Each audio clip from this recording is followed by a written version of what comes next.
Hello? Hello?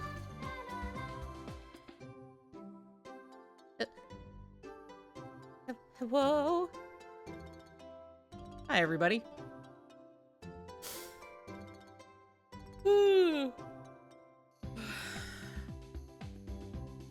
Apparently the guy who played Zero from Holes is going to be at the KH panel. He's going to be the host. That's... Canary literally just told me. Just, like, before I started. Hello? Mr. Obama? You can also tell Graven that he can read all the secret reports on the KH Wiki. Okay, I know this. Listen, guys, listen. I have limited time today. So I'm going to focus on what I have.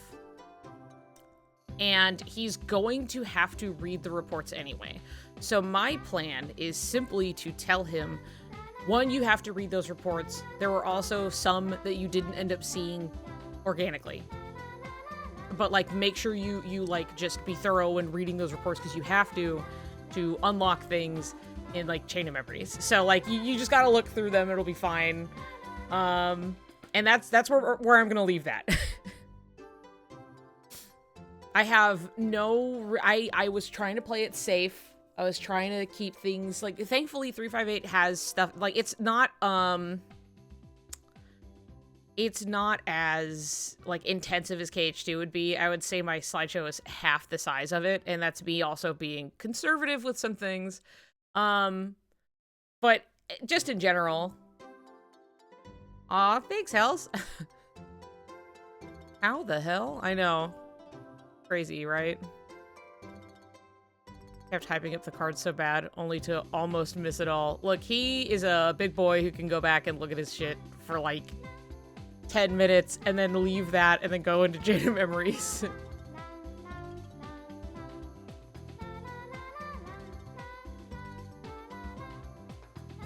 I hear him in the other... Why is Fragmentary Passage not ringing any bells for me? Well, don't worry, honey, we'll get there. Also, we have a hype train. How exciting is that?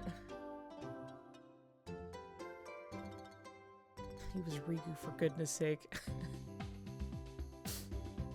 Hello. Hello, my son. Hi. I'm not sure when we're gonna start sharing screen or anything, but, let me pop over here. Hi. Hello. It's like a DLC. I want people to stop telling him things because so often people are telling him wrong shit. You're killing me. What do you... 0.2 is like a DLC? It's like a... Sorry. You shouldn't listen to anybody but me.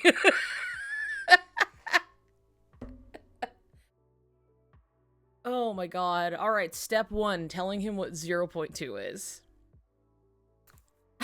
Hi, boss. Welcome in. I just have him on the side so I can... I'm gonna mute him. What's it like hearing your own voice? So you guys don't have to hear him too much. While I'm talking. This is my stream. And you're gonna listen to me, okay? I just hear him quietly. Yeah, I just had him, like, quietly on the side so I could be like, I'm paying attention to when he's saying something. So now you guys have to pay attention for me.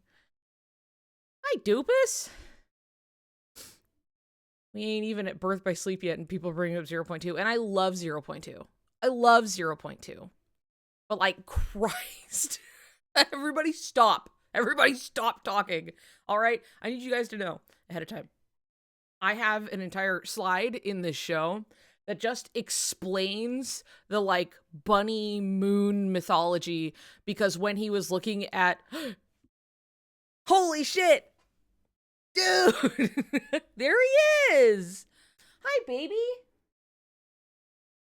You gonna settle down? Nice. Nice.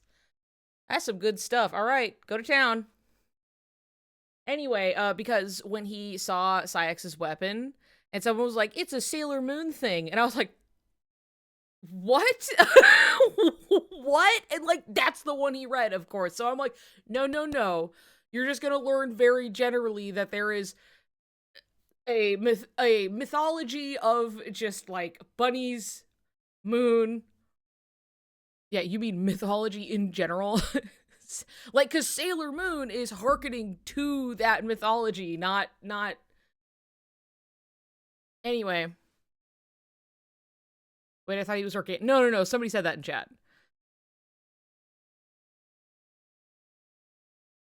So, anyway. Hello, Queen Misty. Welcome in. Yeah, why do people think her name is Usagi? Look, people don't know what Usagi means. Me when I'm a bunny in the moon.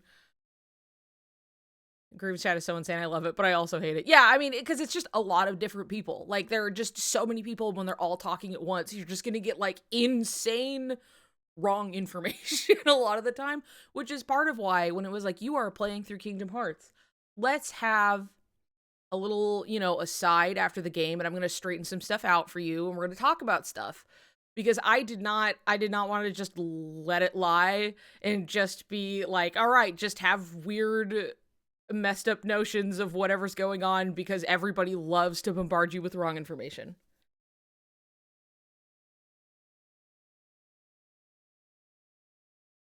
I saw Ultima and I tried my best not to tell about the Ultima weapon. New to the channel, but I haven't watched the other Niku Riku Power Hours yet. Hello, Moth Person. Welcome in. That's okay. You don't have to have watched them beforehand, I suppose. They're each individually to the, you know, his playthroughs, so. But they're there if you want to see them another time. But it's mostly me just going through and being like, look at this cool information. Let's talk about your feelings on the game, etc., etc.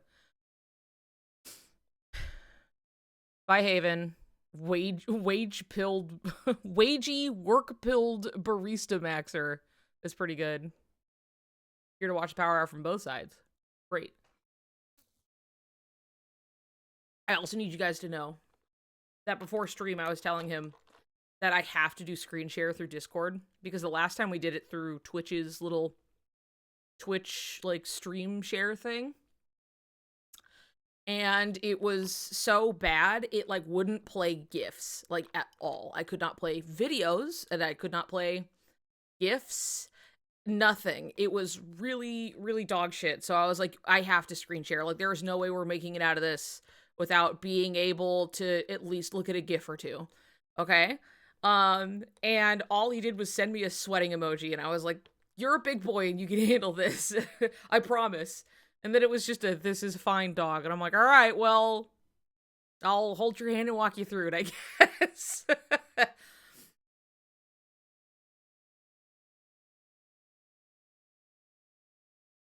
Rewatching the Power Hour, and it was hilarious. I'm glad. I'm glad it's fun. What are you drinking? Mocha. So that I may be alive. I'm not so tired.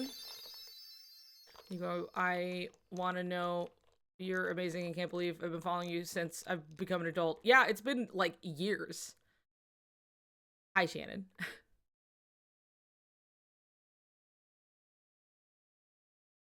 Brother, you 100% these games. You can share a screen on Discord. He's just resistant, I think. Good luck presenting today. Thank you. See my 21-month sub. Did I miss it? Hold on. Hold on. Hold on.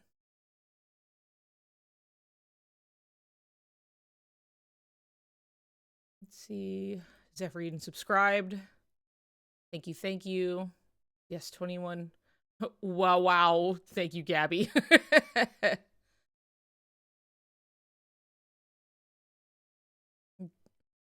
Tiny V. 10 stream streak, Niku Supremacy. Thank you, thank you. All subscribed, and then some cool little followers. Okay, cool. Excellent. We're good. I looked through my activity feed. I double checked. Your class presentation, boss hog. Thank you. Been drinking Gatorade because I've had dehydration issues. Yeah, that'll do the trick. I don't know what it is. I always drink like little blue Powerades, and that's like my magic potion that fixes me.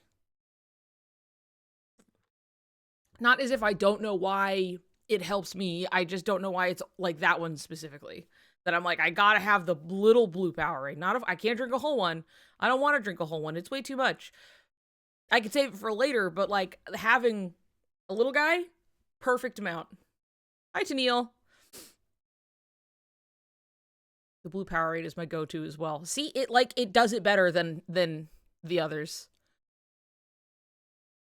Also, you saw what happened with the Deltron Cafe. I did. Unfortunate. Also unrelated, but it's crazy that KH is old enough to drink. What is the cat named? That's Baby Cat. His legal name is Fat Tony. But we don't really call him that. We call him Baby Cat because he is a big baby. With eyes big as saucers. Truly, I just call him Baby, and I have for years. He has his name, but, like, I just don't fucking call him that unless we're, you know, jokingly like, Tony, you know, but it's never, like, serious. Goo Goo Gaga? Yeah.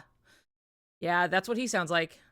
He almost has the Elijah Wood eyes. Yeah, kinda. Like, it's so hard to... Once you see it, you're like, what the fuck? What is up with it? Huh? His eyes are, like, so big. Tricky Tony. I throw in a few Tonys every... Yeah, see, you're like... It's like, you're kind of, like, peppering it in here and there, but, like, nobody's using it in earnest. It's not like, Tony, come here. Like, nobody. My baby. Yeah. He used to be called, we used to call him Tiny Cat when he was like a little kitten because he was really, really small and was the runt of the litter. And then he turned into a giant. So now he's 16 pounds and just big. So that's Baby. And every day I have to hold him like a baby. So one of my cat's legal name is Kitten, but she chose that herself. Fat Tony is his mafia name, exactly. Now he's fucking huge. It's true. He grew into his name, honestly, because he was a pretty, you know, he was a very live little cat before he got fixed, really. And that's pretty common. Like, you get your cats fixed and then they put on a little bit of weight. But, like, even then, like, at his healthy weight, he is simply big. He's just a big guy. He doesn't even know he doesn't even have dental, dude. Miko. Yeah, Miko has a cat named Little Boy, which is a really cute name. Soprano Core. My cats when they were 5 weeks because their mom disappeared, so I helped care for them. When they were itty bitty. Aw.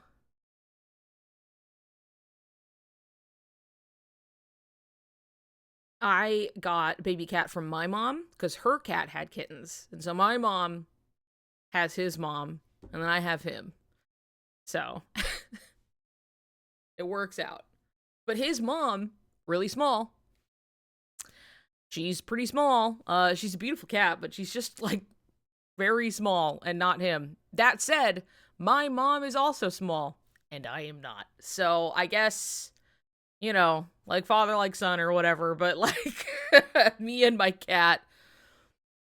So his mom is actually like a tortoiseshell kind of calico. I mean, there's more technical words for it, but like she's got like a really like a split face. She has the same giant eyes though. Like he really got her face. And little like white little ascot, so Torty is Baby Cat's parent. Yeah. Yep. But also, Baby Cat is very much, like, cream-colored. People always look at him and they're like, orange cat. And I'm like, he's not an orange cat. He's not orange. And that's not even as if I have distaste for orange cats. My last cat, his name was Ed. He was very orange. Not even, like, he was actually a really smart cat. Usually people be like, oh, he's an orange cat, so he's stupid. It's like, he was a very smart. He was a really good cat. Loved that guy. A little too smart for his own good sometimes. He loved to pretend to throw up to get my attention. He would just like mimic the noise and then like like look to see if I was coming. It was really annoying. And I got really attuned to, I could hear it, and I could tell the difference between if it was actually him throwing up or if it was him just pretending. And he would go, whoa, whoa, you know, and then be like, but anyway, he was orange as shit. Very visibly. He is a nice beige cream. He's much lighter. Like in pictures, usually when it's like color, you know, like relativity, you're like, oh, it must be like an orange cat. And you're like, nope, he's just a creamy, dreamy boy, so. Orange cats are either dumb as rocks or smart as hell assholes. I feel like that's like all cats. They're either the dumbest creature alive or just fucking aggravatingly smart. You know what I mean? It is really like the needle is swinging back and forth.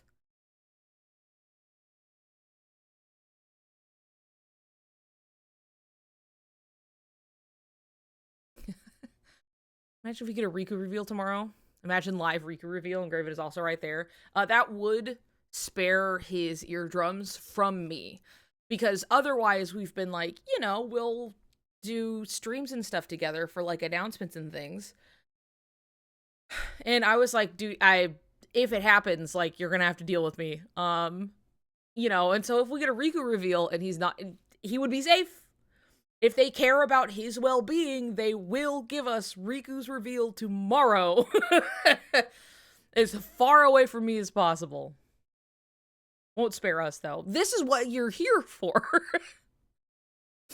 I originally had 2 torties, a dilute and a normal, and then I got my calico, and then my sibling got a calico. So we have matching cats. Nice. One time you guys didn't for the Nintendo Direct, they shared news. I know.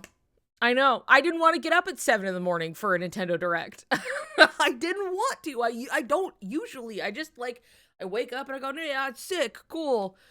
You know, oh, that looks awesome. Like, the only times I was getting up for Nintendo Directs were for Smash reveals. So, like, otherwise, it's like, even if it's exciting, I get to wake up and be like, oh, yay, you know. But you did call me several times when that happened, but, like, my phone is always on silent. I don't even have it vibrate because, wouldn't you believe it, too many people are trying to talk to me all of the time. Like, all of the time. So,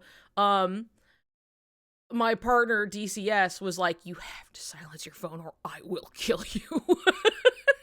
And so I was like, okay, haha. And, like, basically, ever since I stepped foot into, like, a fandom space, because I got alerts and shit way too often, I've had my phone silenced. Oh, yes, I'm wearing the Sora Yeti shirt that they just had on sale again recently. Like, yesterday. I'm on DCS's side. Look, I didn't really like hearing it buzz all the time either, but they're, like, extra sensitive when it comes to, like, sleep. So, like, I could probably just sleep through it, and I would be fine. They are not going to sleep through it, so I had to do this for the good of all of us. And by which I mean mostly myself, so I would not be killed.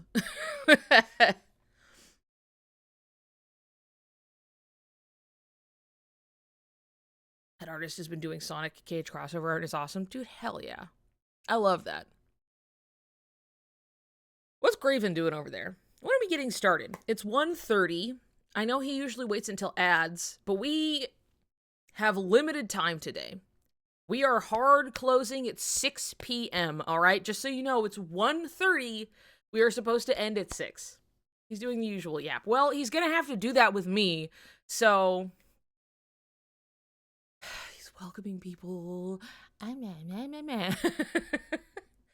we do it? Do what?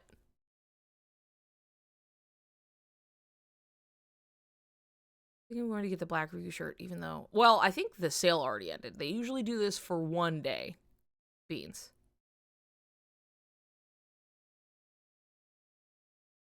The yap will ruin it all. We might need a part 2. We shouldn't need a part 2. I'll end up just, like, speeding through if we're getting too close to time. But even then, it's not that much. I think it's gonna be okay. The biggest, like, time bloat usually happens when I'm open-endedly, like, asking him some questions. When I'm like, okay, here is this question, go. And it could be a simple question where it'd be like, who is your favorite? And then he will just, like, fucking ruminate on this for like 20 minutes. I don't know what I'm supposed to do with that. Like, I feel like sometimes it's painted as if it's my fault that this is going on for a long time. I can't get past, like, a simple question without give him a timer. Yeah, he's like, all right, give me your answer, and you have 5 minutes, go. You know, it's just like, it's on the screen, and he has to look at it. Yeah, get the Game Awards. Like, yeah, wrap it up. It's still up for 8 more hours? Well, you should get it. Literally give him a timer. I tried so hard. That's okay. I managed to kind of cherry pick ones, like, well enough. I kept the questions to one slide. There were a lot of repeats, and there were a lot of things that I'm like, I was already going to talk about that later. So we don't need to ask a question directly. But even then, the questions, you know, at least give me an idea of, like, what people want to see addressed, right? So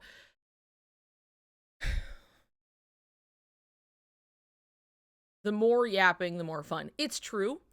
I think that's definitely the part that, like, you have 358 seconds to answer.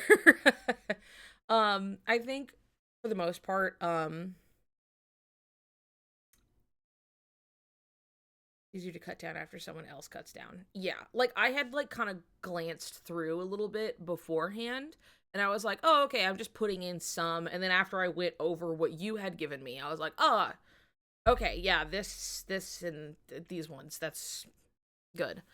I was purposefully sparing in some of this, so we do not have all day, unfortunately, but even then, 358 does not require all day. I do not have to explain as much. Frankly, a lot of the mystery and questions are kind of answered within the game. At this point, it's like fun facts or other enlightening things to read, so ran away to go take some sippies of the electrolyte potion. Not me. I'm looking to get dehydrated. I'm trying to slim down, you know? Don't do that.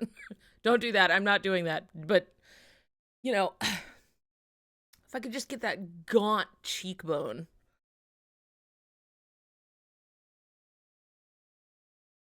No 100-acre wood for Graven Womp Womp. Yeah.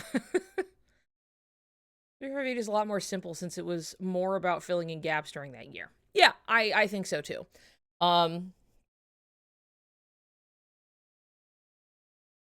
The ignored goo. Yeah, that emote's really good.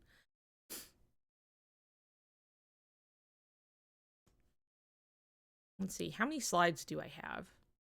I have 59 slides, not all of them are information. Honestly, some of them are just like, it's one picture. And then I'm like, haha, and then we keep going. One of those is like the title one, and then there's like a thank you card at the end, and like some of them are just like, here's some funny pictures, like it's not like actually like full shit each slide or anything, but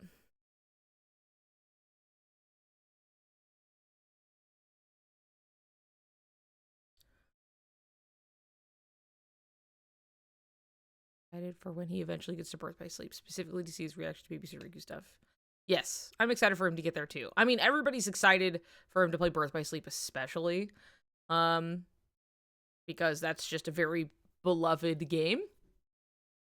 And I'm going to do everything I can to not paint his experience with that, because you guys know how I feel about the game, and I think it will be a good discussion afterwards. I don't want to lead him into it like looking for things I'm talking about. You know what I mean? I want everything to have its fair shot. I want him to make his own opinions, basically. I just am here to give him information and to not tell him things like 0.2 is basically DLC. I'm here to be a good guide. Though I did accidentally say at dinner that Birth by Sleep was probably my least favorite. So unfortunately, he does know that if he remembers, but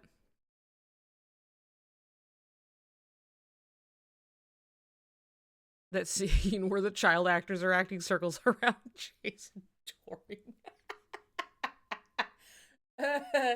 Yeah, actually, that's true. You're right. Anything the play order will be the contested thing? No, not if he listens to me. He is going to play Terra, Ventus, and then Aqua. We are going to keep it simple.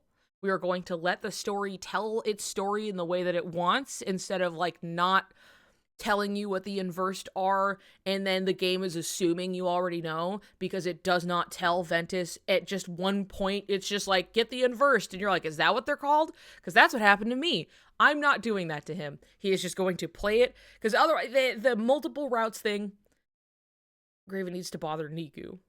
Yeah. Anyway, the multiple route thing is like ambitious, it's a cool idea, and it wasn't executed perfectly. I was telling that to someone who was arguing that Ventus should be first. I did Ventus first. And I was like, what the fuck is going on? Why do, like, and I'm open to being confused, but there were things where I'm like, the game just told me that these are called unversed. And I went, is that what they're called? Because it does not take any time to actually introduce that to Ventus as a character. It's just kind of like, yeah, these guys are here. And they don't explain it. So to me, the player, I was like, what is happening? So we're just gonna like let the game tell its story in the way that they wrote it. Terra, Ventus, Aqua. And just leave it alone. All right, we're not doing some bullshit like chronological order jumping between shit. We're gonna watch Cucks, okay? We're gonna play 358 after Kingdom Hearts 2. Like, we're leaving this shit straightforward.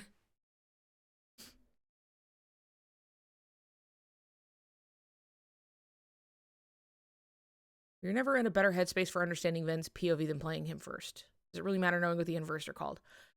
I think that is a good point, actually, because I think that Ventus's point of view does feel very different when you know less, because that was my experience.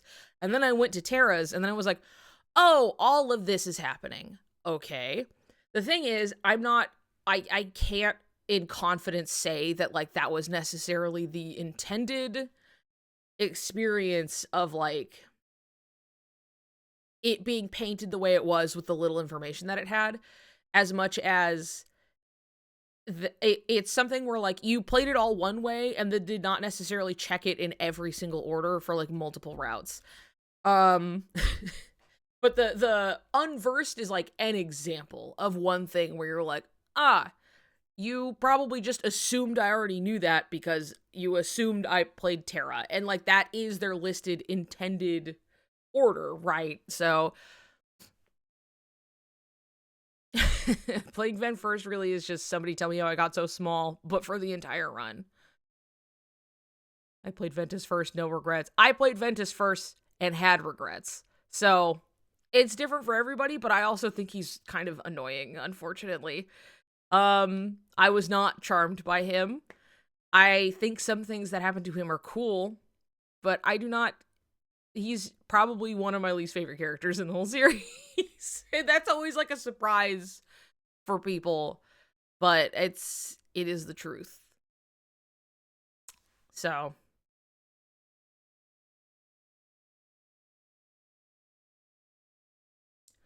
I'm playing Ven first, but I def see why Terra's first. I just think my opinion on it is mostly just like, what is the most easily digestible way to play the games, right? And I think playing Terra first is just going to be the most, like, we are setting the baseline, we are setting the groundwork of kind of like what's going on. And then we get to peek in on that from other sides afterwards, because it really is, everything is very, like, front loaded into Terra's route. And so for the sake of, like, not being confused while playing, is just like, just play it Terra Ventus Aqua. It's fine. It's fine.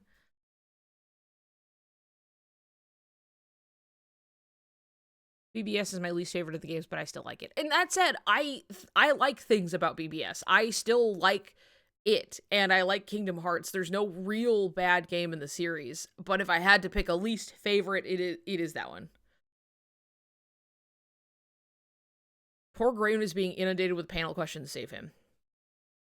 Okay, well, do you want to get this show on the road, buddy? What has he got to say? You done your luggage yet? My luggage? What do you mean? I don't pack a suitcase to sit on a panel. Are his eyes wet? We'll ask him when he gets here. Taking a trip, you guys. It's not that far from me, you know. Now, do you think that's polite? Shutting me down like that? His forehead. What yeah. up, G? Cheese in the house. I love Kingdom Hearts Fortune Street. Well, good for you. I'm just heading down there for the afternoon, you know.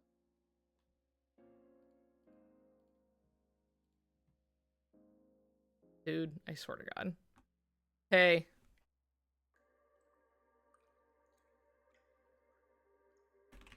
Flo Motion's in the house. What up, Flo?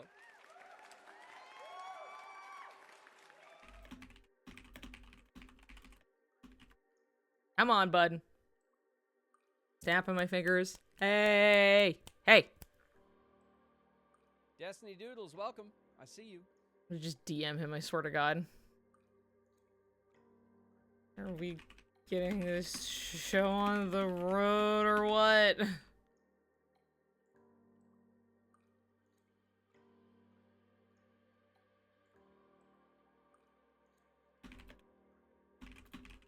I hear LA is a lot. Hopefully it's not that much of a drive for you. I mean, I guess LA is, He's ignoring me. Oh. Check your DMs. Look.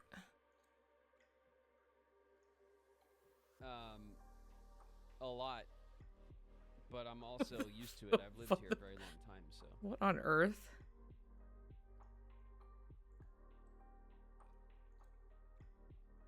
Okay. Jumping up and down. Want to get the show on the road. Yeah, let's do it. There, God! Waiting for you to Waiting start for the me? show, Niku, as Oh, usual. fucking, I'm gonna kill him.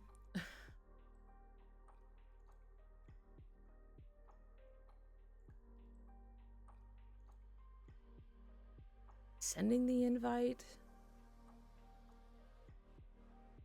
Buy some fun stuff at the con.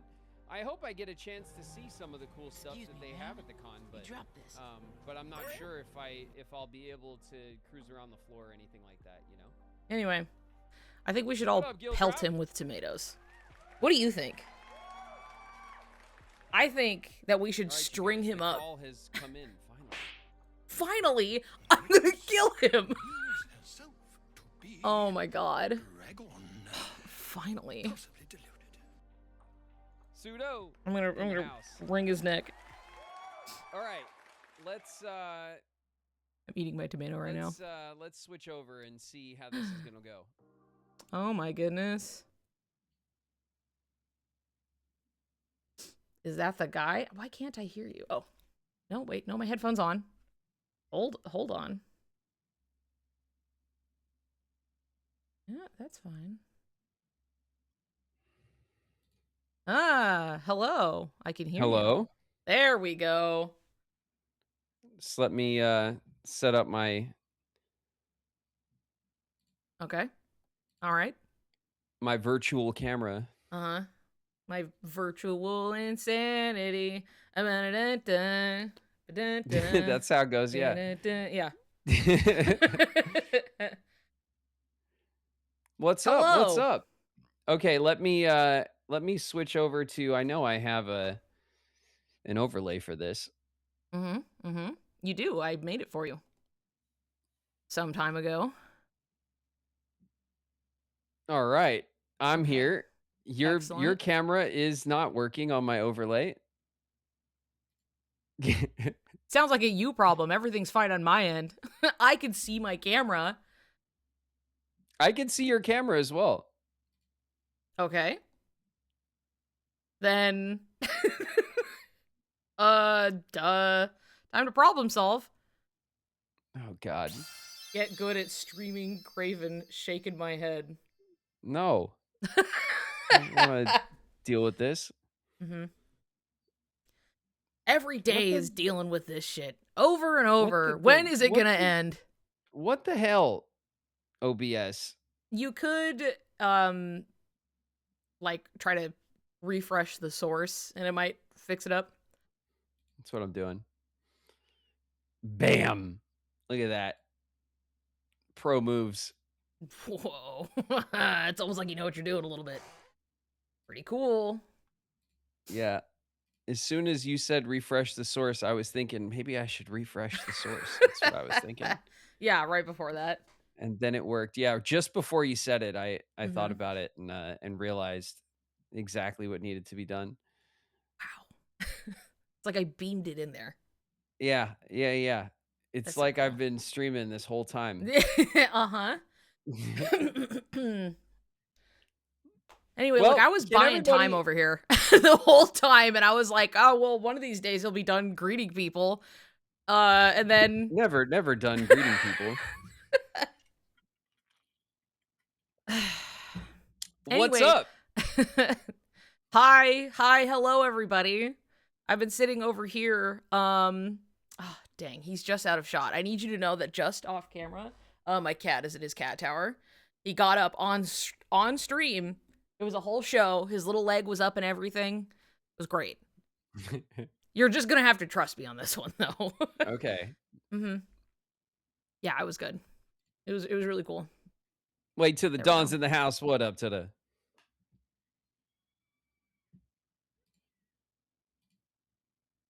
Technical difficulties. Mark off your bingo cards. Yeah. Well. Technical difficulties is that free space in the middle of the bingo Yeah, card yeah. that everyone gets. You don't. No one gets extra mark for that. Yeah. That's true. Nice necklace. I remembered to wear mine today. I was at the computer and I went, oh, and I had to run all the way upstairs to go get it. So, but we're ready. Show cat. What am I? I can't control what Graven's doing. Show He's cat. on my camera, but over there. Or cat not real. Lies. Well, I can't do anything. He's there. All right. Believe me. I'm not gonna pick him up though. He's so comfy to sleep. No, it's real. Cat is AI. No, no. Not a real cat. Faker. Bring him out. Prove it. You don't love cats. Mm-hmm. I need you to know, the PowerPoint today is 15. It's a scant 59 slides. Okay. Do you want to just start right now or what? No, we can, literally like a huge section of that is like, look at these GIFs. Look at this one. Look at that one. Like it's fine. I was conservative with it. There are several panels that are just like, funny image. All right, moving on. It's look at this photograph. That's the... Yeah. Look at this graph. Every time I see it makes me laugh. Oh my God. Dude, I can't All stand right. his voice. I'm not even trying. I won't even try. It's okay. I did such a good impression of him. Yeah. Well, we did it. We finished another game. We did. You did. 358 divided by 2 days. I'm here to tell everyone who is watching that there is an official way to say it, which is 358 over 2 days.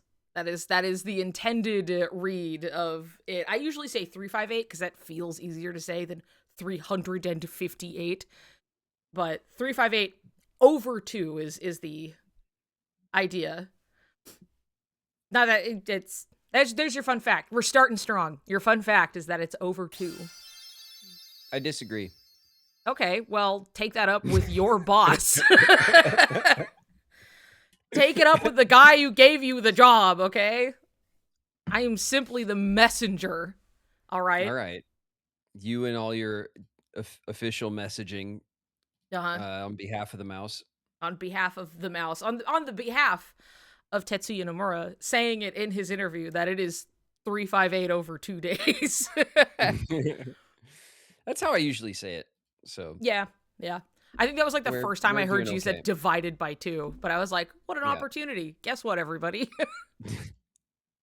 So to show my slide, I was telling you the complex process of needing to screen share through Discord, because Twitch's screen share is not good.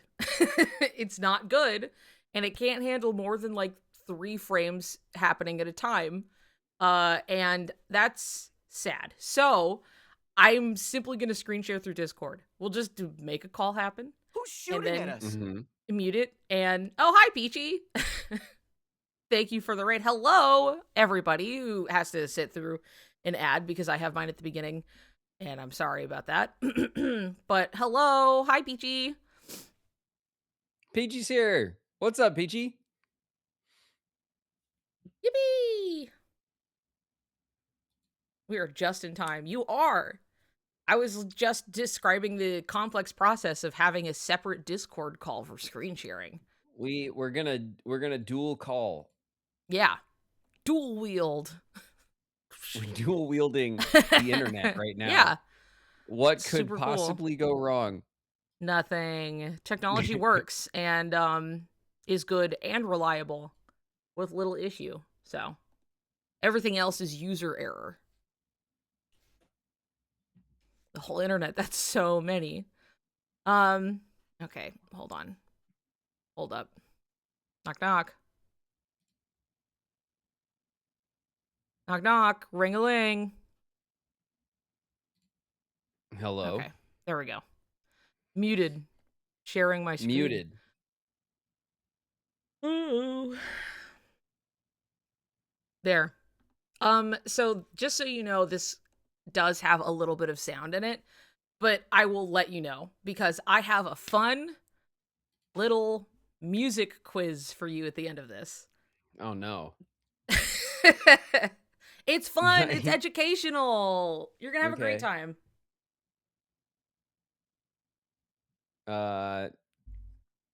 Great. Yeah. Yep.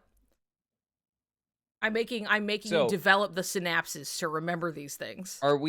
Are you sharing your screen on our Twitch call so that everyone can see the screen, or am I to share the Discord? You are going to share the Discord one. So what you can do, all right, complex process, just pop the video out. And then, oh God. Oh, jeez. You can see that I have mine shared. And then you can pop it out, and then you can add that window as a source. Where's the pop it out button? Bottom right. Bottom right. There's a full screen, and then there's a pop out.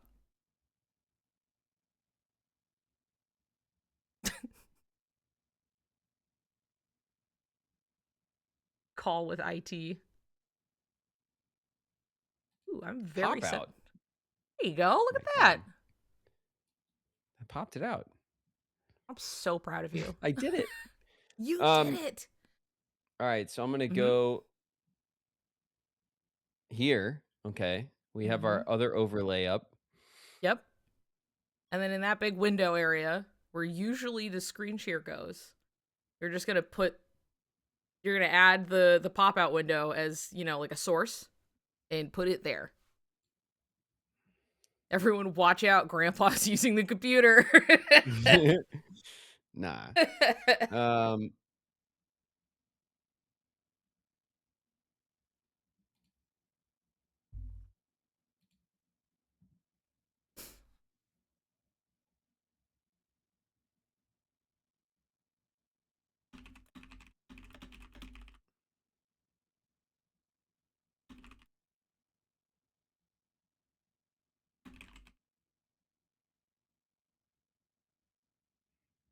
How's it going? How's it going, Slugger? No, I have your stream up. I can just look at that. Don't worry about me for like 10 minutes. Hold on. Okay, no problem. Hey, everybody. How's it going? Are we excited about tomorrow? All right. Woohoo! And then we can all throw tomatoes at Graven, but he won't be there for it. Isn't that exciting? Come to my stream tomorrow to throw tomatoes at Graven.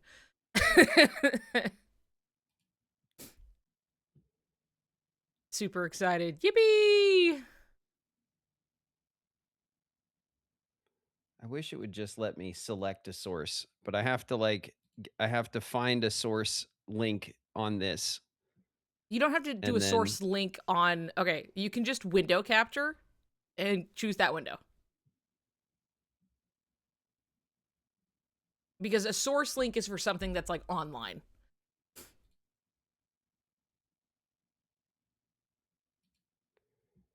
Oh, you want me to add? Uh-huh. I could throw gummy bears at him. That'll work, too.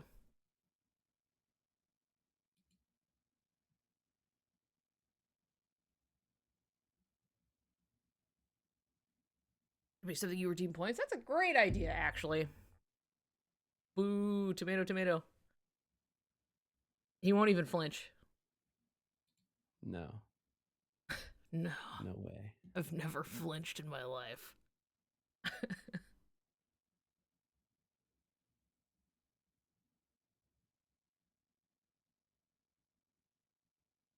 Hearing the dial-up noises coming from Graven. Seeing the smoke. Nope, that's not right. That'll work.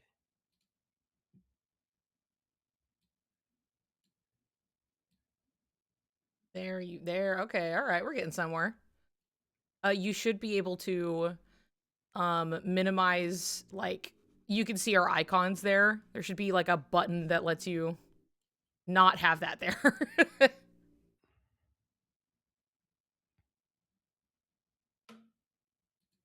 Should be like a little yeah, there you go. See how it's a little like people marker with the down pointing arrow? That's like, okay, you know, I gotta I'm like watching with a delay. So over your own face in your window, there is a little down pointy arrow. Click on that and it should minimize. There we go. All right. Now we're fucking cooking. So cool. I'm so proud of you. Good job. Shut up. We did it. You don't want positive reinforcement? It's so What? annoying, like the snapping. Oh, well, also put it OBS. under your overlay, and then it'll. No. Okay, No, well. What, do you want to be treated like a child? You can keep acting like one.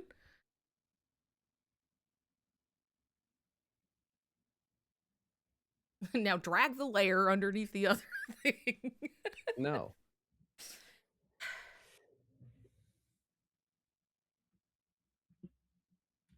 Old man shoves stick in his bike spokes. Cries when he eats shit. Yeah. This is Niku's fault. It is, yeah. Yeah. It just wants to snap so bad. Yeah, that part's annoying.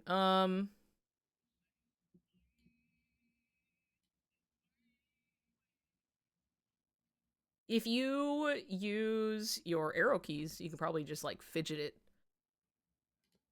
Like that. There you go. Okay. I mean, that works. That works. That's what we need. And then I turn on the slideshow, and this is the slide just going to be this middle thing? We don't need all this other shit. No. Right? I'm going to put it in full screen, and then it'll just be fine. So this is just me having not started it yet. That's all. Great. Just know when I start this, it will start gently playing music for this slide. Just so it's not. So I should turn my music off for a moment. Yeah.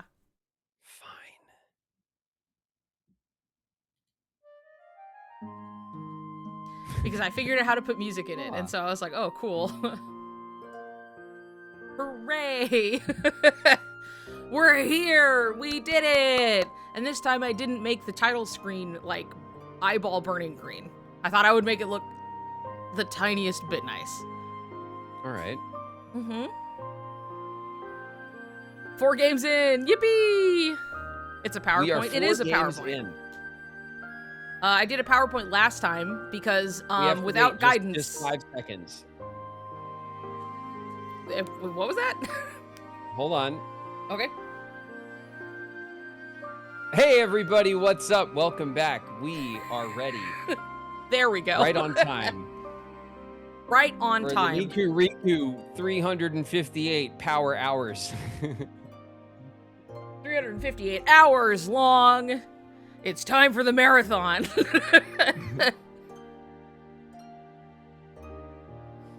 We were here. Does Craven need more tomatoes? I mean, keep going until he flinches, so. Anyway, hello. Hello, everybody. We're here to start the 358 power hour. Good job on making it here.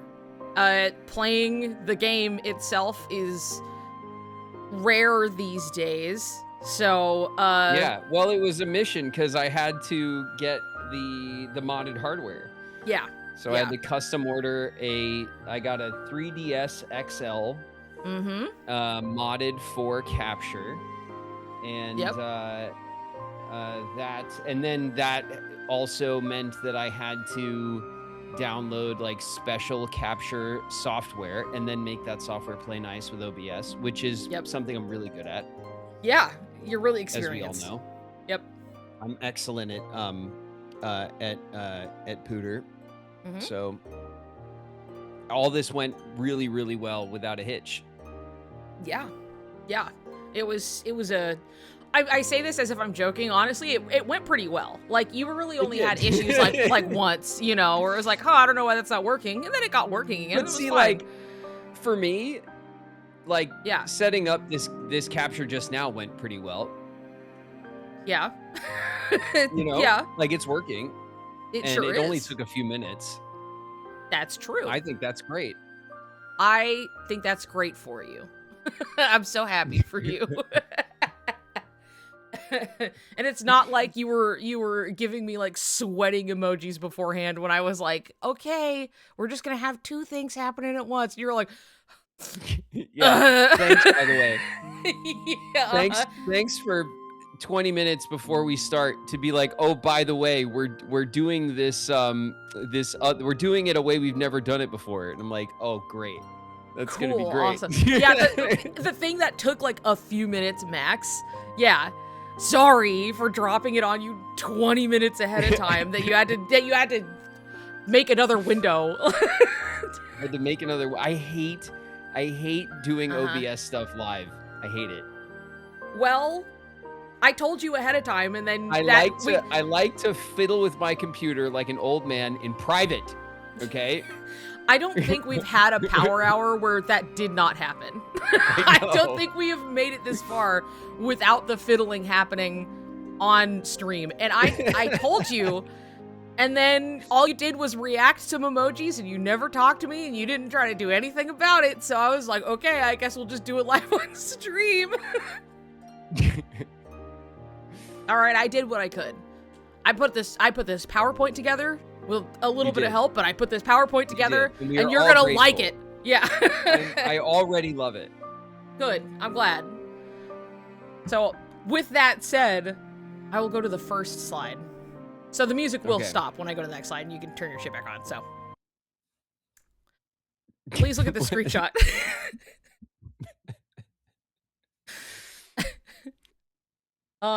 Kingdom Hearts is not that complicated. That's a wrestling match. Nice. Yeah. I like that. It's the important messaging from the community. Explain 358 over 2 days then. So, you know how I usually ask you to try to recap the games? This is your prompt. Tell me about 358. You don't have to get into detail. Just imagine you were trying to explain it to somebody. Be like, oh yeah, this game is about this, and then this kind of happens, and that's my cue to you is this wrestling bit. Explain 358 over 2 days then. Oh, these were also separate matches, by the way. This was like that first one had shown up. That was like Kingdom Hearts is not that complicated, and then like sometime later, somebody came with Somebody this. responded. Yeah, Yep. yeah, Yeah. So That makes sense. mhm. So 358 follows Roxas. This serves as Roxas's backstory Mhm. because it was released after Kingdom Hearts 2, where Roxas is introduced for the first time. Yep. Roxas joins the organization as the 13th member, the final member of Organization 13. Yep. And doesn't know anything about himself, doesn't know who he is or where he comes from. He can barely speak kind of in the beginning. And he is assigned by the organization to travel to these different worlds and go on missions, mostly to attack Heartless and collect hearts. Yes. And it seems to it gives us our first real look at the kind of inside our first real look inside the organization and how they function, and giving us insight into like the different members.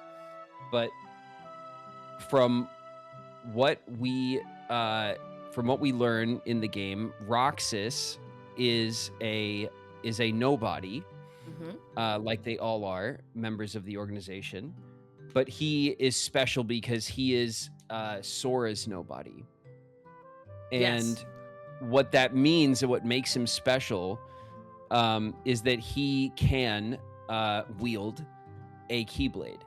And because he can wield a Keyblade, that means that as he attacks Heartless with the Keyblade, he frees those hearts, and they go back to Kingdom Hearts, which is the great big heart in the sky. And you're doing a great job, by the way. Organization's plan is to build Kingdom Hearts so that they can one day have hearts of their own. And the strategy is to have Roxas as a tool, essentially, to steal the Keyblade wielders' power for their own ends, which is for them to gain hearts and become somebody, I guess. At some point in the story, at Castle Oblivion, a smaller contingent of the organization is working in secret on the replica program. And we know a bit about this from Chain of Memories, I guess, and also from Chain of Memories. But in that program, which I believe is being led by Vexen, the scientist of the group, they are they figure out a way to replicate people. So in Chain, they replicate Riku, and that's the first time we see this kind of replica program in that game. But and I'm not sure if they specifically say that they replicate Roxas first, but through this replica program, they try to replicate Roxas, or I guess maybe Sora, but using kind of Roxas, they are now trying to replicate to make another entity that can also wield the Keyblade, but is a step further separated from Sora. And this is how they create at Castle Oblivion the character Xion. And Xion seems to be a replication of not Roxas specifically, but of the memories of Kyrie that come from Sora that have implanted into Roxas are now replicated into this new being. And what they realize, what they didn't plan for, but what they realize as this program goes on and Shion builds out her own personality, is that the memories that Shion is siphoning from Roxas now are protected, kind of shielded from being returned to Sora. And if Sora can't get his memories back, he can no longer awaken. And what that means for the organization is that not only have they found a way to have their own Keyblade wielder to do their bidding, but they have also figured out a way to block the true Keyblade wielder from getting in their way. Yeah. And as Shion develops her own personality and attaches to these memories, Shion and Roxas both are struggling together with their identity, and they form a bond with Axel. They become the Sea Salt Trio, right? As everyone knows them. Yep. They form a friendship. They discuss a lot of existential themes about their feelings, or whether or not they can even have feelings, and about who they are or who they were before they were part of the organization, if their memories are real or are their own. And at some point in the story, Shion decides that she wants to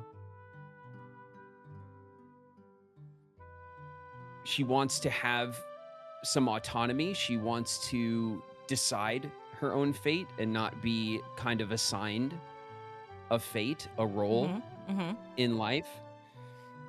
And this is, and through this part of the game, this all happens when Shion encounters Riku. And Riku in this game is, what is Riku doing? Riku is trying to, I guess, investigate or probe into the organization as a way of protecting Sora, while Naminé is trying to rebuild Sora and reassemble his memories so that Sora can wake up. Riku is probing the organization, trying to figure out what it is that they're doing to meddle with this. Yeah. And he kind of understands, after his encounter with Shion, who Shion really is, or how Shion relates to Sora, and is the one who explains to Shion that her memories and therefore her identity is not her own, and that she needs to decide if she will return those memories to Sora or not. And the advice Riku gives Shion is that to make the decision that would best benefit everybody.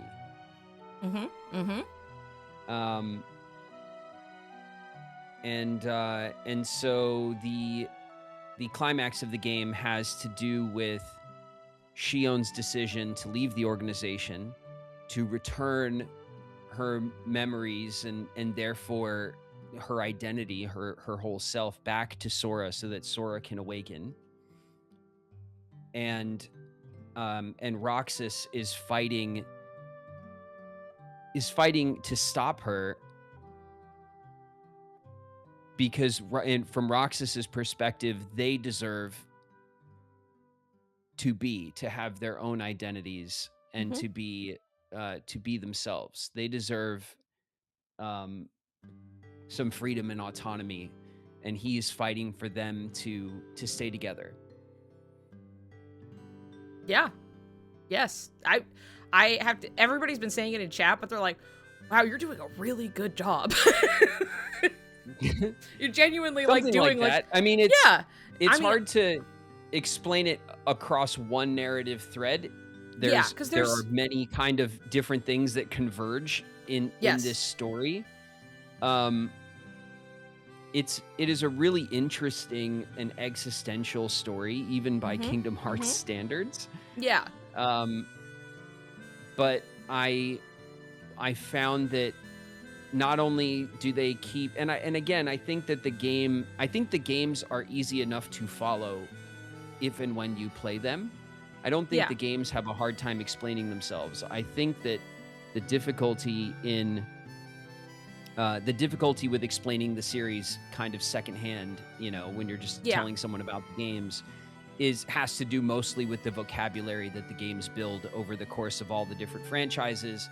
And you kind of need that vocabulary to talk about the games in an effective way. Yeah, like to go in to talk about, be like, oh yeah, and they're nobodies, and then having to be like, okay, well, a nobody is, and then having to like backtrack and explain that versus having just that as a handy piece of vocabulary where you're like, yes, we all know what a nobody already is.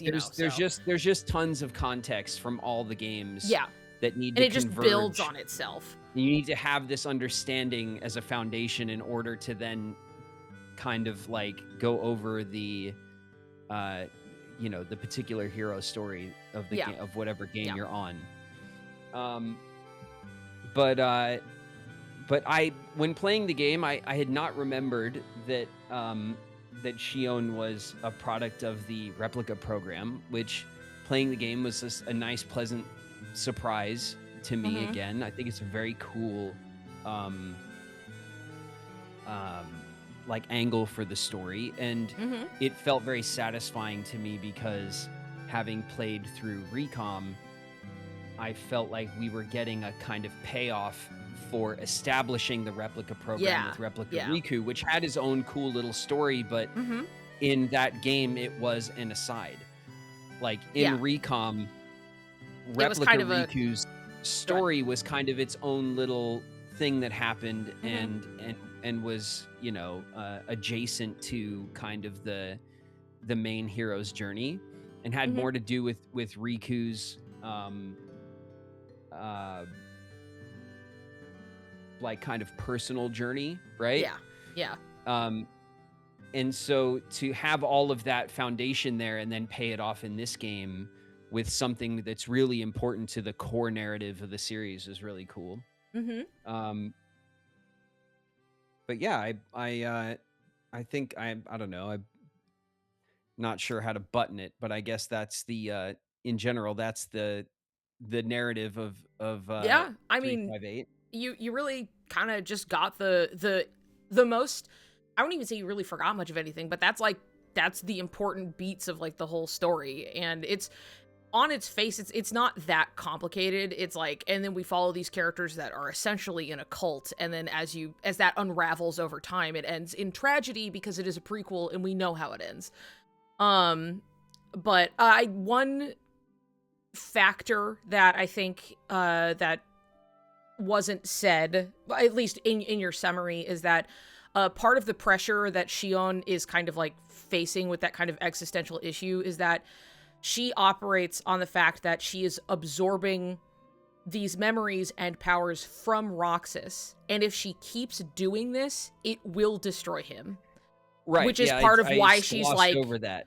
Yeah, which is part of why she's like, do I leave? Do I stay? Roxas if I stay here, I'm gonna kill him, essentially. If I leave, I die, Yeah, Roxas is sort of last to know or realize, I think, yeah. kind of as per usual, that that as Shion becomes stronger and he becomes weaker, that's a direct result of Shion absorbing Sora's memories from him. Yep. And so I guess that I'm wondering why. So let's see, questions I guess for you about about the narrative here. The organization has Roxas. Roxas wields a Keyblade. So essentially, the organization's plan to use the Keyblade to build Kingdom Hearts and gain hearts for themselves is kind of underway and is working. So why Shion? So why Shion? If Roxas essentially has Sora's memories locked away in him in the first place, then Sora can't wake up. To then remove them again, kind of, I guess, gives them some kind of buffer. But they even, at some point, Xemnas says in the game, either Shion fails and we have Roxas, or Shion is successful and we lose Roxas, and it doesn't matter either way. So I guess it seems like the idea that siphoning the memories a second time from Roxas to Shion is kind of superfluous. Like, how does that the idea of protection? having more than one doing, essentially doing twice the work is like, cool, we can have more than one doing this. And we do it faster. We also just have a backup plan in case we lose one of them, a contingency plan, if you will. But the fact that, like, she was supposed to just be like an object, she's a puppet. They're very like, you're just gonna be like our autonomous little thing that's just gonna go and do stuff for us. But then she starts to develop a personality and her own sense of self, and then that causes problems. And so at that point, like, the plans are, and there is a slide I have later that has some of the interview that talks about, like, if they were in balance, which was the intention, then it would have been like, well, yeah, now we have two, great. But they aren't, and it's like skewing, and it's causing problems. So once that's realized, then they say, well, look, whichever one we end up with is fine. It doesn't matter. Basically. Right. Yeah. With that, since you did such a great job, we're gonna move on to some of the questions that we got that people submitted. But you really did do a stellar job of just like explaining it in a very like clear way that you like comprehended the story, which not everybody does. So, but some of that has to do with the fact that a lot of people don't have access to the game, which takes a lot more time to show these things, and you spend more time with it, you absorb it better versus the movie. Which the first movie question, you watch for 3 hours, and the game you play for 50, so you get much more time to ingest kind of what's happening when you play the whole thing. I'm glad in the end that I jumped through the hoops to actually play the entire thing. It is definitely the better way to experience the story. And I had watched the movie first, and I was not so positive on it because just watching it, and there's a lot of lack of I guess it feels like a lack of context, though. Even if you just watch it all the way through, you're like, sure, I can follow along, but like I haven't had time to like sit with this, and a lot of these scenes are kind of the same, and I'm getting kind of like, it was not sitting well. And then when I went out of my way to go play the game, I was like, oh, this movie does not do the game justice. The game is really good, and I really enjoyed it, but like it really predicates on the fact that you get to spend time with it. Yeah. And that's just how it is. And so the first, sorry. Go ahead. And the game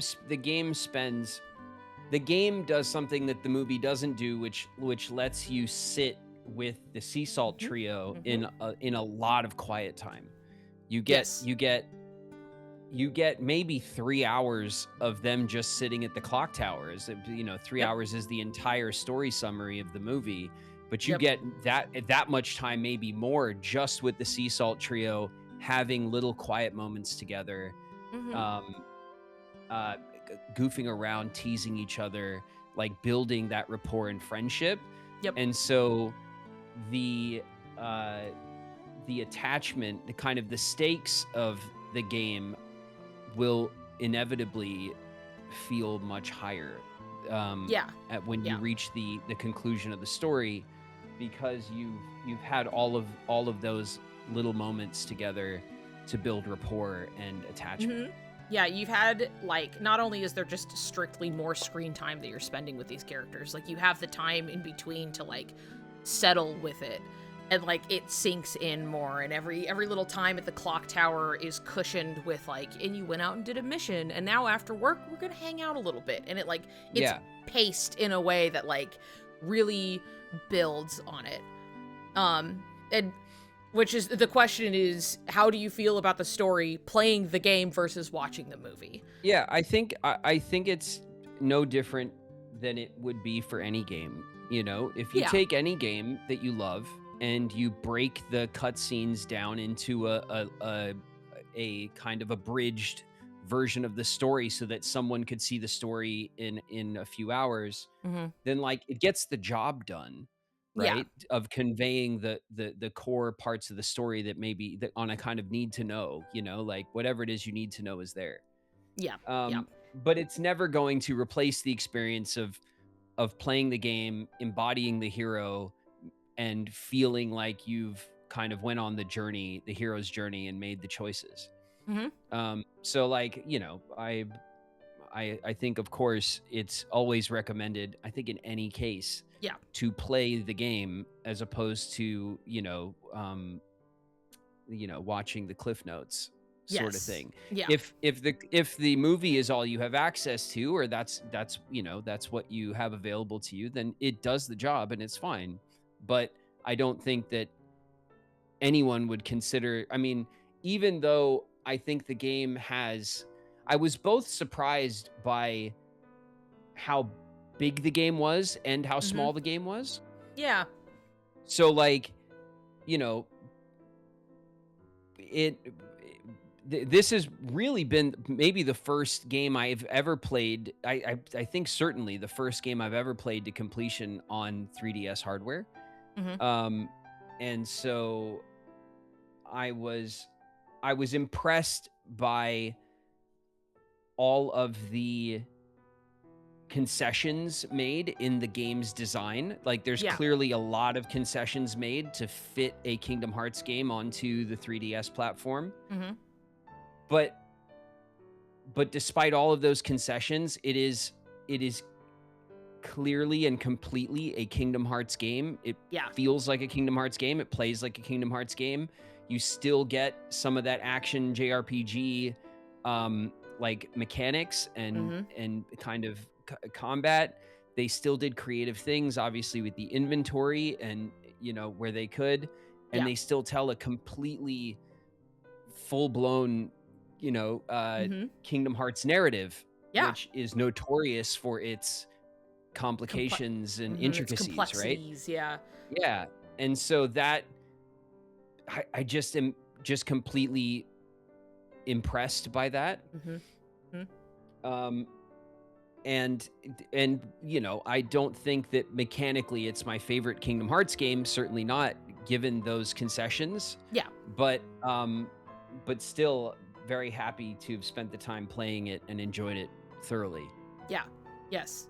I felt very similarly when I went back to finally just sit down and play the game for myself, and I got to play it on original hardware as well, because, obviously people these days typically it's not terribly accessible, and a lot of people will just go to emulate it, but, like, getting to just sit down and play it on your little, obviously not your favorite, but, like, for the people who do or do not mind playing on, like, original hardware, it really feels good, because it's really, like, built for it, and it's something where you're like, wow, this is like a full game.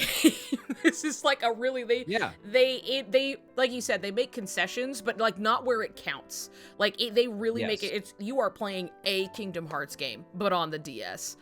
And I was very impressed when I played through as well. That I was like, this is just Kingdom Hearts, but small. Yeah. Yeah, it's the heart of the game, Hmm. not to make a pun or anything, but like Haha. the heart of the game is it's still a big Kingdom Hearts game, Hmm. you know? Hmm. Um even though it's not kind of a mainline numbered title and it's on handheld hardware, like it really feels like they squeezed every little bit that they could out of the limitations of the hardware. Hmm. Um And so that, I mean, just from a game design perspective, I think it's very impressive as a title. And and narratively, I don't see how it's skippable, honestly, which is why I think Yeah. even though it wasn't remastered, they did go out of their way to compile the story for people to watch, because skipping it, you skip this story to your detriment across going through the greater narrative of the franchise. Yeah, it's definitely probably one of the Kingdom Hearts' strength is that it's emotional storytelling, right? But like 358 is like one of the big hitters for sure that most people point to be like, oh, this game ruined me. You know what I mean? Like this is one of the big ones, and it's really like, it's a shame that we don't have a way to play it readily, because that really is the optimal way to experience it. But like obviously, I do hope like that changes. I do too. I do hope that changes. I think that given time, given that they love to release the series with like in kind of collections and stuff, that they've shown that they enjoy doing that. I think at some point, in order to continue that kind of business strategy for the franchise, they will have to return to the well and bring these last few games up to speed, and I hope they do. It seems worthwhile to do. And you know, to be honest, I know that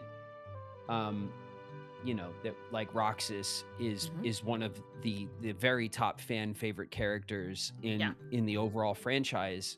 And after playing 2, I kind of was like, yeah, cool, you know, like Roxas is cool or like, whatever. he has a little tragic time, but like you don't get to spend a lot of time with him. His prologue was interesting, but I wasn't, I couldn't connect with the character in a way that made me understand why he was such a held so prominently by the community. And then playing 358, it becomes clear that his story carries so much emotional weight, is so very relatable and tragic, and those are the things that really sit with you after an experience when you play a game, and you could see why he is held up as a fan favorite character, and why the Sea Salt Trio is held in such high regard in general, and it has everything to do with this game. Yeah, absolutely. Oh, I forgot whatever I was just about to say. just gone. I was gonna say that he is the most popular character behind Sora. It goes Sora and then Roxas. At least the last time they did a poll, it was Sora, Roxas, Axel, and then Riku. And then Nomura went, Riku should be higher on the list. Which was really funny. Come on, Craven, we need to kick it up a notch, okay? I know. He needs to be higher up. I've gotten too comfortable. Yeah, resting on your laurels, Let's see, what was the next question? Oh, yes. Here we go. A little mechanical question. How did you feel about the level up system, the Tetris little block system in 358? And would you like to see it? Yeah, the panels. And would you like to see it brought back? Because this one is really a love it or you hate it type thing. I thought it was I loved it. It felt so good in the brain. My favorite mechanic in 358 is the panel system. And and I love to see, I think it could easily be kind of iterated on and improved on better hardware. But it, you know, I play a lot of as anyone in my community knows, I love simulators, I love management games, I love I love silly little busy work kind of games, and sit there and talk shit while I do something kind of boring, presumably, and like that kind of gameplay for me is relaxing, you know, is kind of like I can zone out, and like I had to stop myself twice, I think, in my day's playthrough from just sitting there banging my head on the panels for hours.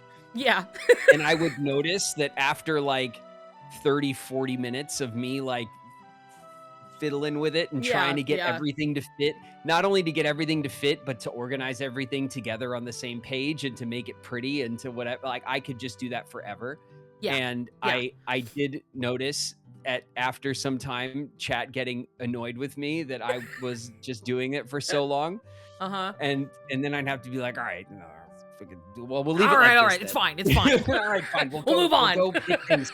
We'll go hit things with a key, chat. Come on, Yeah. let's All go. right, we'll make progress You or know? whatever.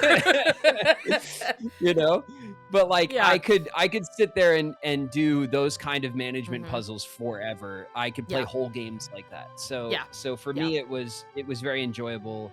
That scratches a certain part of my brain.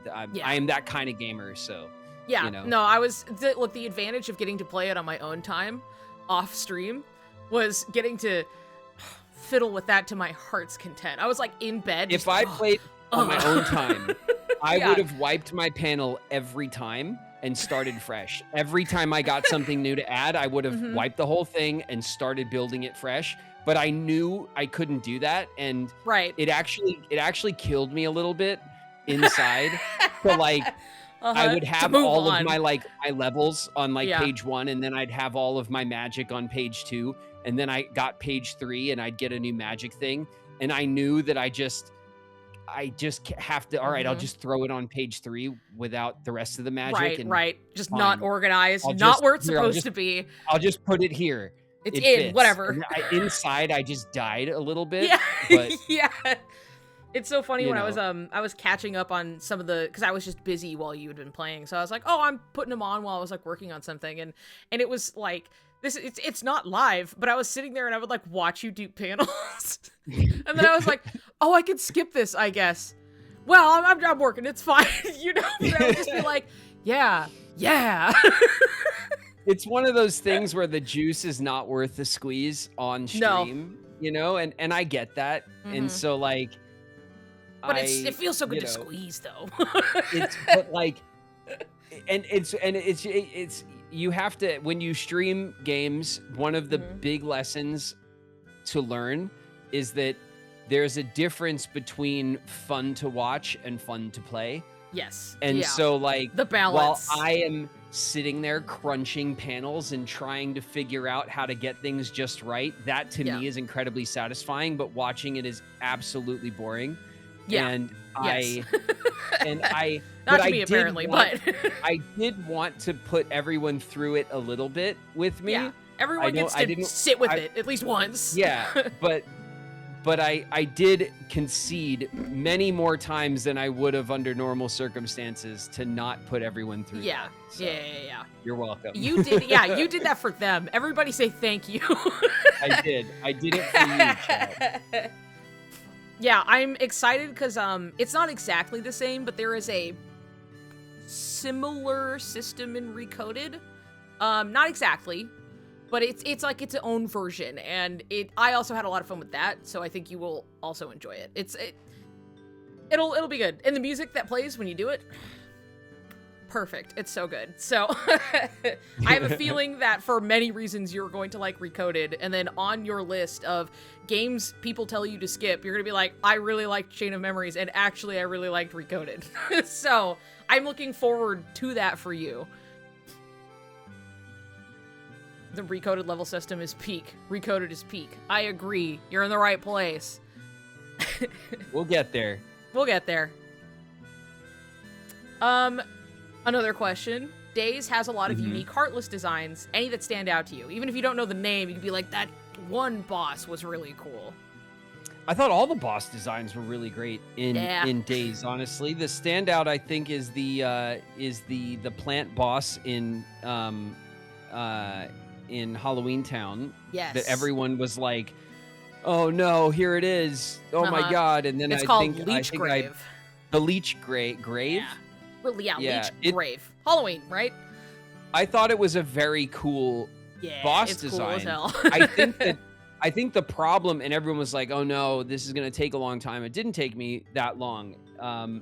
And someone had said while we were playing that like the boss designs in Days kind of mesh well with my kind of wait and see play style. Yeah, I I'd say like so. I like to keep my distance from bosses and see what they do and Yeah. find openings, and I'm not like I'm not a kind of button mashing, kind of rushing. I button mash through like normal combat situations Right. mostly Until because the I find game it asks more repetitive of and you, but yeah, exactly. So yeah. when but for boss fights, like I love boss fights, and I grew up playing Nintendo games, which the kind of Nintendo style of like, here's a big boss and look out for its weaknesses. And then you have like kind of the three phases, right? Like I really like that kind of boss Yeah. design. It's very cozy for me and like what I grew up playing. And so like there was also that kind of bird boss in Neverland that everyone Yeah. also was very Yeah. worried about me getting to, which I didn't struggle against at all because my first instinct, the only sticking point for that boss really was the kind of power orbs that get thrown everywhere, and they're very hard to avoid unless you sit and play Ring Around the Rosie around the islands, and you can use it Yeah. as a Yeah. shield. And I went to that strat immediately, and it worked just fine. So like some of the boss and arena designs really fit my play style, and I thought they were really cool designs. They looked cool, and Yeah. in general, I thought the Neverland kind of map in Days was really cool. One of the highlight Yeah. worlds because Yeah. it was all new essentially, I love the except for I music guess part in of the Neverland. pirate ship was a callback to was it 1? Yeah.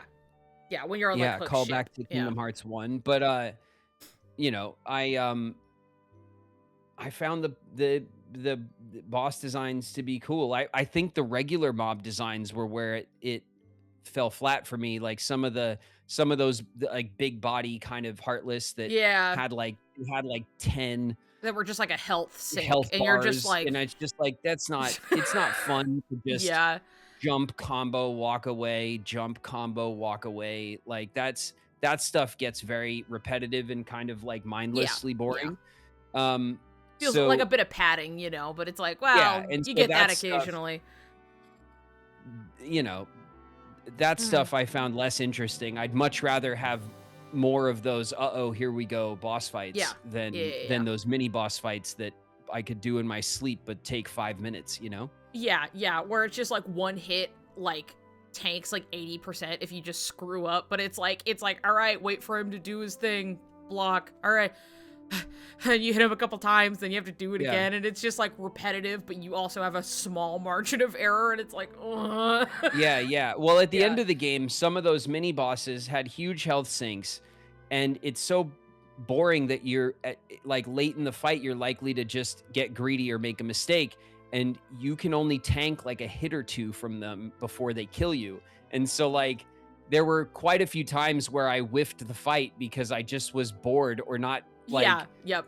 I wasn't on top of it because it was taking so long, and you get sloppy, right? So Yeah. Brain starts to be like, we've done this, it's fine. And it's just like, yeah, can we just hurry this up? And I start to get greedy for extra hits and things, and then it costs Yep. you the fight. You have to start all over. It's miserable.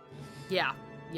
Not necessarily my favorite. I remember when I played through that, I think the thing I had, it's not that I had trouble with, I was just like, oh my god. And it's when you're fighting the, oh boy, what are they? The Emerald Sonatas, the little flying guys, and like they're just on that like track, and like it's not complicated. You just have to wait for that point where they pass by, and you're like, oh, hey, and you hit them a few times, and then they leave, and you're just like, all right, I'll see you next time, and you just kind of have to wait as they make their loops over and over. And I was like, come on. Yeah. Come on, guys. This is so... Yeah, there was the fight in the maze. There was the fight in maze. Neverland. Yeah. Yep. There was a couple of those fights where Yes. they are just Emerald on a Serenades. track There we and go. they move slightly faster than you. Yep. Yeah. And So sometimes you just enough chase that you them can and you also go, oh whiff it. damn it, I gotta wait. I gotta You gotta wait ambush the whole him time. 15 times, you know, while I sit Yeah. here, and so that stuff is I think them padding out gameplay time with the limitations, making something kind of artificially hard or Yeah. you know, Yeah. taking a long time when it's not that complicated. Those design choices felt more like concessions to the hardware Yeah. We're just to making me. a silly little challenge. We're just kind of padding out the gameplay. Also, Flo says their HP, as their HP gets lower, they get faster. I did not know that, and that's more annoying. That's more annoying, yeah. That's so annoying. Oh, God. I remember, like, really just, like, having a moment of being like, I don't like this mission, like, at all, when I was, like, sitting in the Wonderland maze, and I was just like, I'm kind of done with this one. You know what? I've got a lot of patience, and it's wearing a little thin right now. Yeah. And it was that one specifically. I think, but it's just because, like, all right, fine. So what they're asking you to do is to lie in wait and ambush as they come around. Yeah. Okay, fine. Once you figure that out, though, there's nothing to do. There's nothing else. So you just sit there twiddling your thumbs. You just stand around and wait for them to make a big loop. Yeah. And so, like, it's just, that's where you're, I like the game. There's a kind of modern gaming, like, trope about devs respecting your time. It's kind of the argument about side quests and collectibles and fetch quests and type things where, they're padding, they're making you run around for nothing. Right. And so this was kind of the opposite. They were kind of making you stand around for nothing. Mm-hmm. And I don't know. I just that kind of stuff is to be expected from a game from this era and from this hardware, but definitely not a highlight fun wise. Yeah, it's mostly at least just funny. It's not like, wow, this is an experience ruining type anything. It was just like, come on, man. Like, it's about the extent of the exasperation. They kept pushing him out of the room.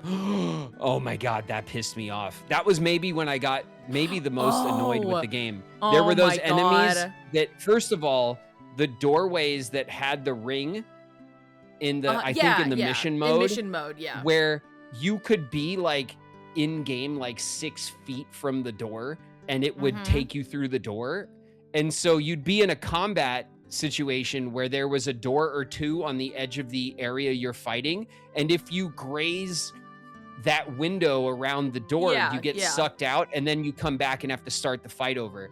That drove me insane. And there was one day where I got pulled out of the room like 3 times unintentionally, like in a row. Yeah. And that was about as close as I got to being like, to hell with this. I don't want to do it.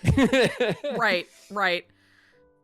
They're called Heartless for a reason, huh? Yeah.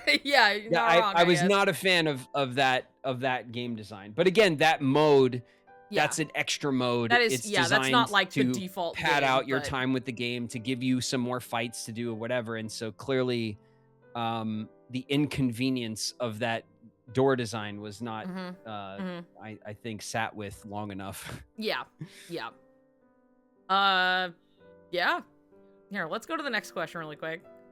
Here we go. Have your opinions on any of the organization members changed, and who or what was interesting to learn about? Because we really got to spend a lot more time with, like, Demix. All of them. Yeah, all of them. Yeah, we got to spend a lot of time with them. I don't think much of my opinions of them have changed. I think certainly my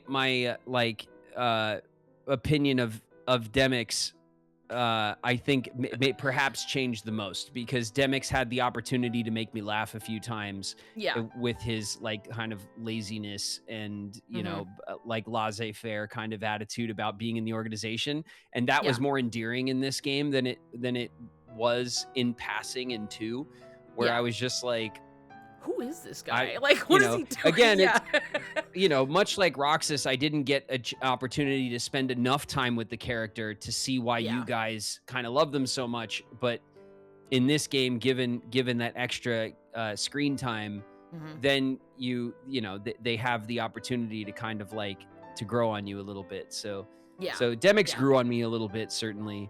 Most of the other organization members, though, I already thought were like pretty cool. I think they all have cool designs. I like all their weapon designs. They're all very they're all very clear, distinct and unique. Yeah. They're certainly like an odd bunch. Yeah. And so it kind of highlights the because looking at all the characters individually, I don't think you'd assume that any of them have any chemistry at all. You know, they're really they're like coworkers. All of them are like yes. coworkers. Yeah. It has this like we're work friends vibes. Like we are forced to spend like 8 hours a day together, and so we hang out, but we wouldn't under normal circumstances. Yes, yeah, exactly. And then like, but what I think is cool about that is that the Sea Salt trio has to really work hard over the course of the narrative to build their rapport, to become to have their friendship mean something, because Axel and Roxas are not alike at all. Yeah. And they're just kind of like, they become friends kind of by default because they, you know, they spend some time together, but like their characters are not similar, and that tension becomes meaningful once they care about each other. So like they have to spend all this time becoming friends. Then all of a sudden their difference in the difference in the way they approach the organization, whereas Axel's kind of like the organization's, you know, like kind of knife, you know, and does dirty work for the organization. And Roxas is kind of the organization member that has a bit of a conscience, ironically. Yes. You know, and their friendship is put to the test because of that. And so like it's cool to see that hard-won relationship that takes time in the game to build and to be meaningful, and then to immediately stress test it with conflict. Yes. By the way, I forgot, and I looked over and I saw it and I didn't say anything, and now Queen is putting me on blast that my Discord name shows up in the corner on your stream. My beloved Discord name. So well, it's at the bottom of your it's because I'm sharing it's Discord. Yeah. Yeah, so well, it's just this like, is your fault. It is explicitly my fault. So just so everybody knows, that's me. That's and I came into Graven's server, and every time I enter a new server, I completely forget. And I go in, and then it's like, potion of shit your bed has arrived. And I'm like, oh, hey, sorry. And then I had to request, I was like, can we have nicknames enabled? So I can be not this. I won't change it. I feel like Potion of Shit Your Bed is like something Freerun would pay a lot of money for. Does anyone watch Freerun? Dude, I'd be sipping a little bit off the supply every day. So anyway, it's a fantastic name. Thank you. I know it is. That's why I won't change it. It speaks to my soul, so it will not be happening. But like, you know, that's why that's there. Anyway, boy, You've what been was being Discord doxed. I have. Sorry. Don't start sending me friend requests. What were we saying before that? Oh, I will say, when I was setting these questions up, and I was talking to Tennille at the time, and it was like, oh yeah, this question would be good. You know, and my bet was like, I'm pretty sure if it's gonna be anyone that's like, oh, this is Graven's pick of, this is the guy that, like, I came around on. I was like, it's gonna be Demix. I know this for a fact. And then I was right. Yeah. So. Well, there was a few moments where Demix did make me laugh when we were playing the game. Yeah. And I think I even said as much, where I was like, Demix is all right, you know? Yeah, all right, okay. This guy. And it's not like I disliked Demix, because I just didn't, there wasn't any reason to dislike him. I just didn't understand. I didn't have any reason to like him in particular, you know, that's all. And so like, he you know, his kind of like laissez-faire charm was more on display in this game. Yes. Yeah, you get to spend more time with him. He's just a goofball. I love this, like, first guy to say, I just work here, man. Yeah. He's like, guy who performs the bare minimum, so they do not promote him. Yeah. But Yeah, he's a silly guy. I enjoy him a lot, and it's funny, especially when you know who he is. In Kingdom Hearts 2, He's the guy. He's the guy at school when you get when he's in your group project and you're like, oh shit. Yeah, you're like, God damn it! Like this guy's not gonna. He's not gonna do shit. He won't even show up on presentation day. Like he will be just gone somewhere, and you're like, well, whatever. His name's on the project. He's the guy where like you do all the work for your group presentation, and then you on the day you give him his part to say so that everyone can say a thing, and he goes like, like he complains about it, and you're like, he's reading it on paper, you know. Yeah, it's like you can't even do this, so we could all get points. Yeah. And the history of the Alamo. Everyone knows that guy from school. Everyone remembers. Yeah. They did give him a paper to read from in Cage too. Exactly. Where he like takes it out and he's just like, if he resists, like he's just like, oh geez, he's putting the paper away. Yeah, he's funny. I enjoy him a lot because he's just such a character that you're also like, with the caveat of like, oh, to be a nobody that looks like a human, you're typically somebody who was pretty strong-willed in some way. And it makes zero sense for Devin. Yeah. And so it's something where I'm like, maybe the strong will was his willingness to not do what he doesn't want to do, He's just like, I'm not doing that. That's not happening. He is strong-willed about not doing as much as possible. Yeah, exactly. Yeah. He had a very strong will to slack off. Yeah. He's a serious slacker. Yeah, he takes it very seriously. Our last little question on here is thoughts about the relationship between Axel and Saïx, because we get a lot more of, they clearly have more of a background going on than previously shown. Saïx gives off big like ex-best friend energy. In those he's really like divorced guy. Yeah, the divorced ex-wife Saïx energy. Hates your new partner, doesn't know them at all, just hates them by default. Especially for it is a kind of like very notable kind of story beat, but when Axel's human name is dropped by Saïx in that moment, and it's a way of Saïx signaling to the player, like, I know who you are, I really know you. He doesn't like know they you, I know do. Each other, they have a history. He'll never know you like I do. Yeah. Yes. That big X energy, yeah. Mm-hmm. Saïx is not terribly redeemable in this game. He kind of spends the entire game being the asshole boss that nobody likes. Yeah. The middle manager. It is interesting that he does have a bit of characterization, a bit of story, where he sucks. It's so awesome. But I think the important tell in the story is that Saïx doesn't actually trust Xemnas completely. Yes. Because he is, even though Saïx is not number 2, I don't know Saïx's number off the top of my head, but he's not number 2. No. But he functionally is. Like, he is the middle manager of the organization.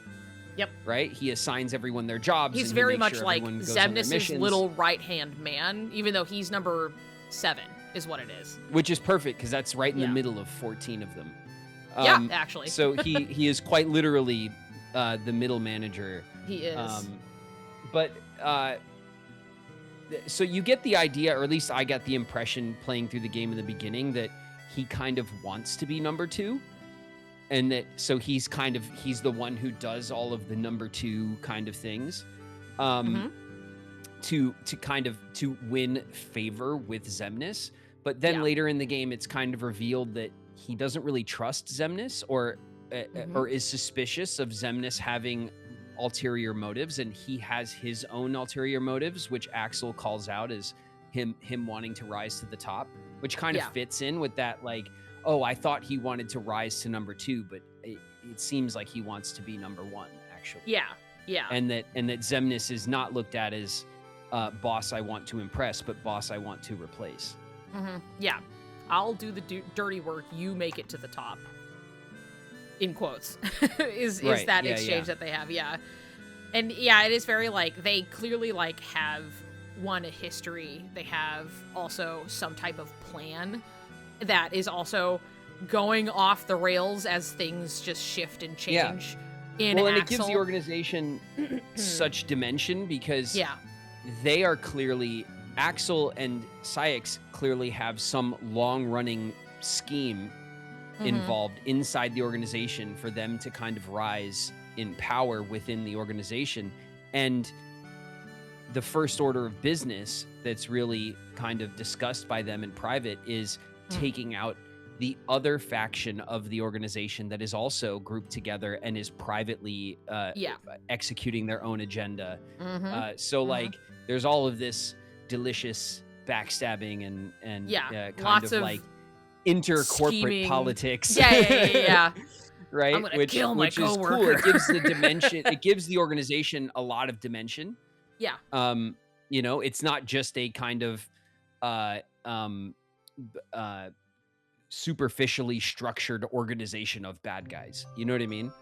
Yes. And that's why I think I think that accounts for why you go to these conventions and you see so many people in coats. You know what I mean? Yeah. Like why the organization has become such a cool, iconic part of the series is because it has all of this delicious, there's so much in there to kind of grab onto, and I think because there are 13, 14 different guys that you can pick from, everybody like has a guy, you know what I mean? Even if that guy is not like I had a friend growing up before I was ever into Kingdom Hearts, and their special guy was Vexen. And so before I knew anything about Kingdom Hearts, I was like, well, I know that Vexen guy. Even Vexen, it doesn't matter who, everybody can find somebody that's like their favorite little organization member.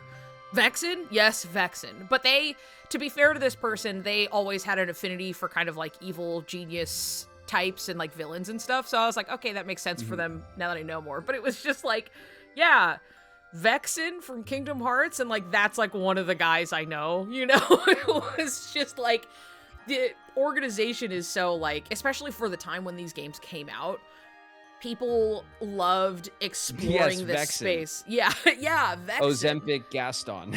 Yeah, yes. I'm dying on this hill. Yeah.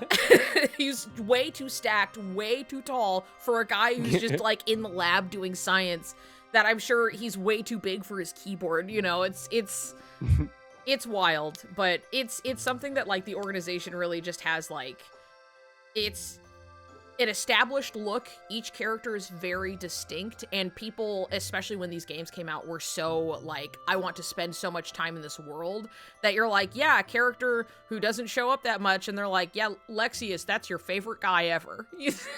And like, you know, this game helps with that. You get to play as your favorite guy ever from the organization. So it really just kind of like fed into and like perpetuated. And so even to this day, people are like, yeah, the cool organization cloak. That still is utilized story-wise moving forward, as you will see. It doesn't just go away with them, but like it's iconic, if you will.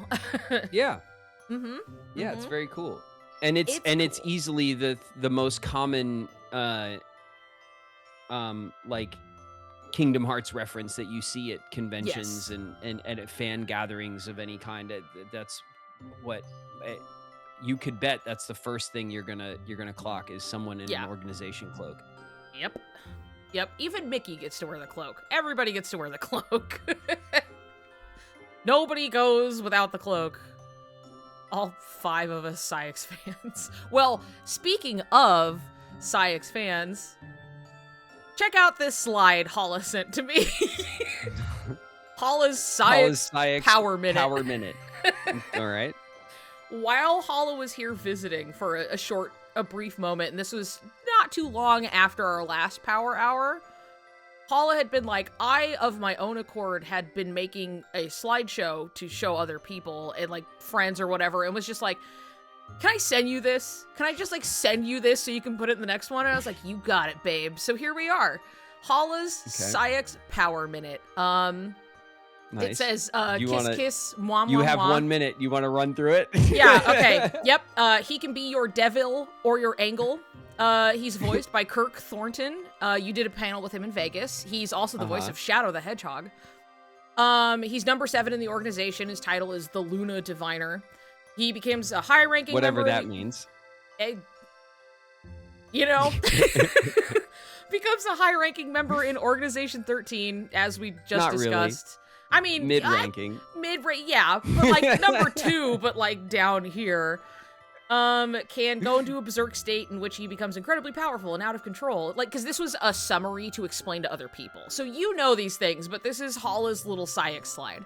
I like that his claymore is named Lunatic. Yeah. With his Luna Diviner. That's Yeah. a cool. Actually, I didn't cool even think of little that. When I was looking at detail. this, I was like, yeah, lunatic, it makes sense. He's like a berserker. And it's like, lunatic. And I'm like, oh my Mhm. god. Bunny motifs, Bunny man. motifs. It's, so I'm gonna go over that in the next slide. Well, his alright, joke but- weapon in yeah. Days was the bunny thing. But, like, Yes. does he have any motifs normally? Not that I... Well, I other- guess this is a Japanese thing about rabbits on the moon, right? Well, that's gonna be my next slide. So, Okay, all right, we'll get there. and then this next bullet, he's my depressed gay werewolf allegory. He and Axel go through a very messy public divorce. Zemnis's Clearly, yeah. sexy secretary. Hala's little meow meow who has never done anything wrong. And then Totally. this will not be the last that you see of him, hopefully. And the last one says, I will not continue to allow the Saïx slander any longer. Everyone will say, we're sorry, Saïx, you're so cool and handsome, and we all love you right now. So if chat could get on it. Okay, on 3, everybody. Yeah, on 3. We're sorry, Saïx, Saïx, you're so cool and handsome, and we all love you. Yay! He's okay, I guess. There we you go, go. Hala. There Don't be we mad. go. We did it. Good. Strong opener. I hope Hala's proud. The silence from chat. Look, it came in. There we go. I'm seeing it pop in. Good job, everyone. So I specifically, like, Gabby was like, you have to explain this to him. And I was like, yeah, I will. So I have to explain this because when you were in, you're like, oh, this like rabbit in the moon. And someone was like, it's a Sailor Moon reference. And I was like, it is not a Sailor Moon reference. But Sailor Moon is... chat never lies to me. They never lie, and they so- never say wrong information. And they never get anything wrong. No. So, I that's- don't know what you're talking about. One small aside is that, like, while we were waiting, and I had your stream up for a second, and then it was like, you were asking about, you're like, what is fragmentary passage? And people were like, oh, 0.2. And then somebody said, it's basically DLC. And I was like, who is saying this? And I was like, I love how chat just says stuff with their full chest. And I was like, I have to say something before I forget. So It's okay. It's okay. I ask questions. I throw it on the internet for the community to answer. I get 15 different answers, and then I mush them together like this, and I think I know something. And that's how it goes. I mean, I think you have shown that you are pretty good at actually understanding the assignment, even if people tell you things like this is a Sailor Moon reference. So, anyway, rabbits and the association with the moon is a very general, like, East Asian mythology. It is, like, present pretty much everywhere. It's just like, the story can vary here and there, but partly it becomes it comes from the fact that, like, the moon looks like it has a rabbit on it, thus sparking many stories about it. The craters on the moon, the kind of ink blot in that culture looks like a rabbit, and that's something that's been around, I'm assuming, for a very long time. A very, very long time. What is the square next to the rabbit? So the square next to the rabbit is interpreted as a couple different things. Sometimes it's interpreted as, like, the rabbit will be depicted as either working on kind of like a life elixir where he's like grounding like a mortar and pestle, basically. Or Okay. it is, especially in Japan, they pound mochi. So it's like they'll have that container Delicious. and people will, you know, put mochi in and you have to slam it with a hammer and then like fold it over and then slam it with a hammer again. And so they'll depict like, oh, here's the rabbit pounding the mochi on the moon. And so oftentimes when it's like, oh, here we are with our moon rabbit fun stuff, their mochi is typically involved. Sure. So, but ultimately it's a cool, like, kind of long running Japanese cultural reference. Yeah. And that's cool. Yeah, and the general story is that, like, and this is super abbreviated, and, like, sometimes the companions, like, change depending on, like, where the story is being told, but, like, Rabbit and his companions help a starving man who turns out to be, like, God, basically. He is starving, and they're all trying to get him food, and the rabbit is like, I can't get anything, really, but grass. But people eat meat, so he throws himself onto the fire, and then he's not burned by the fire due to his selflessness, and they're like, wow, you are so kind to have sacrificed yourself for me because I was starving. So then puts an image of the rabbit on the moon, is kind of where that comes from. Cool. Yeah, it's just like a little story, and then to tie it back into Sailor Moon, she is Sailor Moon, and her name is Usagi, which means rabbit. And her last name is Tsukino, but when you say it last name, first name, Tsuki means moon. To put no is like a possessive kind of particle, so it's like, it's basically saying like moon rabbit is putting her name, so it's like, rabbit. oh, yeah. Yes, exactly. So that's the whole thing where it's like, it's a Sailor Moon reference, and I'm like, no, but we're going to talk about that. So that's a fun fact. Well, Sailor everybody. Moon and Kingdom Hearts are both referencing the same lore. Yeah, basically. But yeah, it's just like, oh, Moon and the Rabbit Association is you're going to see that throughout. And I was just like, I'll just put that in there for fun. Why not? We'll talk about it. Cool. So that's why he gets the rabbit with the moon, because it's silly. And that's it's cute. Mm-hmm. It is cute. Yeah. Let's see. What did I put next? We're going to discover together. Oh, right. I forgot to point this out last time with Kingdom Hearts 2, and I felt it was still relevant because it has to do with Roxas. So, in the prologue, when you are playing as Roxas on the 6th day, there is this really kind of famous little Easter egg that as he is looking out the window, you can see on the left, he is standing there, birds fly past the window in front of the camera, and in between the birds for, like, this split, like, barest of seconds, it's Sora. It's Sora, yeah. Yeah, and it's something that's like, it is so fast that, like, you might clock, like, oh, something moved Most or people something, don't clock that, I imagine, yeah.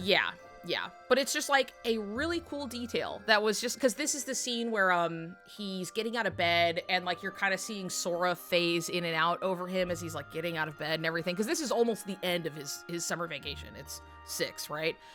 Right. So it's like, oh, this is like, it's all really kicking in, and then it's just like this little flash, and it's just like a really cool attention to detail. Yeah, all of these cool little details are like, they really add up, you know.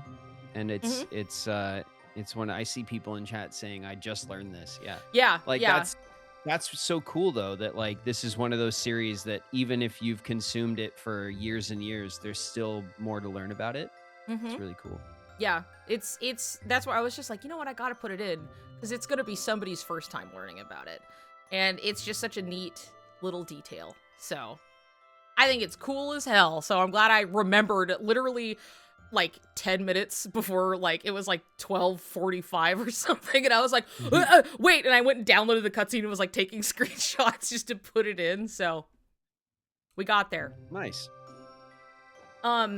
I was behooved to draw to attention one of people's favorite lines in this game is this goofy exchange while Shion can't, you know, pull out the Keyblade or anything, and Roxas is like, yeah, we'll work together, it'll be fine, you can use mine. And so, you know, he's there, and he's just like, I can improvise, and he pulls out a stick, and it's just like, Roxas, that's a stick. And people...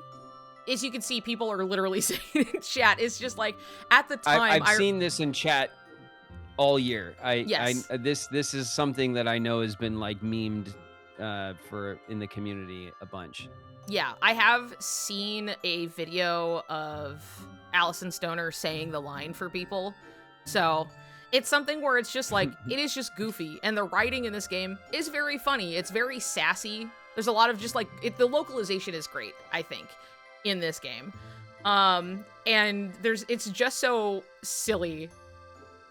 Fun fact, Roxas, that's a stick. Just straight up is not a line in the Japanese. Like I said, the localization did a great job.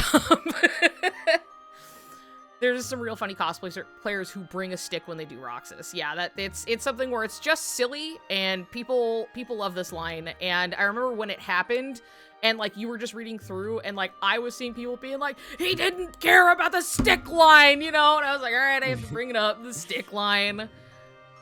I mean, it's great, you guys. It's great.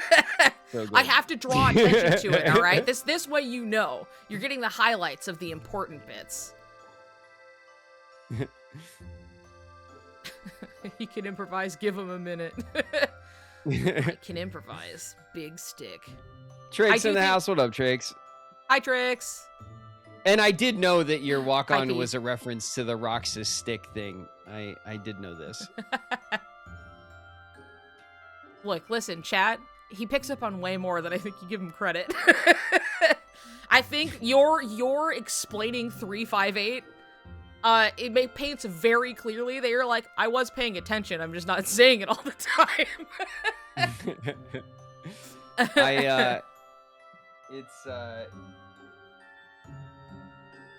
Yeah. Guy who doesn't turn in homework but aces the test. So. Yes. Yeah. Yeah, I'll take that. Yeah. I'm paying attention. Mm-hmm. All right.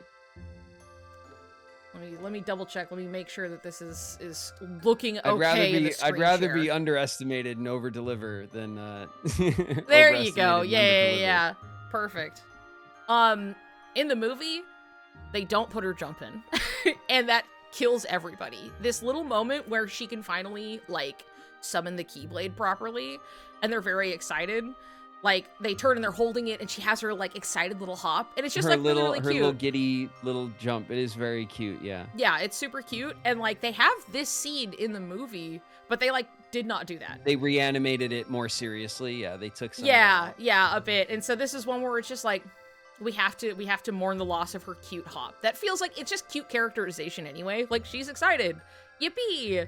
It is very cute. Yeah. Yeah. Movie ups the angst. Yeah, I'd say so. F whimsy. Yeah. Yep. So I had to put this GIF in so we could appreciate and look at it and be like, oh. Aw for, shucks, damn, that's a shame that it wasn't in there, but aw, how cute. It's all right. It's in the game. Yeah. Wasn't in the movie. It's in the game where it belongs. Anyway, yeah, exactly. I think it's to show personality on the DS because there's no voice. Well, I mean, there's also no like facial animation, so there's more like movement. 100%, you guys. The reason why this was animated this way was because they were working with limited hardware, and they're doing their best to make these characters likable and relatable and cute, and all of the animators are like going out of their way to express that as much as they can on this limited hardware. And so you get these cute little moments like this. And when the priorities are different, when they are, remastering the cutscenes to compile the story as efficiently as they can with the other games that have been fully remastered, but they are not going to obviously take the time and the care to remaster this completely. But they got to get the story there so that people understand what's going on. And so these little moments get glossed over. That's just kind of like how that works. But 100% these little extra details are put in here to help characterize the characters because of the limited hardware and the limited voice acting from the original release. Yes, well said. Let's see, speaking of animation and exhibiting character, if I remember correctly, it should be... never mind. After this one. Really quick, we have to talk about the ice cream line. This is just obviously, that final line from Roxas, who will I have ice cream with? Who will I have ice cream with? While she's dying. While she's, like, dying there, yeah. It is Uh, bully him. Funny line. It is funny. Very, it is funny and tone deaf, but it also is it speaks to Roxas's innocence. It speaks to his limited experience as a living person. You know what I mean? Like it does demonstrate that the most important thing to him is their time eating ice cream, and that's understandable given that he's only 300 days old or whatever, and the only fun he's had is eating ice cream with his friends. It's in the broader context of life, it's completely tone deaf and juvenile. But that's the point, isn't it? Because, you know? because he doesn't know anything or any better. Like, he's expressing what's important to him in the only way he knows how. You know what I mean? And so it sounds very funny when you're kind of just looking at it. I wouldn't even say, like, out of context, but you're, like, just that line in isolation where you're like, what? And it's something where it's just, like, it is both a tragic line, but also, it does sound really funny. But it is something where it speaks to that experience, that it's just, like, he doesn't know anything else. Chat sees me laugh at the line, and they think that I don't understand its depth. No, it's not it at all. I completely understand the why it's a great line and the right choice for the character. It's the fact that it's funny is part of what makes it so brilliant. The fact that it's tone deaf and a bit ridiculous and a bit selfish even in a normal context is the reason why it is so effective, because his experience is so limited. I get it, you guys.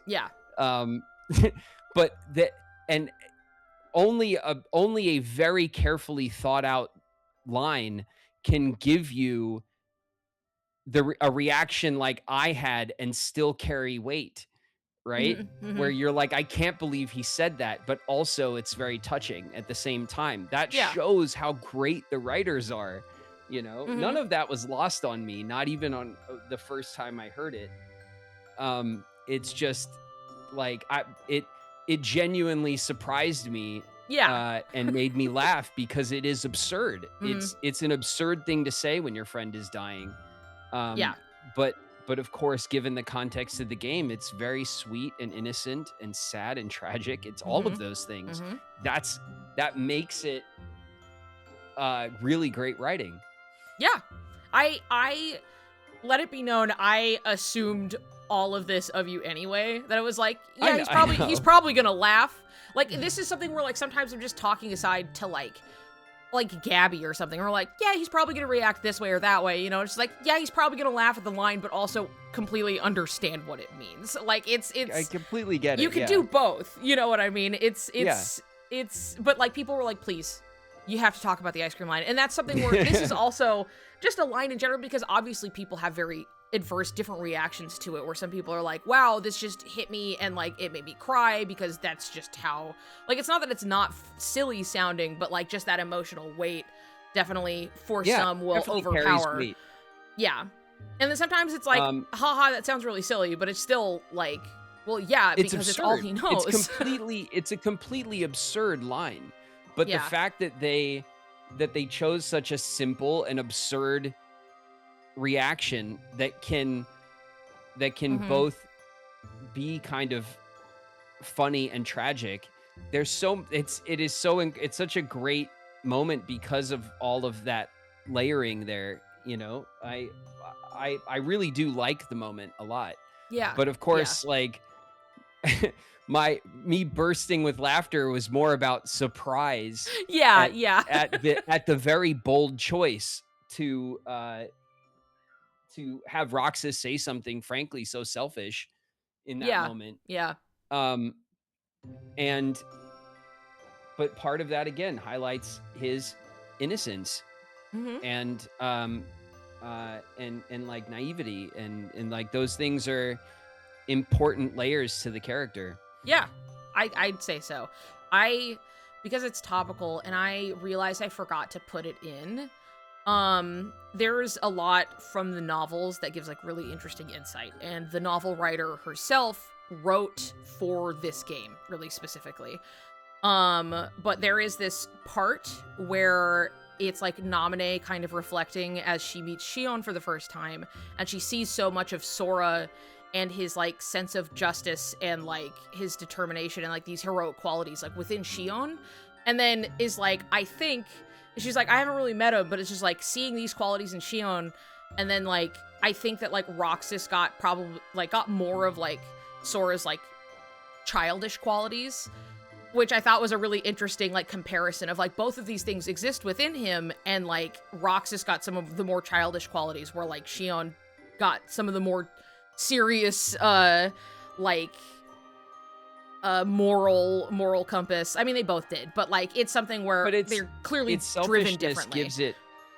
Its selfishness layers its tragedy, like that, yes, because he's, you know, it's framed in a selfish way, but really what Roxas is saying is, what am I going to do? Like, what am I going to do now? And who am I going to do it with? Nobody, the only thing I look forward to is being taken away from me. So he's contextualizing it in a personal way. And that comes out, you know, a bit selfish, you know? It's so like also...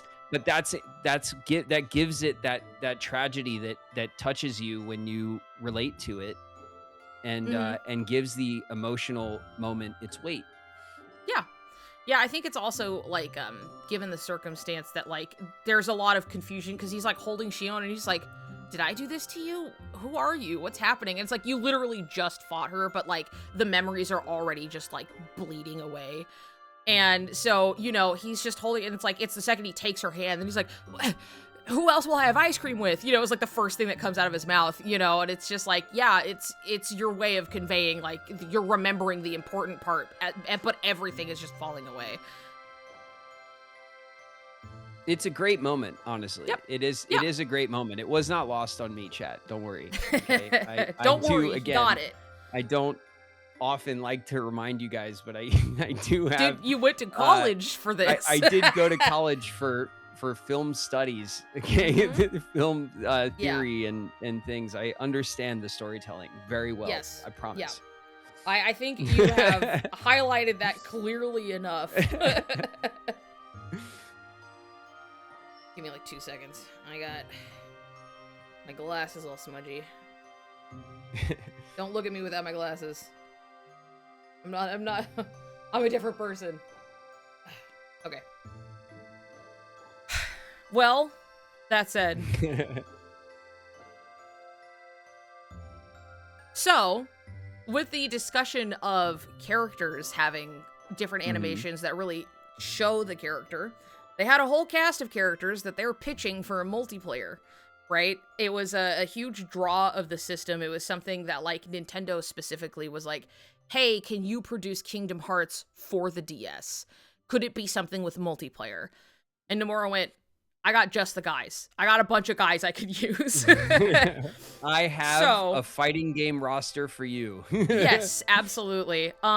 So the one thing that is unfortunate that, like, the multiplayer aspect, because not everybody's rocking around with a Nintendo DS from like the mid 2000s, you know what I mean, to play like multiplayer, like local multiplayer, you know what I mean? So when you play multiplayer with other people, there is a like victory screen. Basically, it'll tell you who won. People are like racking up points. That's why you're picking up all of these like gems and stuff. And so what happens is the victory screen is you start on the bottom screen and all of the players are in chairs. And then those chairs will rise up into the top screen and then show who's like first, second, you know, whatever. And when you lose, sometimes it'll like spin like really silly. But each character has a victory and loss animation, and they're all different, and they're all really just cool to look at because they're all very clearly like trying to sell a character with like a limited animation and like model. So it's all very like movement and everything, and they also all have individual win animations when you win in a Coliseum with them. So I have them all collected here for you to see. Well, Xemnas is fine, I guess. Yeah. He does a little spin. for his Coliseum win. Yep. I his like little that face palm for his lose. His loss, where he's like, it's like so dramatic. You know what I mean? It's very dramatic, theatrical. And his win, it's all very him. I feel like, and this is in like order, like number order. So here's Zigbar. I love that, like, he just sits back and he's like, yeah. It's fun. His wind taunt is interesting. Yeah. I just like the sitting back and like crossing his leg, and he's like, usually they're fairly simple. Some are a lot more wild than others. Demix is a particular favorite. Here's Zaldin, posing cool with his spears, but he's still quite stalwart. So like even when he wins, it's I just like the difference between his win and lose animation is very minimal. small. Yeah, it's very just like a damn, you know, and then he's like, and that's it. Like that's all you get from him. Winning is just like, well, of course, yes, of course I won. Thank you. Thank you guys for the hype. We have a little shared hype train starting. Woo! Shared hype train. Last Alley Cat resubbed 8 months. Monsieur Dorito also resubbed 12 months. Thank you guys. Thank you guys for the new follows as well. Sigbar wanting everyone to clap for him. Here's Vexen, and the way he like quakes and because they're like he's laughing. Right? But it's still so, like, you look at it completely isolated. Thank you for the bits, Pseudo. 300 bits for all my hard work. Gimme! One Sky, One Destiny. With 500 bits. Thank you. I appreciate it. I appreciate it so much. Thank you. Anyway, so here's Vexen. Where he's like really maniacal when he wins, and he's just like devastated when he loses. He just gimme, like really goofy. Looks like he's violently vomiting. In his losing a little animation. bit. Yeah. Porcelain throne. Yeah. yeah. Gimme. I'm getting 1 bit. Thank you, Shannon. Anakin with 5 bits. Thanks for the pennies. I really appreciate it. So anyway, here's Lexaeus. He's, you know, he's really disappointed when he loses. He's so disappointed in himself. I love how the fists, like the hands are so just... The hands are just so, you can tell like... they're trying to do the most with the very limited tool set in the animations that they have. And to be fair, with like these models. they're smaller on a small screen, so they're just it's getting it across. Shannon, stop! Stop giving me tiny nothing bits and then making the text to voice go MMNNMMN. Gimme! Hype bits for you too, Niku. Less Thank you, than Queen. Spatula hands, yes. Okay, here's Zexion. Like, me getting to, like, revisit these is very, like, I love his... The hair flip. Yeah, he gets his little hair flip, and, like, he's so... The hair flip win is very Zexion. Yeah. I'm Pixels now. Can't do anything about that. Niku's camera, you're a reference to the end. low poly of the DS games. Thank you for the subscription, Queen. Thank you for the gift, sub, Jules. Everybody's going crazy. They're going crazy Luke with for the Kingdom resub, Hearts. 17 months. Thank you guys for all the bits. Thank you guys very much. Yes, thank you. Shared hype trains are fun and cool. Niku's my favorite 358 over 2 days character. It's me, my low poly. Anyway, here it is. Here's Zexion. Here's Cyax. I love his win is just like, he's just like, and that's it. Like, that's all it is. Yeah. Kind of understated, just kind of. They're all very small animation. The win, lose, in the chair. They're all like little animations, and they're basically all variants of the same thing. But but it is interesting Some are to see going to be a which lot ones... more animated than others. Where, like, obviously Yeah. for Psyx, it's not going to be like, yay, you know, like Zigbar is like, everyone's like, yes, clap for me, kind of a thing. But it's just fun to see. I just get the impression that they're doing a lot with a little. Yes, yeah, absolutely. And I think the choices all kind of fit, you know? Anyway, here's Axel, and he's just, like, laughing. He's just yucking it up the whole time. Which I think is fun. Otherwise, he just looks like he's pouting when he loses. It's very just like... Yeah. Whatever. Demix falls off his chair when he loses. And he's, like, kicking to, like, get back on. Which is, like, one of my favorites. It's really silly. This is easily the best one so far, yeah. Yeah. It's very, like, they are selling a character. Small but big. We have to sell it for the back. So him being like, woohoo, you know, very animated versus the rest. And then falling off of his chair. I kind of wish that he just completely fell from the chair. Like, eventually just, like, fell off. Just completely falls away. Would just be that much better. Yeah. Coda Berry, thank you for the gifted subs. I like that for Luxord that he's not really upset. It's like the same whether he wins or loses, because for him it's just a game, right? So he wins and he's just kind of going, eh. Yeah, and then he loses, he's like, oh well, you know. Like, he's just like, it's very like, take a bow, we're done. Pseudo with the gift subs. My goodness. 5 gift subs. Thank you. Going into level 4, you guys. Thank you. Hell yeah. Also, I am extremely blurry. I can't really do anything about that. That's the Twitch, like, share. My the Twitch stuff share. Works. I promise. You are blurred. Yep. On all of my I'm censored. Twitch sharing. Yeah. I don't know if this is an internet thing on my end or if it's just I don't think so. Because you look fine to me, and you're, like, fine on my side. And, like, everything for me is working just fine. I think sometimes Twitch can't handle what it's doing, so... It's just kind of, Grim was like that on my side earlier. Even if I, like, refresh your source in OBS, it doesn't really matter because on my Twitch, shared stream guest star thing, you're blurred there as well. Yeah, it's nothing to do about it. So everybody just hang tight. It'll fix at some point. So here's Marluxia.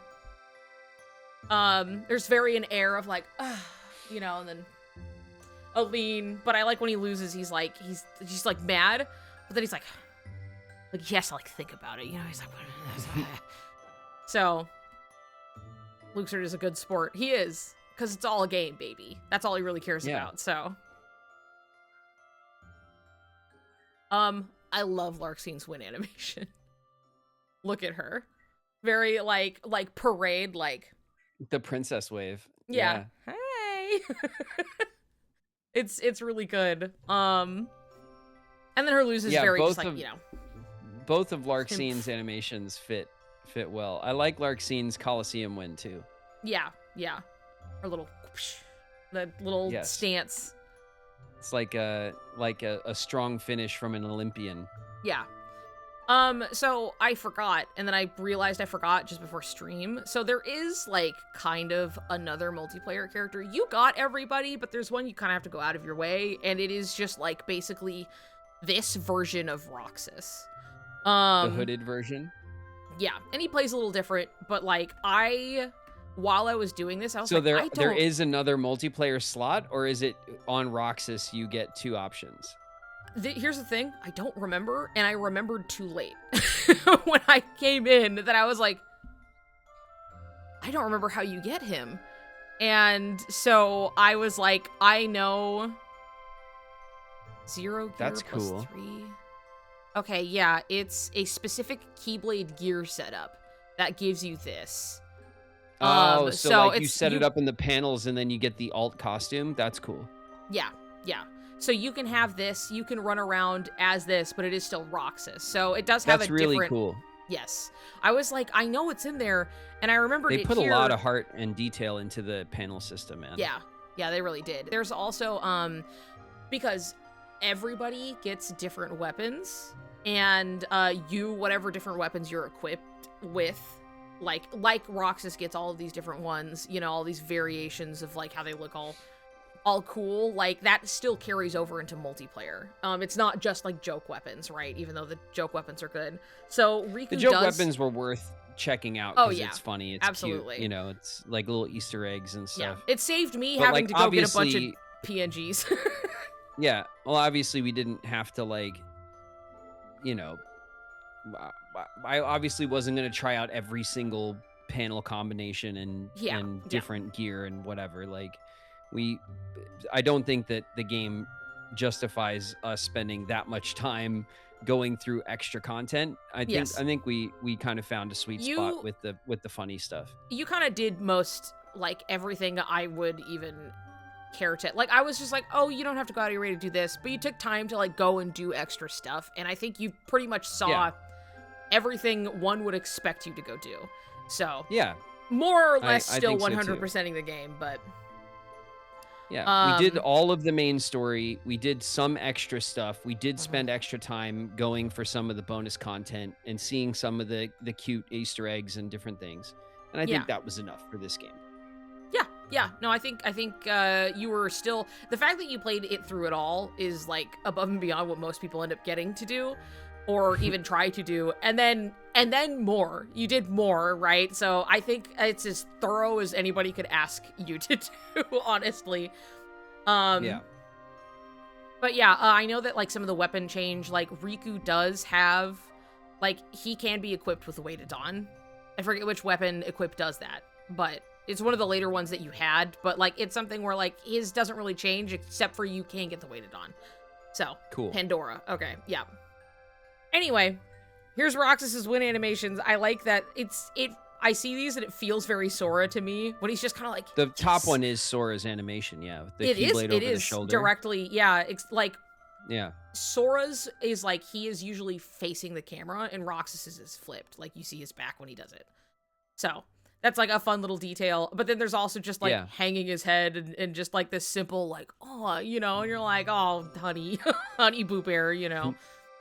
So here's Shion. She gets her own little Coliseum win. I like that she gets like surprised and she's like, yay! Like she wins, but she's clapping. It's very cute. She's very disappointed in herself when she loses. A little embarrassed, maybe.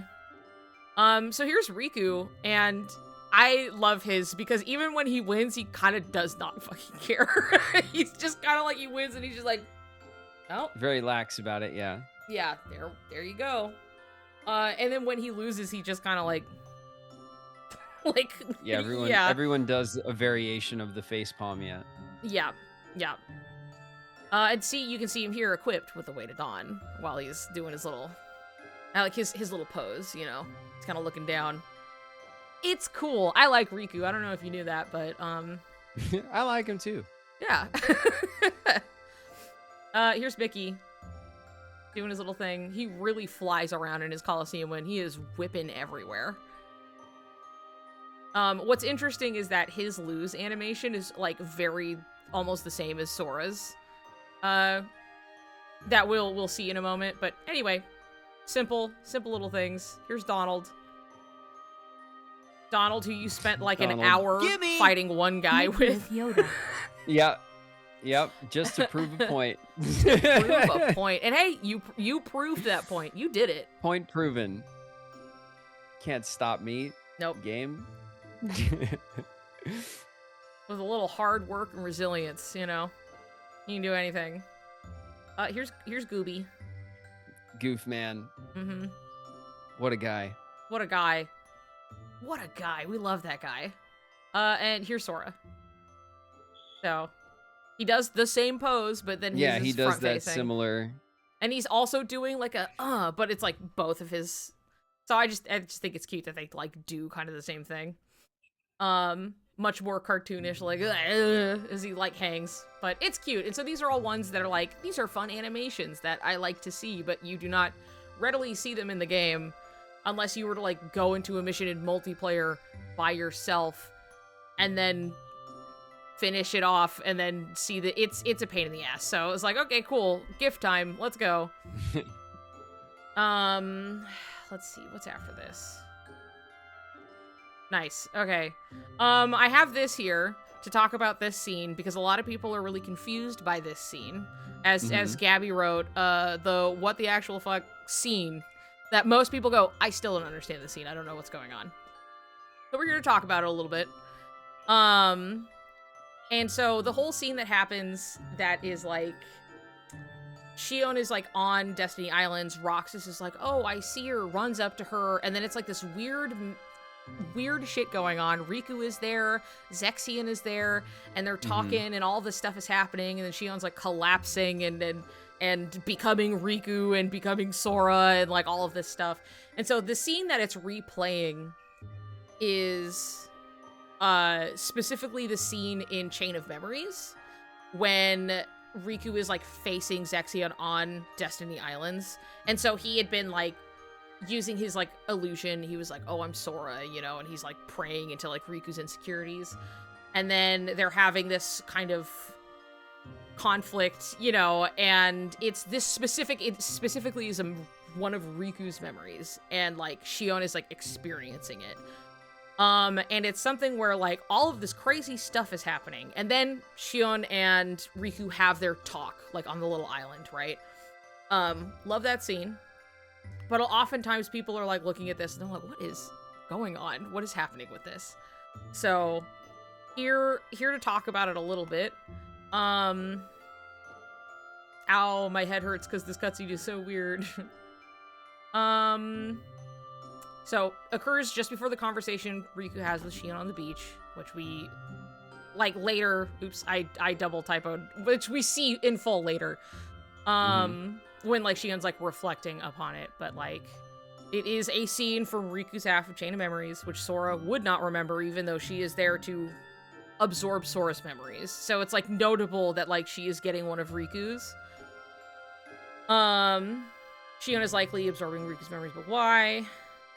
So I have information to deliver about the scene that, like, in the novel, which is a really interesting read. If anybody were ever curious about any of the novels, I cannot recommend this one enough because the novel writer who wrote it, as one would, wrote for this game, like on the game, helped contribute to Shion's creation, like very, very much. And helped plot things out and yada yada. So, like, the novel is actually just really cool and a really interesting insight into characters' perspectives, like whether it's Axel's or Roxas or Shion or even Riku, and we get a lot of, like, just cool thoughts, which they are littered in here, we will be seeing them. But in the novel, they deal with this scene a little bit, and Shion shows up at Destiny Islands, and Riku has been tailing her the whole time. And you get an interesting perspective from Riku because he starts to freak out a little bit because he's like, oh, I am not prepared to come back here yet. So he starts to... That's the lore and little details and bit that important to the game. Sorry. Novel... What is the lore and little details bit? Yeah, it's... The novels are cool. They're cool insights. Anyway, so... There's something that at some point I do want to... like the manga, right? There is the manga. Yes, and I do have some things to show from the manga because it's fun and silly. And then there is the novel. Okay, so a separate series. Yes. But at some point, I've seen these. I've signed a few at conventions and stuff. People bring them to me. Yeah. And at some point, I was gonna try to like assemble a collection of them. Yeah, I mean they're my Kingdom Hearts stuff. Yeah, they're hell, I could even like find ones to send you. I have like the whole collection. Part of what can be a little confusing when you see them is that the artist for the manga does the covers and art for the novels as well. So it all looks like it's the same, but the novels are like novelization retellings of the stories, often with extra insight to the characters. And then the manga is kind of its own fun adaptation that actually Right, stopped after 358. The mangaka, I don't know, just was like, you know what, I'm done with this for now, and then came back for like Kingdom Hearts 3. But the 358 manga is very popular in that it's very silly and it's very fun, and I have some choice panels I'll be showing you later. But the novel itself and the novel writer who wrote for this game specifically has some like interesting insights into everything. And in this, like, Riku had been trailing Shion and is like, oh god, I did not mean to come here unprepared, and he starts to kind of not like have a panic attack, but it's just like his heart rate is like quickening, and he's like, uh-oh, you know. And he shows up and he starts remembering this scene of like him facing Zexion in like Chain of Memories, and it was this whole kind of really like, what if I had a battle that pressed all of your traumatic buttons, like beep beep beep beep. So he's remembering this, and he starts to get like this splitting headache. It's like so bad. He's like, this is like the worst headache I've had in my life, really suddenly. And Shion like looks at him, and it like cuts to basically, I have it in the next slide. Yes. This scene is between Shion collapsing and Riku holding her. So like he kind of follows her there. And then we get this like, oh, this whole weird memory scene is happening. And while that's happening, Namine is looking at the pod with Sora in it. And so this quote, as it goes, is that you, Riku? Namine murmured as she gazed up at the pod where Sora slept. With the memories leaking out bit by bit, pieces returned to Sora. She could sense so many people in those memories. More. The shards came from several different sources. Riku's were in the jumble too. She remembered because she had tried to manipulate his memory too, just once. She'd copied that memory into the replica. But why was the other girl absorbing Riku's memories too? So there's a lot here that's really interesting and fun, and if you'll recall, our fun excursion about Chain of Memories and, you know, talking about, like, they both have this meteor shower memory, which only really makes sense if they both have that memory, i.e. they had it together, right? This, like, there was a meteor shower, I made a promise to protect you, and it's this very, like, contingent little memory that they both share that really only makes sense if they both share it. And in the novel here, it does just like the way it alludes to it, where it's just like, oh yeah, she tried to mess with Riku's memories too when making the replica. And it was like, I tried to copy that memory into the replica. And it's just like, oh, that memory, you say? You mean that really, really important one that like would only make sense if they both had it? But the point here being that like Shion is like absorbing some of Riku's memories at the same time, because everything's kind of up in the air and she's literally built to like absorb memories and copy powers. Yeah. So while she's there and Riku is like in the vicinity and Roxas is nearby and she's basically having this like overload crazy time. So she's like, oh, I'm having this memory, but it's like Riku's memory. And then she's like on the Riku ground. Shows up there. He's having the memory. She's absorbing by proximity. Yeah, almost. basically. She's taking in a piece of it as well. Yeah, that's why, because a lot of people go like, why this memory? And like the scene is followed by like Riku is there like holding her on the ground, right? And so like he was there, but the novel more clearly is like he was following her. He is there, and as he like shows up to the scene, he's remembering the last time he was like in this place generally. And it was during a really bad time with Zexion, and then so she starts like, she's like, oh my god, this memory, So she starts having it, and it's a whole, everything is just like swirling and bonkers, and it's like, to some extent, like, people are really confused by the scene, but like, it's supposed to be a confusing scene because Shion is also really confused. You know what I mean? Yeah, that, like, it is intentionally meant to, I think, be to be confusing. Yeah. This extra little bit of context kind of grounds it a little bit, but Yeah. But in general, I think that the scene is just to show like Shion kind of in a vulnerable state, Mm-hmm. that it's painful, you know, to have all of these memories that aren't yours kind of forced upon you. Yes. Um, Yeah.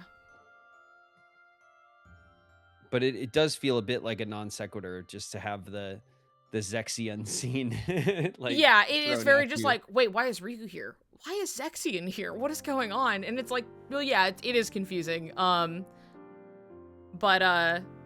it's just like interesting when you get to kind of like dig into it a little bit, that you're like, why is, like, of all things, like where Shion is built to like absorb memories and like to replicate like Sora, essentially, like to take from Roxas, who's taking from Sora, and then like Riku is somehow involved also, and it's just it's interesting. It's just something to chew on, and there's like a bit of like why that's happening, but it's still like, whoa, it's crazy what's going on. So that's all. That's just kind of put in here because a lot of people, I happened to explain this like the other night where it came up, where someone was like, I still don't understand that scene. Out.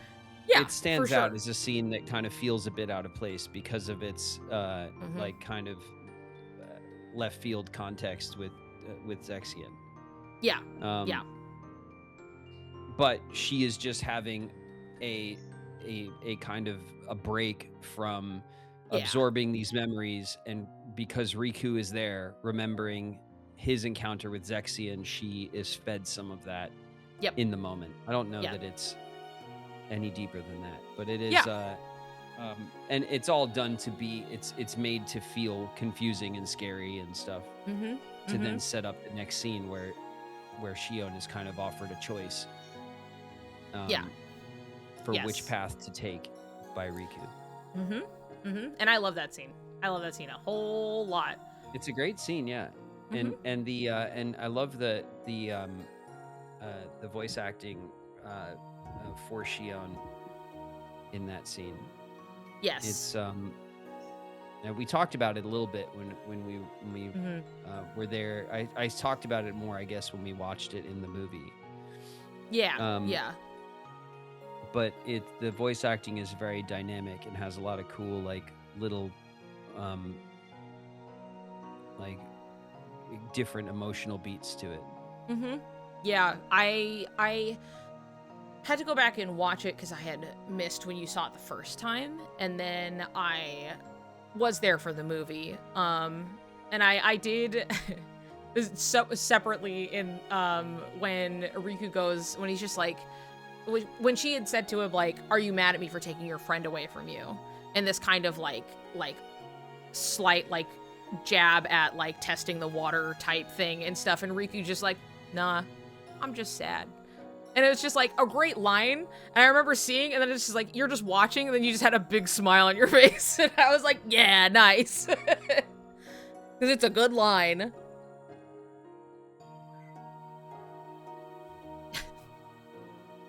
Anyway, what's this? Oh yeah, Gabby also wanted me to talk about how Oblivion has like associations with Shion in this game. Yes, I'm just saying. Keychain representing Riku in all of the game, but here it's different. I did not make this line. I need to make it clear. Gabby put this in for me at like 7 in the morning, and I was like, okay. It is tended to, like, it represents like Shion while Roxas is dual wielding. Gabby suggests maybe actually be her Keyblade transformed, seeing as he is suddenly wielding 2, and Shion is now gone. But Oblivion does mean it is a state of being completely forgotten, which is clearly applicable to Shion really specifically. Shion is currently being forgotten by Roxas and all others who know her. Riku, when he catches Oblivion, which is still also distinctly like a Keyblade designed for him, right? But like he catches it, but he has like, he can hear Shion like being like, please stop him, right? Like he's gonna die. Please stop him from doing this. But when he catches the Oblivion specifically, like he hears her. Oh, this is right. when we're crossing, we're doing the kind of like the building. Yeah, that fight. one. Let me go back to that really quick while it's still, go back in. There we go. I forgot. I was like, oh, this is it. I thought there was another one. Anyway, so yeah, that's like the scene talking about it where Shion gets kind of this association with Oblivion, and it's really interesting because there's a lot of like Kingdom Hearts loves making character and narrative parallels. Oh, so, I'm in an ad break. Oh, we can take a moment. We can take a breather. If we want to just give it a sec before we continue. 1 minute. We have 1 minute left. 1 minute. Anyway, I hope I hope that brings any clarity before this with the scene. I hope anybody who is like, man, what is that scene, goes, oh, okay, yeah, that, all right, because it's like famously a scene people go, I don't know what that was about. So the beach scene, yeah, or this one, the beach scene. This one is just like a fun little like, oh, interesting parallel. Yeah, the beach scene definitely struck me as strange and a bit out of place, but yeah, it didn't really sit with me. I didn't feel like there was anything there I really needed to overly interpret to unlock. Yeah. I think it just felt like it was supposed to be, you know, a demonstration of Shion's kind of like hell in other people's memories, you know? Oh yeah. Yeah, some of this is just like, I put a lot into, because like there's obviously just talking with you and your experience with the game, and then I'll put things in here that I'm like, this will be cool for people to know in general. The people who watch, you know, it's just like, hey, here's your fun fact. Here's a new thing that you're learning. Here's some information you probably were not aware of. Half the time people go, I did not know there were novels. And you go, yep, here they are. They say a lot of really interesting stuff. Holla Queen is in the house. What up, Holla? Holla, we're already well through your slide. I hope you made it for that. Yeah, your slide was like right at the beginning. I need you to know. We went through it and everybody was, well, most people were good and they said sorry to Syx and everything. Good. Okay, good. I'm glad. Because I remember, like, peeking, and, like, I didn't quite see in, like, the passing of chat. So I was like, oh, well, at some point. Ads are done. Okay. Anyway, all of this aside of, like, oh, cool, Oblivion in this circumstance gets, Read Clapping Hands Medium Dark Skin Tone, the Clapping Hands Medium Dark Skin Tone KH novel. The text-to-speech read the clapping emoji. It said medium dark skin tone each time it read the emoji out loud. So that was a little distracting. Thank you, Noah. Anyway, so cool character parallel. And so think fast. Who is this? What's his name? Oh, I know this guy. I love this guy. You sure He's know great. him. Yeah. Yeah, I know What's him. his name? I know him. We're best friends. You and... He and I. My buddy. Mm-hmm. My buddy, his name obviously is Hainer. Ah! Anger. It is Hainer, yes, you got it. Our friend Hanger. And what are the other two? Of course, anytime I am with Hainer, I also am spending quality time with my other good friends. Mm-hmm. Who are a really good time, by the way. Yeah, so cool. They're so cool. Love hanging out with them. That would be Pence. Uh-huh. And Olette. You got it. Good job. You'll never forget this ever again. Yippee! Your best friend Hanger. Haymaker, Pants, and Omelet. Yeah. Mm-hmm. Good job. So proud of you. And it didn't take any time at all. Let's see, what did I have next? Okay, cool interviews and novel quotes. I have just like fun facts, clarifying statements, just interesting tidbits, what have you. And I don't remember exactly the order I put everything in, so each time I get to go, oh yeah, this. So. Okay. Oh yes, so as immediately, oh right, this one. So interviews with Nomura usually after every game clarifies a bunch of stuff, but they're like, single missions are fairly short, but there is quite a number of them. So as Nomura had said, at first we were going to have a mission for each of the 358 days, but we thought that would be too much. So we were going to make it around 150. But when writing the scenario, we realized even that would be too much. So I gradually got rid of more and more missions. Then the guys on planning got rid of even more. And then even after that, when we sat down to play the finished product, we still felt it was too much. I wonder what would have happened if we had made it originally planned. Yeah. But it's so funny. Yeah, nothing ambitious. Else, right? Ambitious. Absolutely. And that's how you want your auteurs. You want them to be ambitious. Yeah. I'm excited for so one of the guys that's going to be on the panel with you tomorrow, Tai Yasue, he is the co-director, and he is rather famously known as the guy who has to reel it in. So like Nomura's like, I've got this crazy cool idea, and he's like, okay, we can accomplish like half of that. He's like, that's cool, we're gonna do this. Okay, this is achievable. So that's if anything, yes, Nomura is very ambitious, but like I love and then we got a whole bunch, and then they removed even more, and then it was still too much. So I just like thought that was funny. He surprises even himself. Yeah.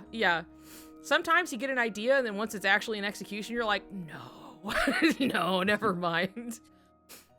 What was that all? That also had the sea salt ice cream being given a future role, right? It's like, of course, they're having it every single time, but I liked the thought behind it, where it's like, it's unusual in an RPG, but this time we were depicting daily life, and not every day is all that dramatic. This is a story about how those days pass by and pile up. Therefore, we weren't trying to depict adventures with lots of changes like we have in the series so far, rather, the repetition of days, with each one ending in conversations on top of the clock tower.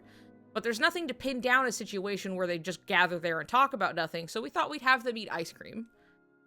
It was just an easy little after break kind of treat, and so, it was just, I like it's about the passing of days and how they pile up, and you just are kind of, you're doing your work. I like that reference as well, yeah. Yeah. I thought it was just like, and it that fits is what the game's well. about. Yeah. They were successful in that effort. I agree. So how did you come up with Shion, who became such a key person in the storyline? Nomura had said, we showed how Roxas left Organization 13 in Kingdom Hearts 2. At the same time as we were polishing off the KH2 project, we had assumed to a certain extent that Roxas's movements were during the time period when days happened. Like, he was doing stuff during this period of time. And thought that Roxas definitely left the organization because of the influence of someone close to him. And we thought that someone should be a girl his own age. Flowing from that, we began to construct the storyline, beginning with Shion's existence. So it was this kind of idea kicking around back there, because a lot of people going fresh into 358 when it came out at the time were really kind of like, what do you mean it's the 14th member of Organization 13? Who is this girl and why should I care? But it was like an idea that was still floating around even while they were wrapping up Kingdom Hearts 2, even if they didn't have it fully developed yet. But having someone just be like, oh, this is someone who's your own age, being of influence in some way, I think is just interesting insight, Yeah. The girl who broke up the band. Yep. Classic trope. Yep. Yeah, and it's definitely all her fault and not the circumstances surrounding it whatsoever. Just like every other case of girl who broke up the band. Of course. Let's see. Yes, so this is just, we don't need to read all of this, but it was just part of the whole quote. So this just kind of explains that, they keep collapsing throughout this story, and then suddenly Shion's down for several days. Oh, and suddenly Roxas is down for several days. And the point of that is kind of explained here, that Roxas has been existing closely with Sora from the start and directly feels the influence of Sora's present conditions. Afterwards, that tendency appears in Shion too. The two of them are sharing Sora's power.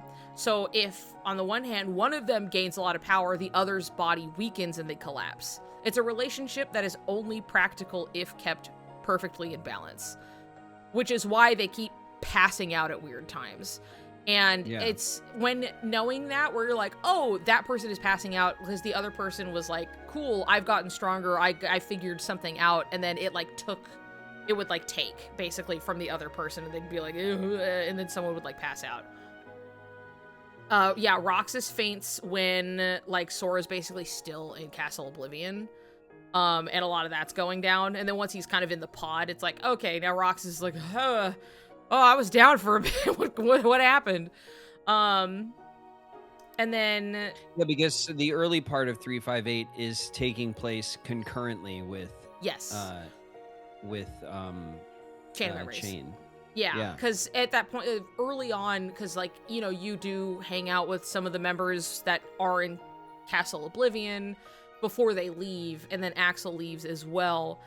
And, so at that time, like, Sora's up and about. He's, like, doing stuff, and then he's in Castle Oblivion, and as it happens, you know, his memories are, like, leaking out and everything, and because it's all getting, like, undone, and Namine's, like, you know, pulling at the threads and everything. And so they're starting to go into Roxas. But they were existing concurrently because Roxas came into being after Sora stabbed himself in the heart and turned himself into a Heartless. So that, in that action, it was like, here is a Heartless, so comes a nobody, because the body has to go somewhere. And then Kairi was like, hold on, I have special princess powers. Boop, and like gives him his body back. And so Roxas, like a file transferred incomplete, is like an empty folder, just like a guy there. He has no memories. Yeah. A body exists, but now he's just like, he just exists, and he doesn't have Sora's memories or anything, so he's not like Sora, and becomes his own guy. So they like exist at the same time for a bit, but Roxas is just like a zombie for a while before eventually Sora's, you know, really got the lifetime of memories knocked out of him.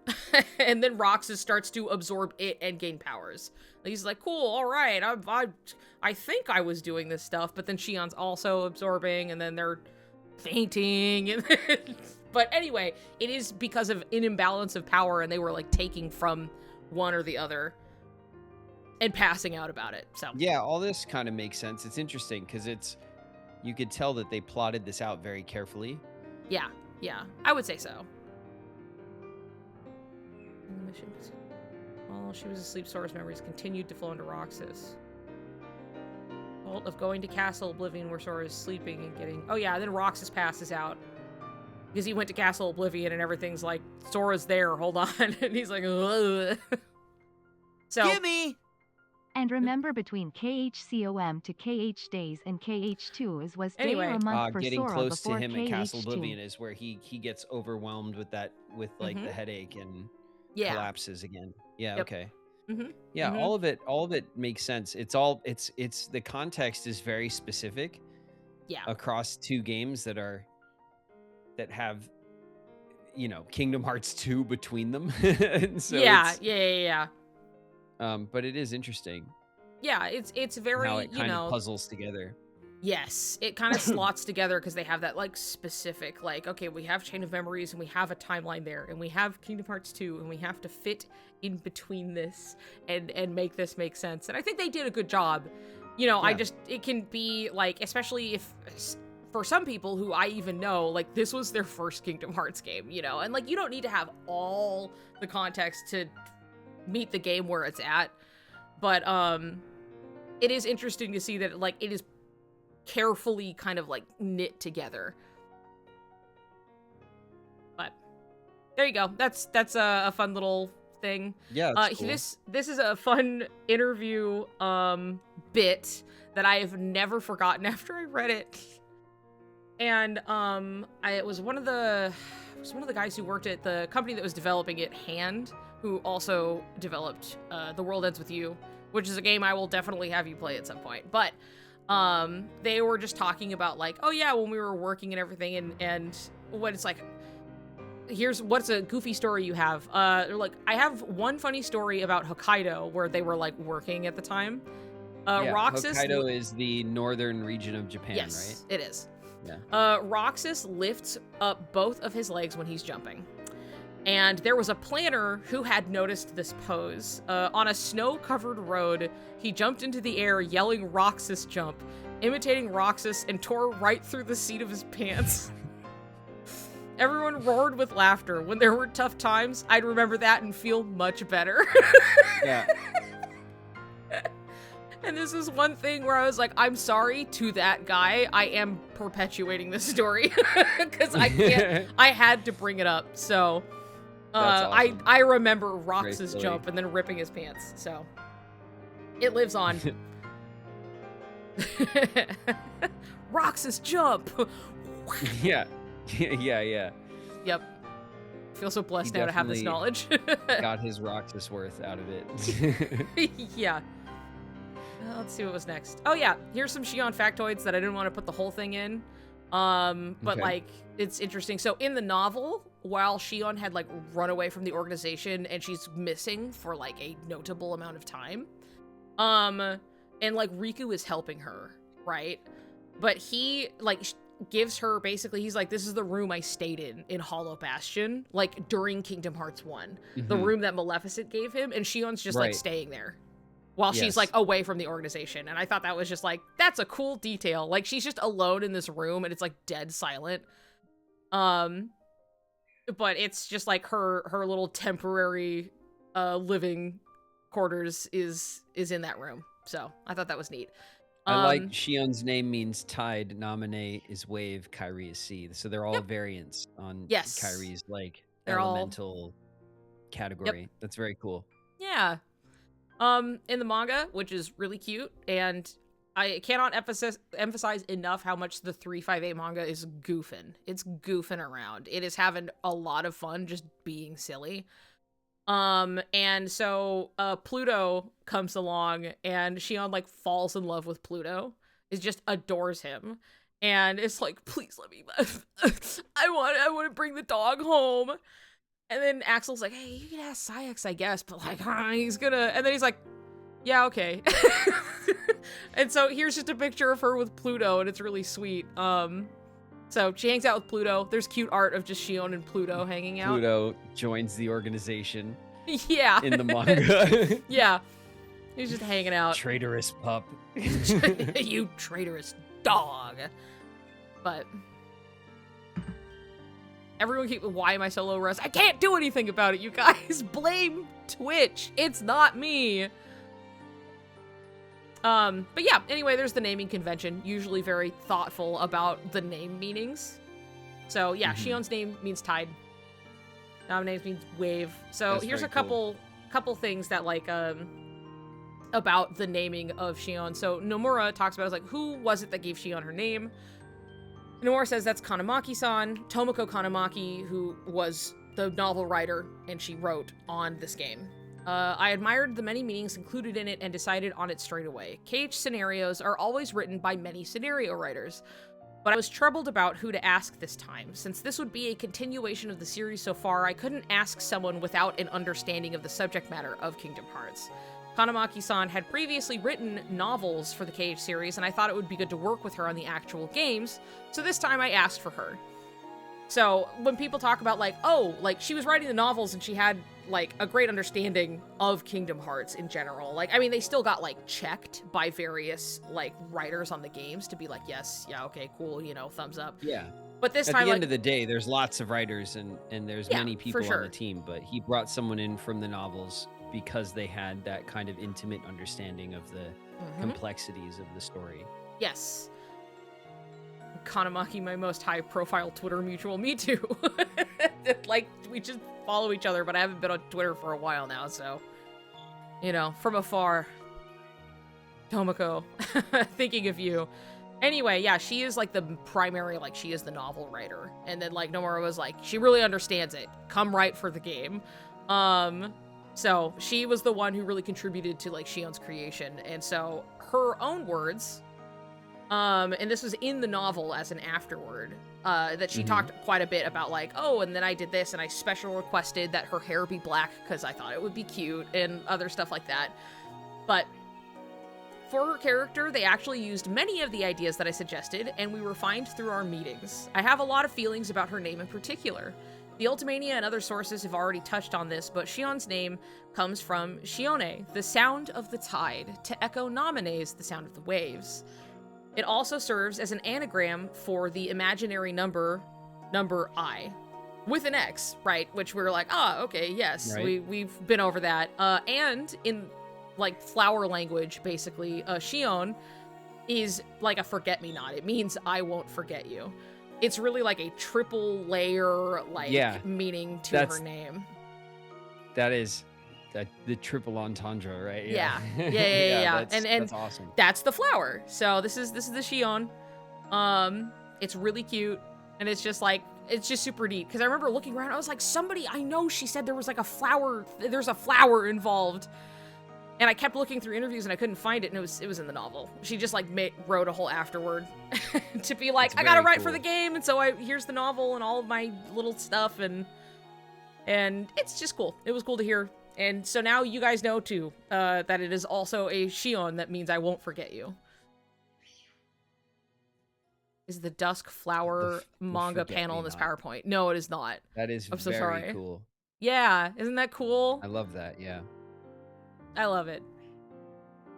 So this is just talking about a few things, but to do with Shion's appearance. And the nature of the hood flipping and which I know you understand, but we're going to talk about it for the audience. Of course. But, so Shion's outside form changes depending on who is looking at her. Is what we see in the game the same as what Roxas is seeing? Very general question. Ishida, well, to be more accurate, what we see is Sora's memories of Kairi that, like, are in Roxas, basically.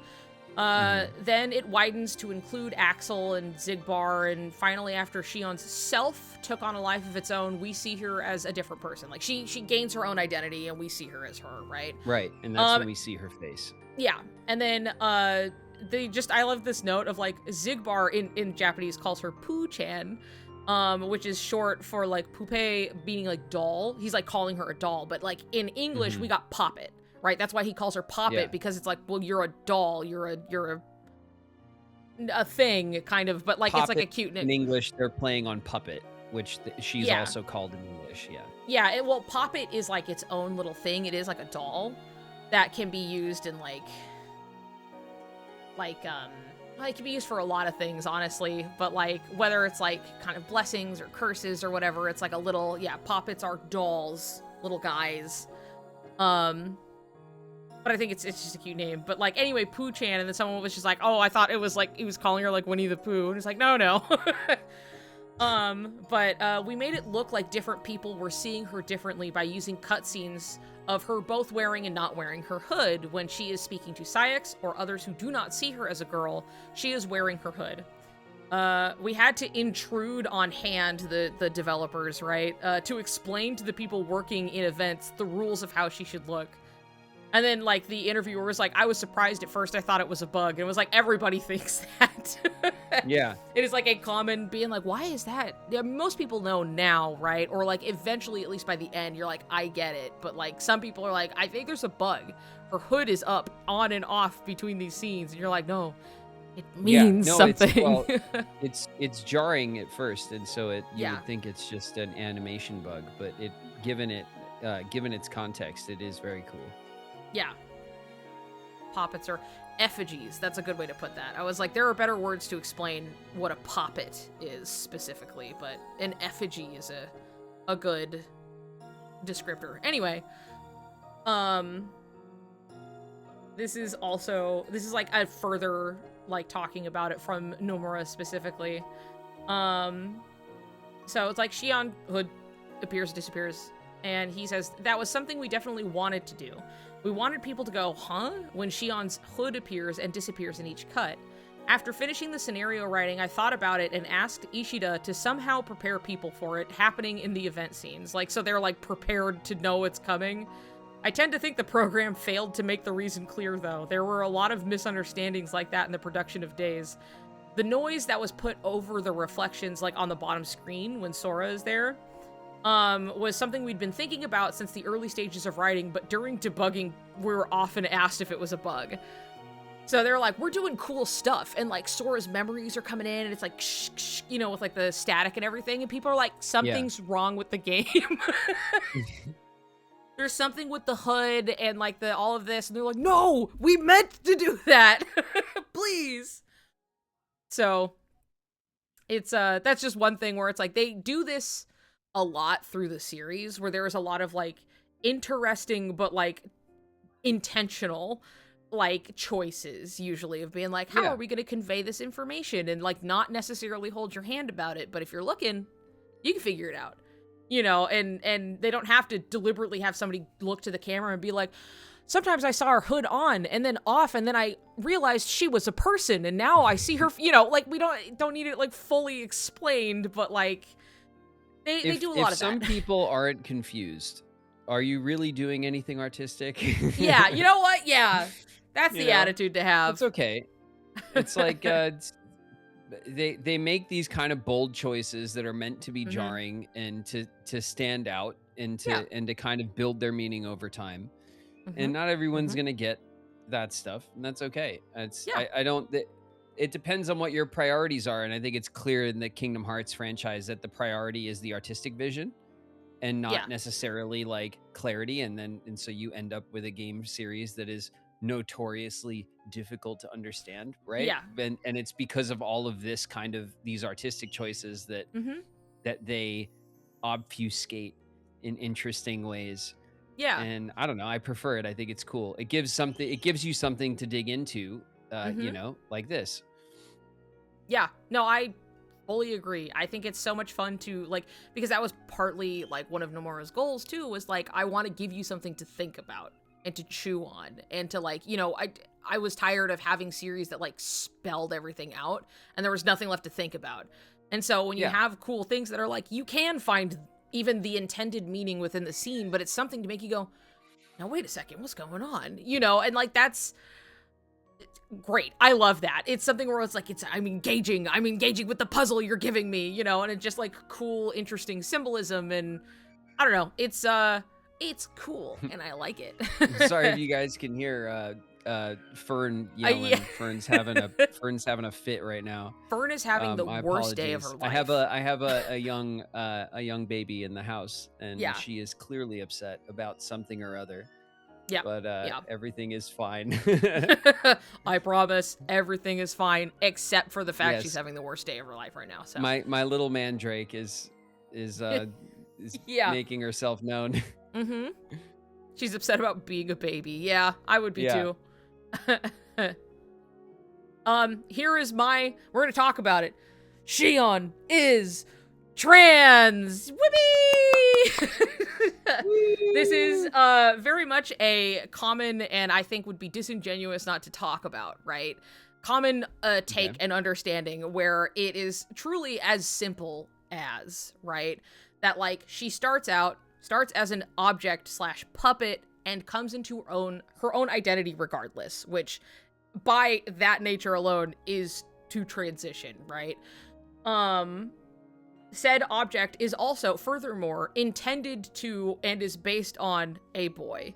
It is like you are copying Sora, you are copying Roxas. She literally gains Sora's face at the end, but you're like, that's still Shion. That's a girl under there. That's who she is, even if she is being made Shion's face over Sora's face in the end.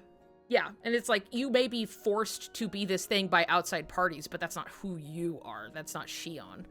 And then as well as just continuously through the game, the major points of her identity being tied to like being seen by people who see her as her own person. Like that's when you're like, oh, I see you for who you are. And that's when her identity is like, there she is, that's Shion. She has cracked so many eggs. Yeah, it's true. And it's just something where it's just like, whether like, I don't think it was like, I'm gonna go in to write a trans character, but it's just like, it is a trans experience regardless, right? And it's something that's just very easily read. Not that I have to convince you by any means, but it's just an interesting No, I think it's easily discussion. well. Look, Shion's arc is about her identity kind of forming in real time. Yeah. And they clearly play with like these kind of like gender themes and identity themes with the characters. So it's I think easy to see, and I don't think is like controversial to see how this is like something that can be relatable to that community, right? So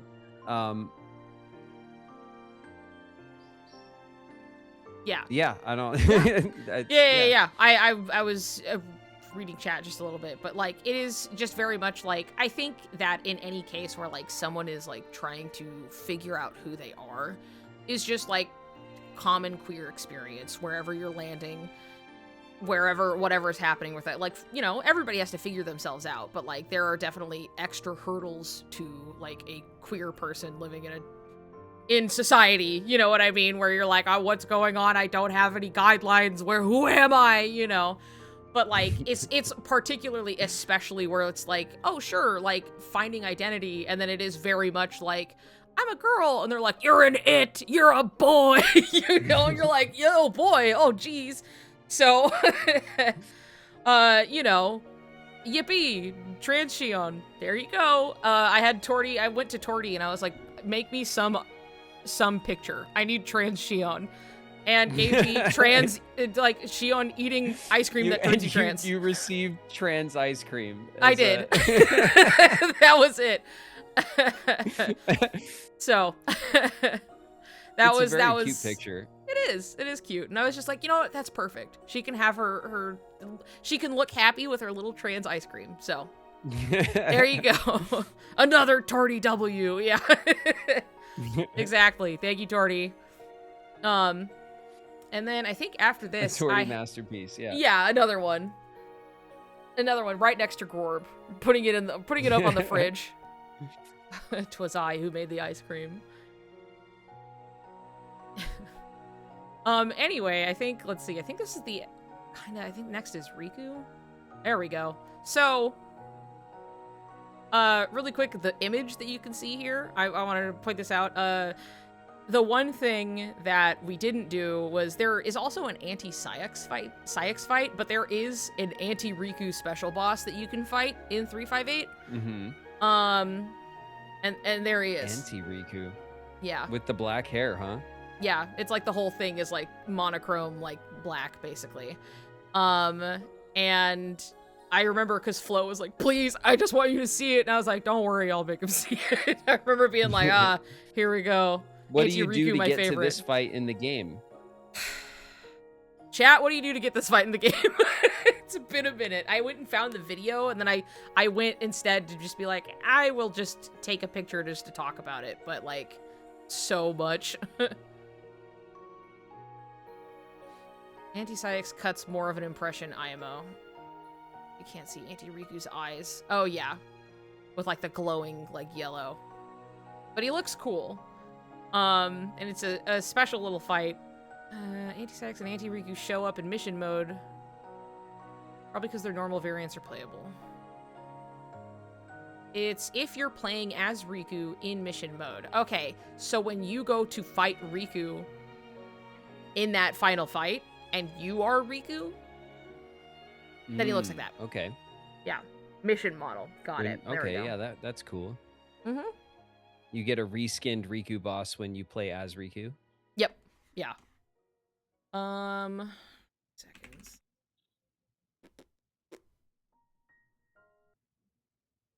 Changing my music on my end a little bit just to switch things up.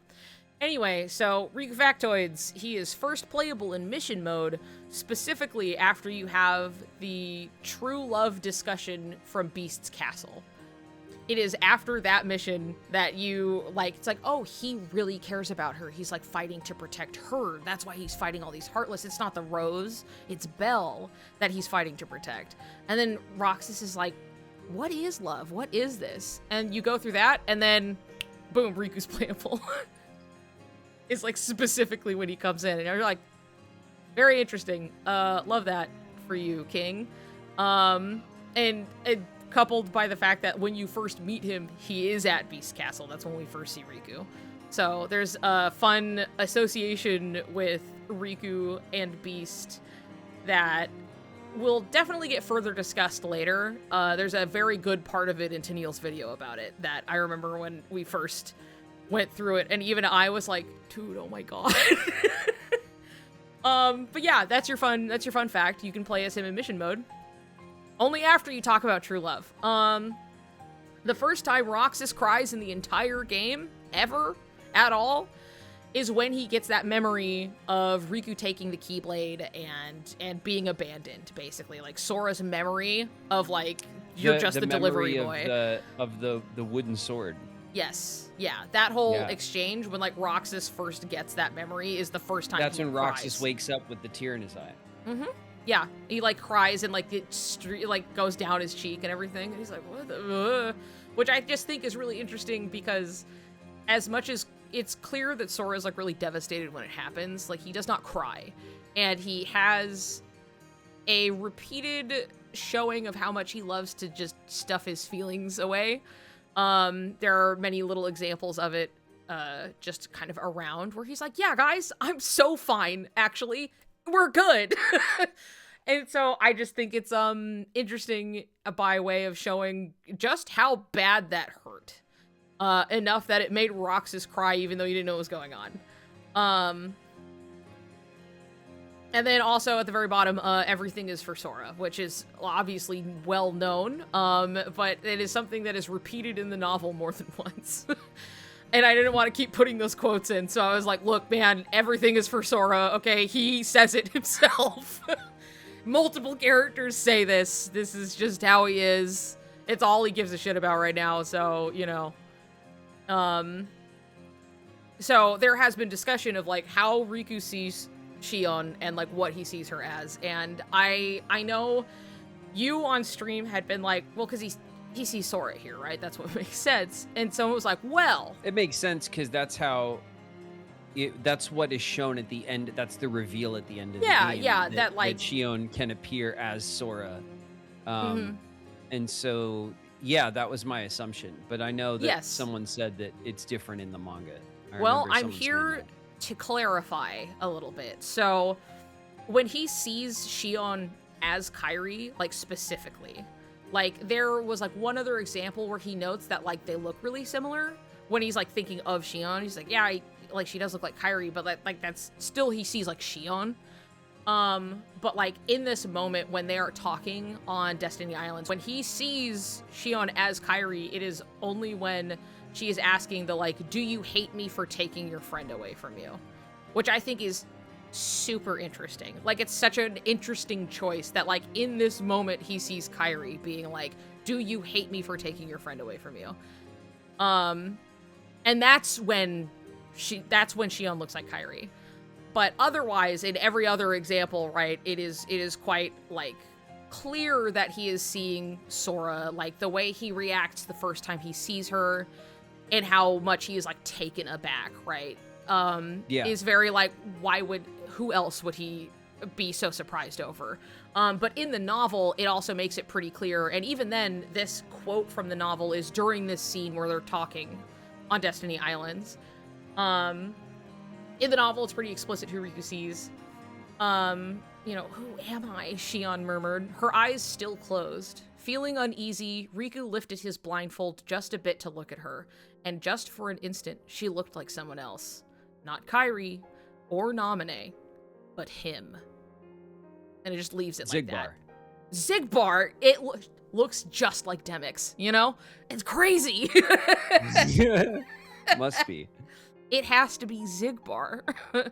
Yeah. So, this is something where, like, I know people get, like, you know, people will be like, oh no, well, it was this, no, it was that, yada yada. And it's like, well, there are examples of seeing Kairi in the manga in this specific instance, which is, like, super, super interesting. Otherwise, it's pretty clearly implied to be Sora, but he still sees her for her, like, a large part of the time. Like, even in this, where it's like, in this instant, she looked like someone else, meaning He knows what she looks like, right? But like otherwise, it's I like, think it's also just talking about the relevancy of like of the characters and their motivations and stuff. Like you can, I think there's a fine kind of interpretive argument to make when discussing Sora and his motivations. If he's motivated by Kairi or by Riku, and there's to a certain extent both of those things are happening with Sora. I think with Riku it's less kind of ambiguous, and that Riku is just more motivated like for Sora. In his parts of these journeys, he's usually doing things for Sora or looking for Sora, or like his motivation clearly is more about Sora more often. With maybe the exception being in the very early in the first game, when both Sora and Riku kind of initially split on their own journeys to find Kairi. But across the series from there on, Riku is I think most heavily and obviously motivated like for Sora. And so in this moment, at this point in the game, what would, I think seeing Kairi or Sora in Shion would surprise Riku, but the surprise that would come with more weight to it, I think, would be Sora. The guy who's supposed to be asleep in a pod right now. Right. Well, and in this moment that like all of Riku's actions are done in defense and protection of Sora. That is what's the most relevant to what's happening to Riku at this moment. So that would carry the most narrative weight if he saw her as Sora. And then that's paid off at the end of the game when Shion appears to the player as Sora.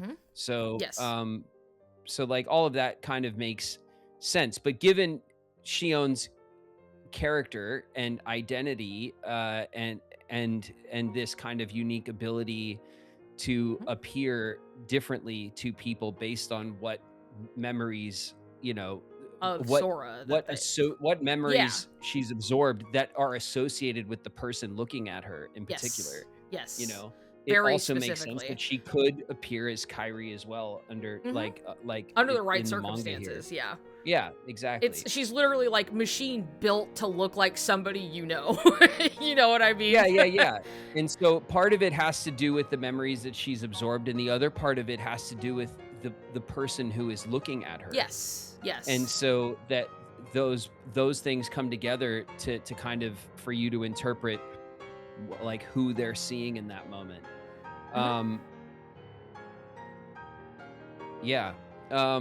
It's I don't know, it's cool. It's cool. I like it's I cool also to talk about. I think also it's important to just again kind of underline that this stuff is obfuscated enough so that it can be interpreted in different ways intentionally, that if they wanted you to interpret this in one very specific way, they would just show it to you so that you can just interpret it the way that they intend. The fact that it's obfuscated is meant to kind of open the interpretation window a little bit for people, and that's part of the design of the narrative.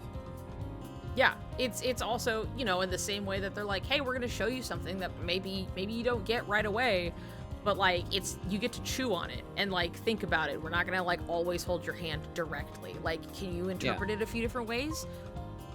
Yeah. Why don't you just think on it, bud? Here you go. And that little bit of open interpretation goes a long way to give people in the community something to talk about, something to discuss and debate a little bit, and to have different opinions on, right? If like this is the highlights of the narrative. This is not a bug, it's a feature. Yes. I think so. Of the narrative style of this franchise, and all of these, like I love the franchise for this reason, because so many people come to this franchise and are able to imprint to it, to see themselves in it, to feel seen by it, to relate to it. And that is, I think, part of the reason why the franchise is stood the test of time, is so beloved by so many people. It's, you know, it is great writing that some of this stuff is obfuscated a little bit. Just a little bit, and not like, but like with intentionality, you know what I mean? It's not just like, and we went, oh, and let you do the work, as much as it's just like, yeah. Think about it's that. not like they don't know what they're doing by obfuscating this. It is an intentional choice. Yes. Let's see. What do we got? Oh, by the way, Cat. He's real. He's real, and he's back here, and he's on the bed. He's not real. He's just 4 pixels. Right, I forget. I look like sludge no one on your can stream. see the cat. Cat not real. AI cat. AI cat. Look, you can see that it's like a beige blob, okay? And that beige blob is my cat. Baby cat. Look, I have an emote for him because he's real. Low poly cat. Straight up, that was 4 pixels. Love that. Anyway, moving on. Here are just some little choice little novel quotes that I liked. That are always, you know, just interesting and informing of the character, but like Shion asking like, do you know where Sora is now? And Riku being like, that secret stays with me, he said. Why is that? Riku had resolved to answer all of Shion's questions. If she really was made out of Sora's memories, then she was a piece of him, and that made Riku unwilling to lie to her. Which I'm just like, that's good. That's good. Yeah, that's nice. Yeah. And then later in the conference, like, oh, where I belong? She looked down at the sand. How will I know? I'm not sure I can promise you I'll come up with the right answer. And then Riku's thoughts to himself, like, even her self-doubt was so much like Sora. Love that. Love that. Yeah, it's also something that would be like, Riku would know, right? Riku would know what his self-doubt looks like. And it's just like, yeah, that's cool. Yeah, it says a lot about Riku's relationship with Sora, or Riku interprets that through his relationship with Sora. Yes, absolutely. Niku looks like they're in the witness protection program on Raven's side. I need a voice like changer, you know. Yeah. What was this? Oh yeah, this is another. I think this is later, and she's like in the Hollow Bastion room, if I remember. But like, Riku noticed her confusion. There isn't much time left, Shion. But you already know that, don't you? Yes, she did, but she didn't know what to do. Riku wasn't here to save her. The one Riku wanted to save was Sora. Still, he was helping her because it would help him. Which it's like true to his nature repeatedly, in the way that it's like, you know, he's not always the best moral compass, but like he's kind of he's just like, well, I have an end goal and like I'll help you because it's helping me. Not that he doesn't feel bad about the circumstances or people who are getting something they did not ask for, but it's like at the end of the day, there's like an ultimatum of like, okay, you're coming back or you can choose to come back, but like I'm helping you because you want to leave, and that's a lot easier than like forcing someone to come back. But it's just like Shion just being like, oh yeah, like he isn't here to save me. He is here to save Sora, but helping me helps him. So Riku's always willing to do some dirty work to help people he loves. It drives me crazy. Yeah, basically. As quoted in the description before, like he's a surprisingly immoral guy. When he was like, he was saving, you know, when he went to save Kairi in KH1, and it was like, well, it was more about like how guilty he felt about what happened than anything else, because like, whoops. But anyway, the start of his journey is him going, what's wrong with joining the villains if it gets us what we want? That was his initial argument. Was Sora, come with me. Like, you don't want to come with me? This is the fastest way to save Kairi was to join up with the You're not taking this seriously, but I am, and I'll go save her even if I have to do bad because I'm mad at you. Whatever it takes, yeah. Yep. So here's a little bit just from like That, like, the way it ends just makes me laugh. But when he, like, runs into Mickey in the forest is, like, the first time he's seen him in a while. He kind of, after they left Castle Oblivion at some point, there is a side story that is really interesting. I did not include it. It is just a short read. But, like, in this side story, you get to see a dream that Riku is having where he's kind of basically reliving, like, his life on the island and how frustrated he is and how he is struggling with the fact that he basically feels like a third wheel, like, no matter what. I'm summarizing this, right? And then after he has this dream, he wakes up and kind of is like, I have to go. And so he leaves Mickey behind. And so he's been separated from Mickey for a little while between Chain of Memories and 358. Like, when we see that scene of them in the forest, that's like when they've finally met back up after a while. Yeah. But Mickey finding him, Riku, am I glad to see you? Mickey ran to him. Nice. A bit of warmth spread through Riku's heart. Your Majesty. Mickey was a good friend, and one he hadn't seen for almost a year. Riku was more or less avoiding him. Like, I think it's both sweet that, like, it's like, oh, like, Mickey being excited to see him, and, like, it warms his, like, it genuinely, it, like, warms his heart, it, like, feels nice, and then he was like, it's like, yeah, he was avoiding him the whole time. He's like, no, don't look at me, please. He's dealing with stuff. He's trying to deal with it.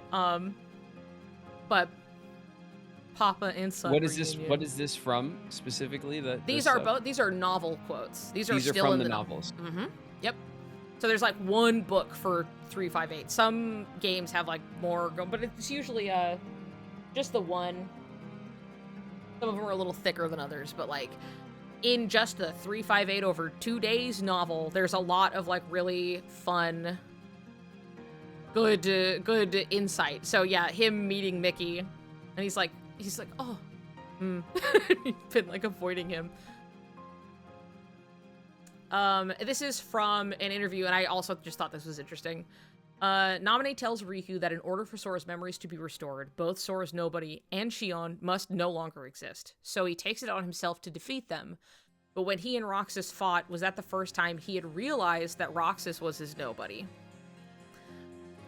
Riku only realizes it when Roxas takes off his hood and he can see his face, and he responds to his call, where he's like, come on, Sora, I thought you were stronger than that. And then Roxas is like, get real. Yeah, get real. Look which one of us is winning, as it like pops out of him. And he's like, what? So that's when he's like, you really are his Nobody, But until then, he only half believed. When he first met Shion, he didn't think that she was Sora or Kairi's Nobody, and it was the same with Roxas. When he first saw Roxas, he had no proof of who he was. So that's why he lost to Roxas, like, they say lost to Roxas, but it's like one fight. It's like such an odd way to phrase it, where it's just like, they kind of just exchange blows, and then Riku wins out in the end. But anyway, he gets caught off guard by him, regardless. He was surprised at him using a real Keyblade rather than an imitation like Shion's, and he called out to him. Part of Riku didn't really want to believe that his best friend really had a Nobody.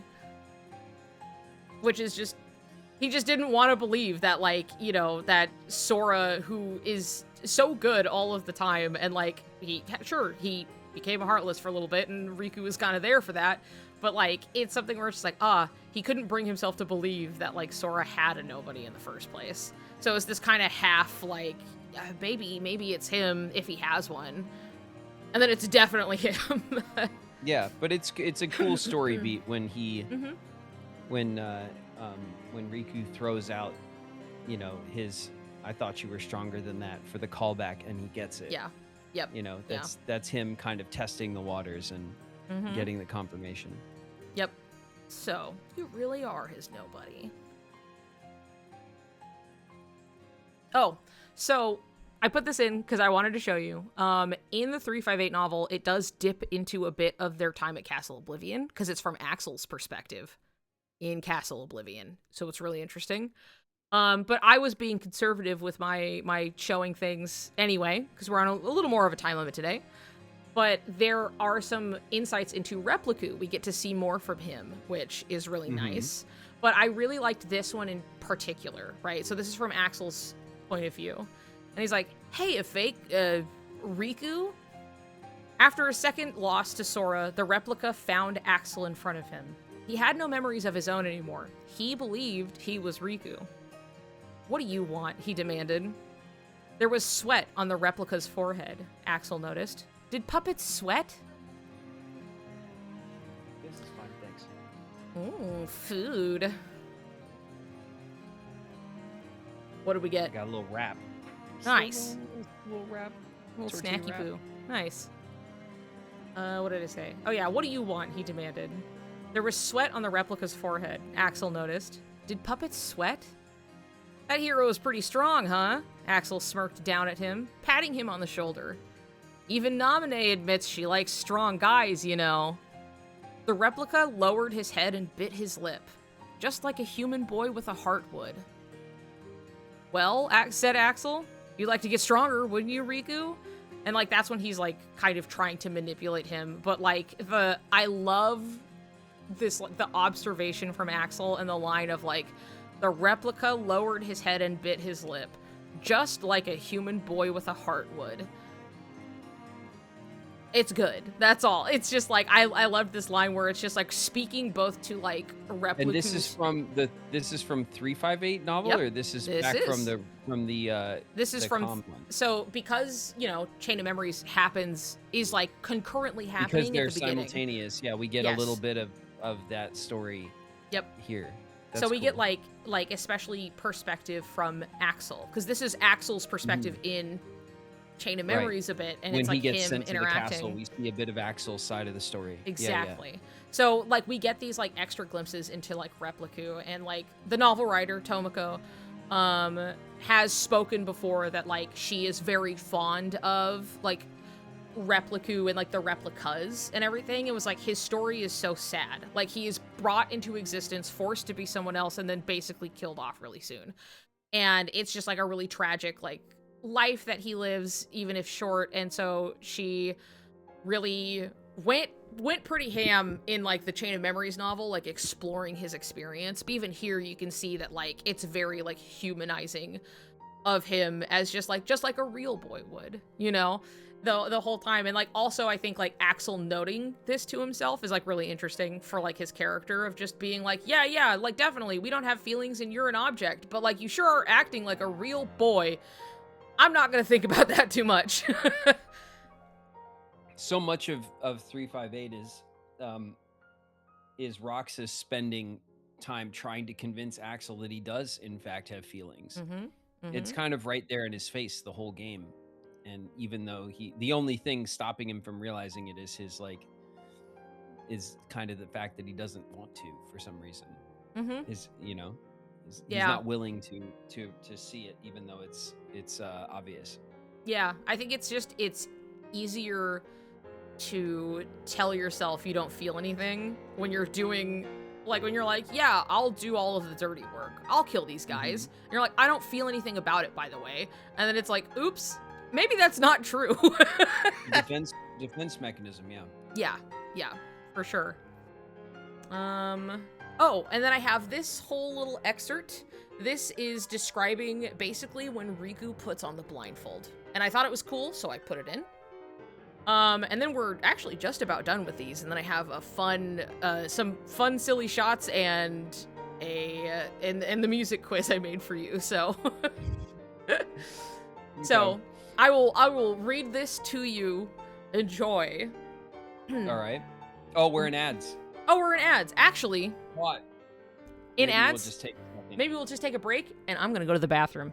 So then I'll start over. But you know what? I'm gonna be right back. You eat your food, and then you play to the audience for a moment. I okay. would appreciate that. Hey, everybody. Wow. Okay. Maybe my camera will reset. That'll be really cool. That'd be, like, so cool if it did that. Okay, I'll be right back. Come on. There we go. Okay, now for real. Bye. Excuse me, you guys, while I take a few bites.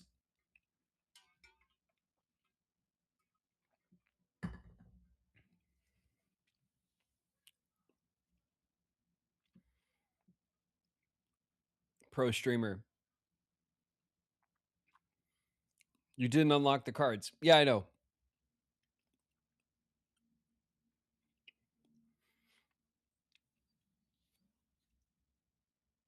It's not like it's hard to do, right? We just need to like go look at the messages in the compilation now that we've seen the movie.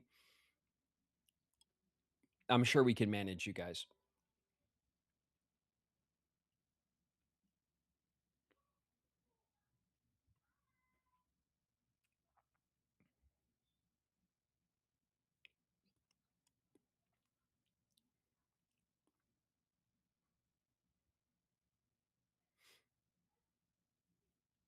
How backed up are the walk-ons? Are they backed up? What do you mean? Are they not working?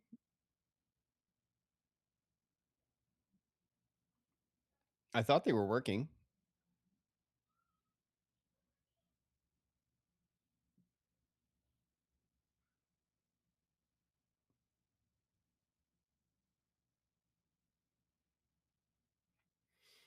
Oh, do you guys are back in slow mode? You missed mine. Oh, well, you could just say that, Stevie. Stevie in the house.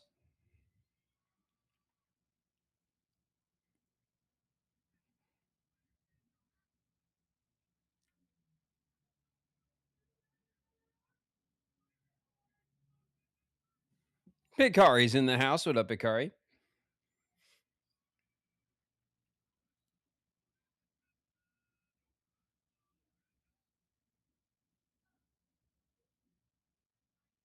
I have slow mode on. So yeah, well, the mods have slow mode on. Slow mode is what makes the walk-ons kind of like a little. Sometimes they don't show up in chat, and that doesn't help me catch them if I was talking when they went off or whatever, you know.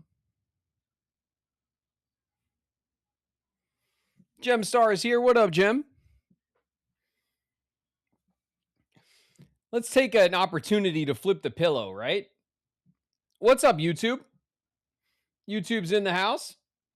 I see Key Tech, Samex, Blue, Tiramisu, TBV, Meteor, Bryn Sparrow, Truth,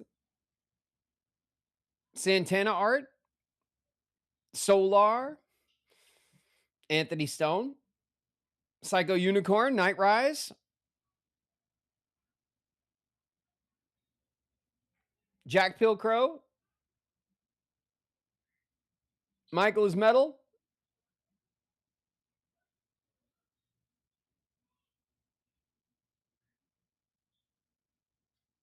Elmore,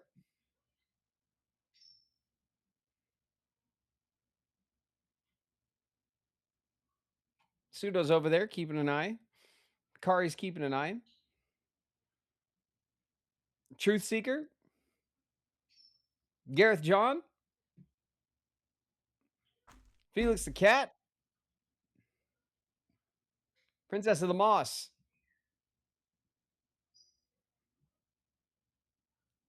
Fralus,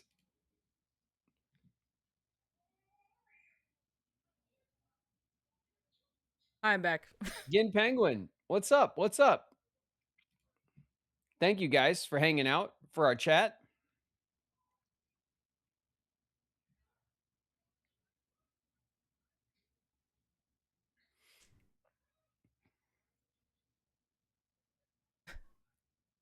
Reverses. Big fan. Few people So actually cool. told me you were streaming, couldn't believe it. Glad to find you, man. Excited to keep watching you. Thanks very much and welcome to you. Welcome. Snail Flowers in the house. What up, Snail? What up to Neil? Oh, woo, woo, woo. How's it going? Hey. Hey. How's it going? Sage Caroline's here. What up, KC? All right. All right. We're back at it, you guys. Back at it. Are we out of ads? Are we safe? Yeah, we're safe. Nice. Nice. Let me Turn my tunes back quick. Excellent. Excellent. Okay. Now I can read you this little excerpt about Riku putting on his blindfold, and it's cool. So. Mm-hmm. Graven, did you turn the music off? Queen asks. Nice. Excellent. Okay. That's why you can't hear it anymore. Look, I don't know jack shit. I don't. I'm over here on this side. I'm on the green side. We suffer in silence again. Hell's gifting Flo a sub to me. Niku, I have to mod. Yeah? Whose side are you on? No. Anyway, okay, I will read it now. All right, here I go. Riku shivered in the biting wind. It had only been a few days since his farewell to King Mickey. I'm sorry, Your Majesty, he murmured again, gazing down from the cliff. Even now, he was so far from finding answers that he couldn't say why they had parted ways at all. But here he was, in the wild wastelands outside the town of Hollow Bastion. He still had no way to control the darkness within him, to contain Ansem. What could he do to be free? Maybe he never would be. If you can truly gaze into that darkness and never try to look away, you won't be afraid of anything. But how is he supposed to keep the fear at bay? With the light always shining on him, it was hard to tell where it came from. But if he let darkness fall over his world, he would be able to follow the light. If everything was cloaked in darkness... There was a length of black fabric in his hand, and he wrapped it around his eyes. I guess around his head, his eyes. He wrapped it around his eyes. It would take some time. Around his eyes, yeah. Individual eyeballs. He wrapped it around his eyes. It would take some time to get around effectively like this, but if he could just hold back the darkness within, he would feel a little more like himself. Riku leapt down from the cliff, his sword at the ready. There you go. That's when he puts it on. The origin story of the blindfold. Yeah, that's cool. Yeah, I like the idea of being like, it's easier to like follow the light if he is in darkness. It's easier to see the light if everything is, you know. And I think that's cool. It is very cool. It's a cool little snippet. The novels have lots of cool little extra. I mean, that's what happens when you have a whole book to write on something. You get all these great little extra details. And there are so many that like I had to like pick and choose, right? I was like trying to be like, okay, let's not like, you know, and because there's a lot of stuff where it's like just that novel alone is like an interesting read because you really get to jump between perspectives between Axel and Roxas and Shion and Riku even, and it's just like so interesting to see their like internal thoughts. And instead of going through and getting a whole bunch, I was like, well, I'll focus on the ones that I feel most, because like Shion as a character is the one that like she's truly like the star of the show, this game, right? Like it is Roxas's game, but it's like we are really like witnessing like everything Shion is going through. She is the mystery, she is the moment, you know. And so I was kind of picking on like, okay, let's look at Shion, let's look at some of these, and like let's look at Riku, who, you know, wouldn't you know it, is kind of relevant to the conversation with you. So I was like, all right, here we go. But like I cannot recommend enough like actually taking the time to like read through the novel itself, because there's just a lot of really cool things in there. So it's neat, it's good, and this is cool, and I like it. She's an icon, she's a legend, and she is the moment. Exactly. Flo. Enjoy Beepy. Beautiful Beepy. Bumpus Beepy. Anyway, let's see. Is this... Oh, right. I have some manga panels just to, like, give you a taste of, like, what this... How ridiculous this is.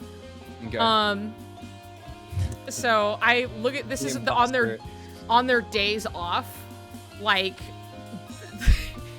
I love like this barber dusk and like the pictures up on the wall of the different hairstyles, and it's like Semnis and Demix and Syx like all up there like in a barber. And like I love who's getting their hair did there? Zaldin. He's getting like a shave on the side of his face. Oh. Uh-huh. Zaldin clean shaven. Weird. Yeah. Or at least maybe it's getting shaped up, you know? But it is just like the dusk is like shaving the side of his face. And then Zigbar is just like sleeping in a hammock. Zigbar in a hammock, yeah. Yeah, with his little sleeping mask. But like I love like Luxord is always drawn this way. Just playing games by himself. Yeah, playing solitaire, but like Amano, the mangaka, draws him with like the biggest chin, and it like cracks me up every time. You'll see in another shot for like a moment he's down there. Yeah, it's very chin. Like very handsome man with like a big chin, and he's like, and it just cracks me up. And this is what they're all doing on their days off. But I also love, be on the lookout for this imposter. We have received reports of an unknown entity masquerading as a member of the organization. Be on the lookout in every world. Should you find him, apprehend him immediately. Distinguishing feature, wears a hood. And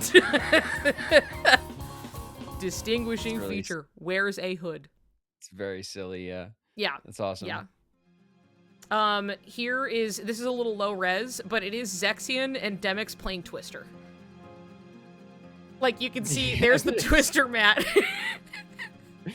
They are indeed. They're Zaldin Twister. On the wheel, too. Yeah, Zaldin's on the wheel. He's game master. I love Rox is just kind of looking over. Like, they're in just, like, the area, you know, the lounge area, and they're playing Twister. It's ridiculous. It's very funny. And then in Wonderland, because they're like, well, we have to play it low-key, right? They can't know that we're in here. So, like, they're trying to hide.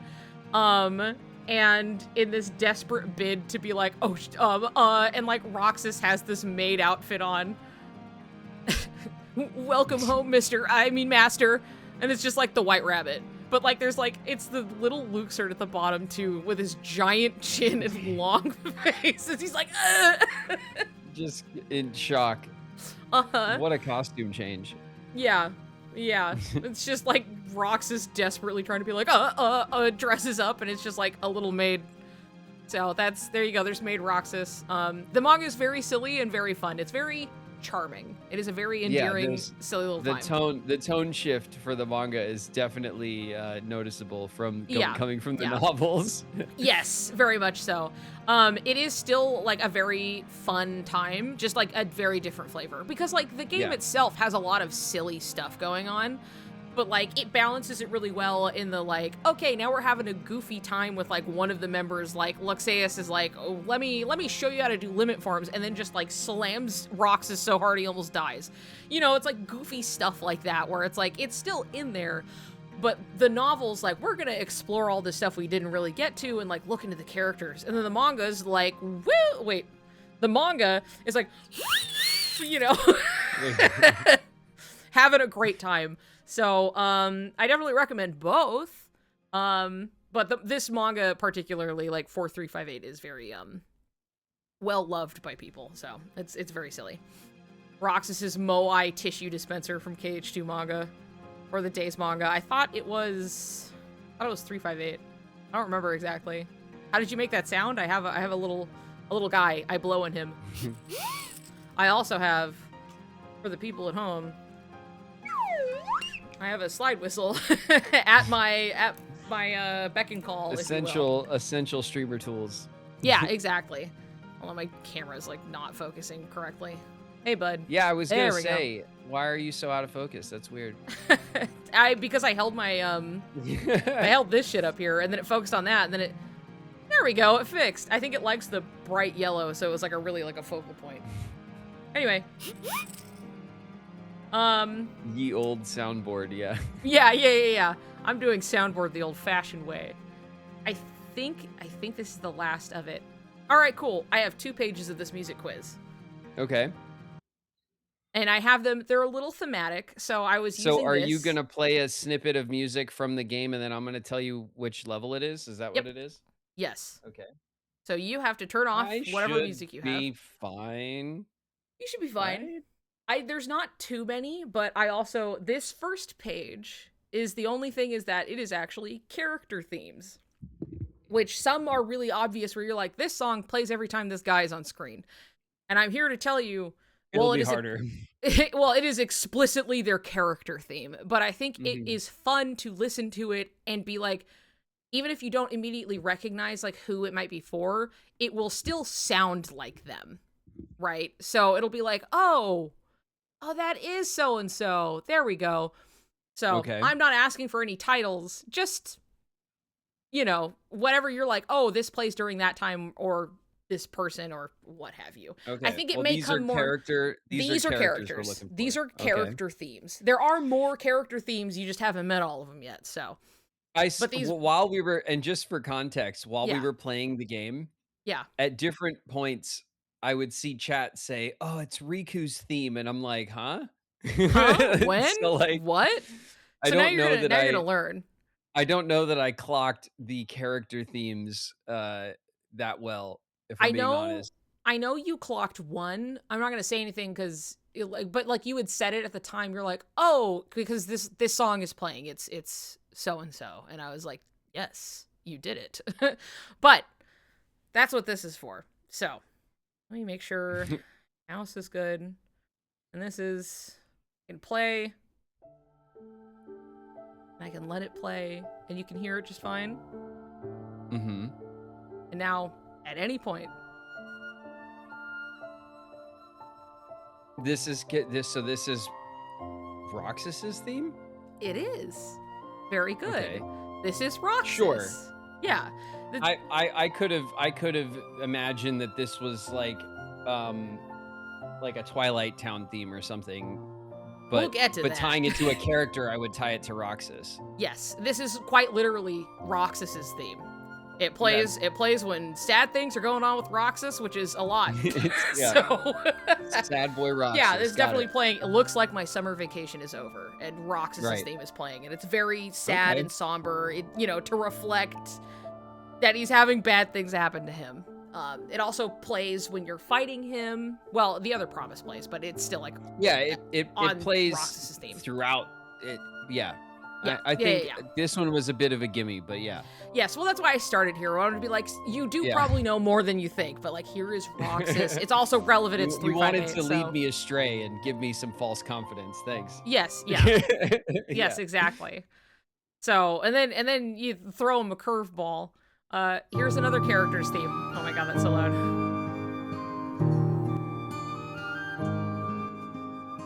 There.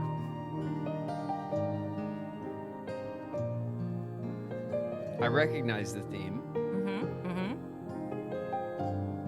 or at least the opening of it. Yeah, you've definitely heard this multiple times. This is Yeah. all fair game.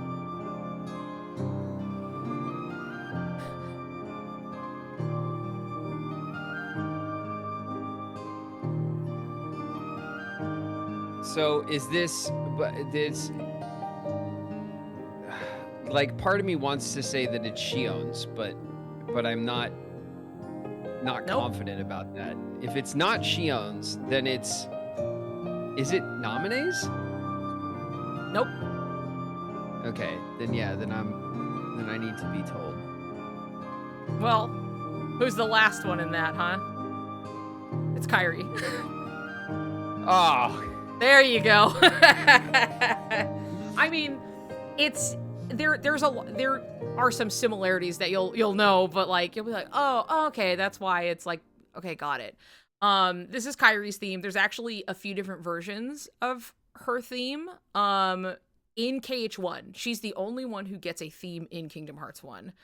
okay. And there are like slight variations. So this is technically Kyrie 1. Then there is a Kyrie 2 and 3.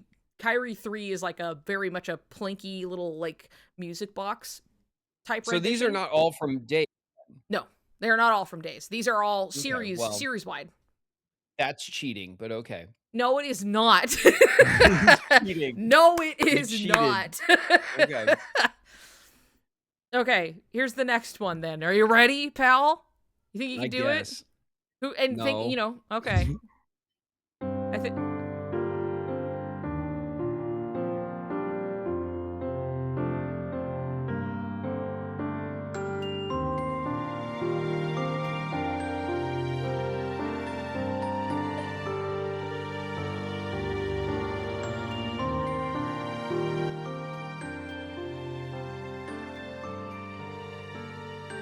God, I recognize it too, and I know it's an emotional beat piece, and I'm trying to tie it to like a specific emotional beat piece.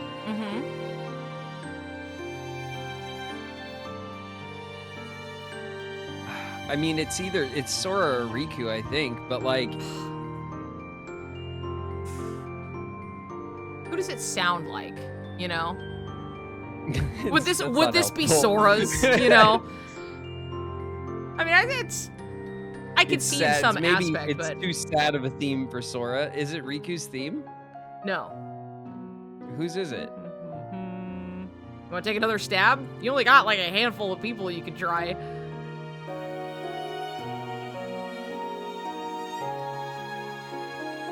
It's the beginning of the theme that's most familiar. Not like once we get this far into the theme, it's all washy. I don't really associate it.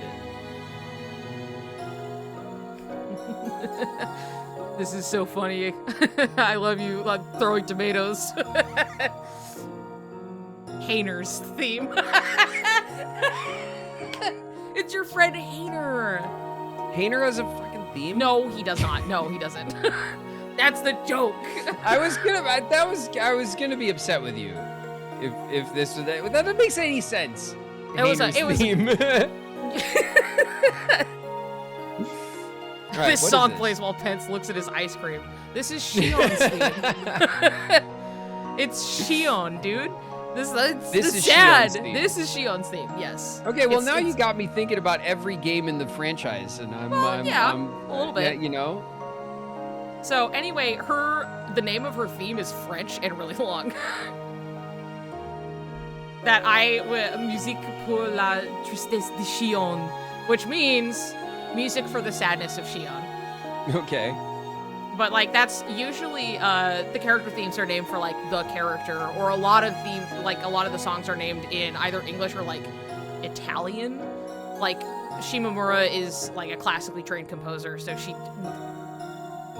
names them in Italian a lot, but this one is just like French, and it's like one of the only ones, and it's truly just like the sadness of Shion. So yeah, it's a sad theme. Yep. It's very pretty. It is. It's a really pretty song, and it's also very popular because it's also just a very gorgeous song.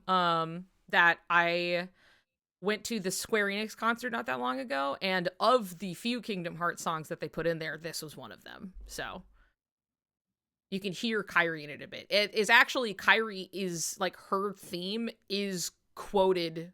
It's like a leitmotif in Shion's theme, which is really cool. There's a really cool video that talks about it much more in depth, being like, and here are the notes from Kairi's theme in this part. Yeah, that are interpolated for Shion's theme. That's very cool. Yeah, and that's really something cool. that you'd expect from the composer to do things like that. Absolutely. Okay, here's the next one. You ready, pal? Ugh. You're learning. It's a pop quiz. We're running the brain. It's exercise. Okay.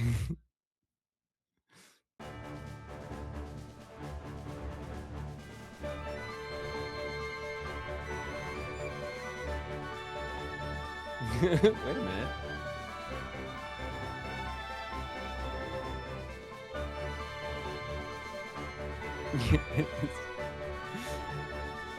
So this has like. What does it sound like?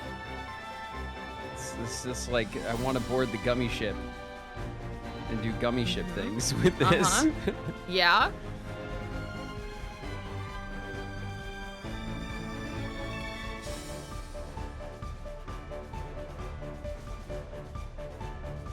God, I hate this game. I'm making you stronger. I'm forging you in the fires, okay? I recognize them all, but like I have no context for them. Like, so I'm I just, mean, I'm just making up you're pulling a context. little bit of context, and I think that should inform your opinion a little bit.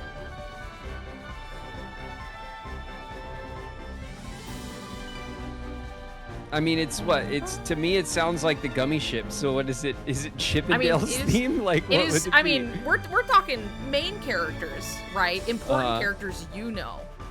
I'm not throwing any crazy curveballs at you. Okay. Which of all like right. the main Chippendales characters are not important. I got it. No. Noted. Not enough to have That's their what you own said. theme. That is what I said. They're not important. That's what you said. Yeah. That's it. So, Get him. Yeah, kill me. Kill me. So what main character does this upbeat song sound like?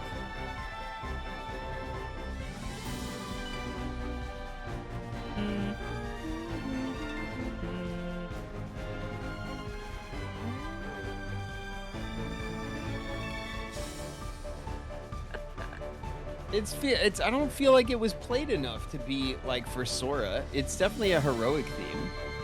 But like, I wouldn't say it's a matter of how many times it would be played, but like. but that doesn't, what do you mean? Like something like a theme for Sora, we should hear more than other themes, I would imagine. We ran through the whole song. I don't know. I'm so like not good at this game. It's okay. It's a learning experience. This All is, in fact, Sora's theme. Sora's theme. God, it doesn't feel it doesn't feel like I've heard it enough for that to be the case. But it is definitely a hero's theme. You could tell in its style that it's a hero's theme, and it does remind me of like the Gummy Ship, of like traveling to the other worlds to start an adventure. That's why I was like, that's a good instinct, because that's what it sounds like, is this like, we are wind at our backs, we're like ready to go kind of a thing. You know what I mean? And who else would that be but Sora? So, you're learning. It's fine. But okay? it definitely doesn't feel like earned. Well, okay, so the only character who had a theme in Kingdom Hearts 1 was Kairi. Sora did not have a theme. Riku did not have a theme. These came in. So then that Sora came from 2. Yes. And his actually first plays when he wakes up. When he's like coming out of the pod, his theme starts playing. Okay. And we only get it like a few times, but it is Sora's theme. And we do hear it. They will quote the song in other things or like little nods and stuff, but that's Sora's theme. Is very like I said, wind at your back, like, you know, bright blue skies. We're marching along kind of a thing. We only got 2 more, and don't worry, you know these characters. I don't. So it shouldn't. Yes, you do. Yes, you do. You knew who Sora was. You know Kairi, Roxas, Shion. You know these characters.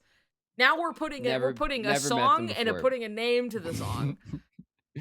Never even heard of these. So who is this? What? There we go.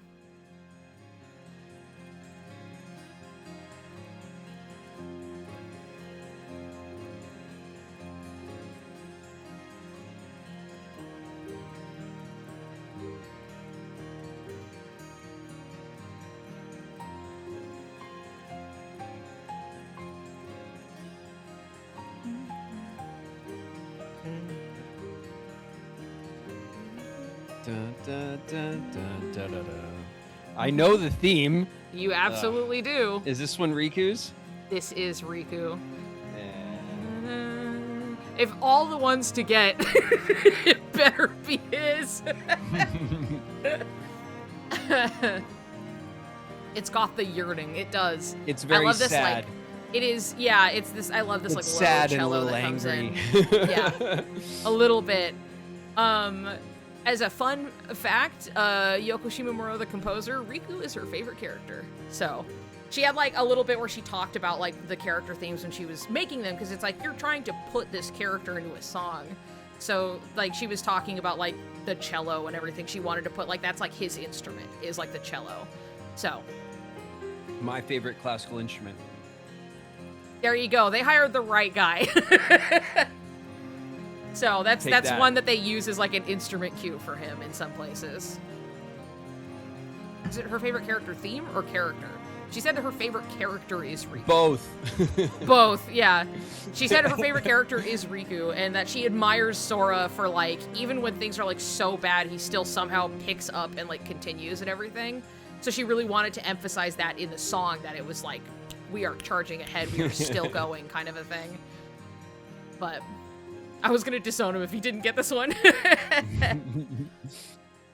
Anyway, I like it. There was perfect odds that I may not have gotten it. I do. Yeah. I know the theme though. Yes. I could sing with the themes. I know them. I just Yes. don't. I don't have a strong association to the characters for. Like I don't pick up on who they're playing for. I think when I'm playing the games. Yeah. And I mean, that's part of why I was just like, you know what? Like, I don't have to be like, who's this character outside of our best friend, Hainer? So otherwise, I was like, you know what? We're going to start building some song associations. Now we're going to, yeah, now we're going to be like, oh, cool. I'm hearing this theme. And now it's not just some song in the background. Oh, that's Riku's theme. Okay, cool. So it only played like a few times in Kingdom Hearts 2, but it did like at like, you know, some of his reveal and like just kind of here and there, and you're like, oh, Riku's theme. So they finally got themes, and it was in Kingdom Hearts 2. So anyway, that is Riku's theme. Good job. Yay. All right, last one. Okay. And then I have, it's a lot easier, and it's just going to be like world themes and stuff. So world I just made themes, these... I could do well. I'll do well for that for sure. Yeah, you will. So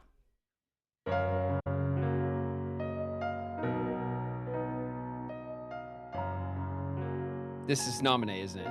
it is Nominee. Yeah. You got that I don't immediately. even need to hear the rest of it. Yeah. No. Well, this one, Nominee's theme feels very distinct from the rest. It's also like a nice, like lead piano theme, and it always plays when we go back to Nominee and her drawings. Yep. Yes. So it has a really... This one I do associate with Nominee. Yeah. Well, it's because it's Nominees. Yeah, it's also, I feel like you get time to hear it, like, repeatedly only with her when you're playing through Chain of Memories. So, like, that one's just like, well, this is definitely the song that plays when Nominee's on screen, so, you know, versus, like, Sora and Riku's, only showing up, like, a few times within KH2. They do get used more as the series goes on, but, like, Nominee's really, like, drives home. And hers has this kind of like meandering but like still kind of sad sound to it, you know? It's pretty, but it's still like a little, there's like a lilt to it. Like, they do play this one a lot. They do play this one a lot. Yeah, and I think it's because also Nominee visually in context is always in kind of the white room. And like, so like whenever we go to Nominee, the visual language changes, the music theme changes, everything kind of shifts when we go to a scene with Nominee. So I feel like it's a little easier to pick up on. Yeah. I agree.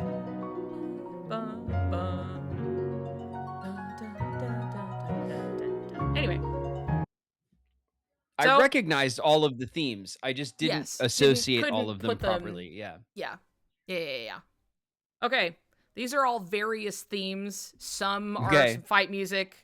Some is an area. And some of this is just like, I'm either throwing a fun little curveball at you, or I'm like, this song is important to, like, you're hearing this and it's just like a cool thing about it. So. Okay. So anyway, sure. I'm not expecting names, but you can tell me, you're like, oh, this plays at this time or whatever. So. Okay, sure.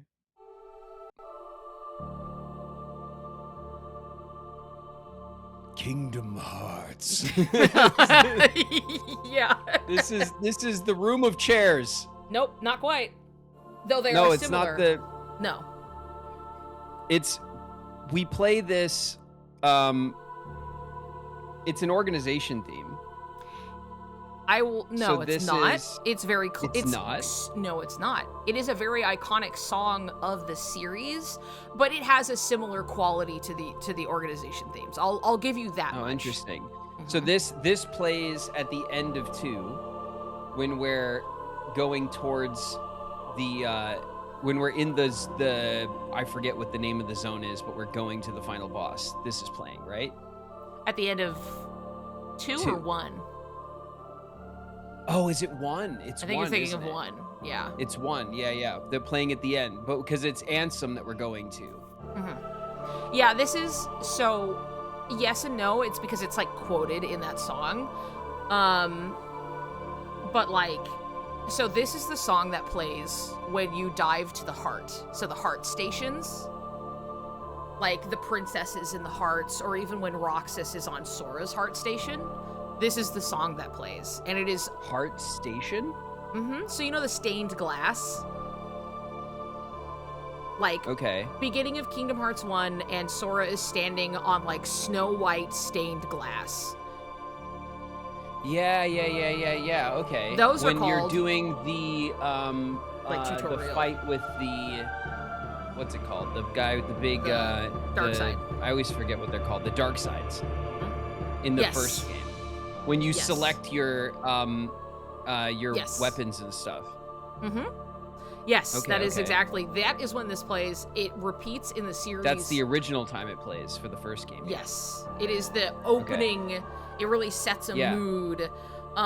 This plays as well when Roxas is in, like, he's like on Sora's heart station at the beginning. That's what they're called. They're called heart stations because it's like their heart. Okay. And so it's usually reflective of them in some way. And like when this kicks in, it's like, oh, now we're fighting. We're gonna fight the dark side, and we're fighting Heartless and stuff in the tutorial. Okay. This song is called Destati. It is a series staple. It happens many, many times, and usually very Yeah. pointedly so. Destati means to like Instantly awaken. recognizable for sure. Yes, absolutely. It has lyrics that I meant to go get and I forgot to.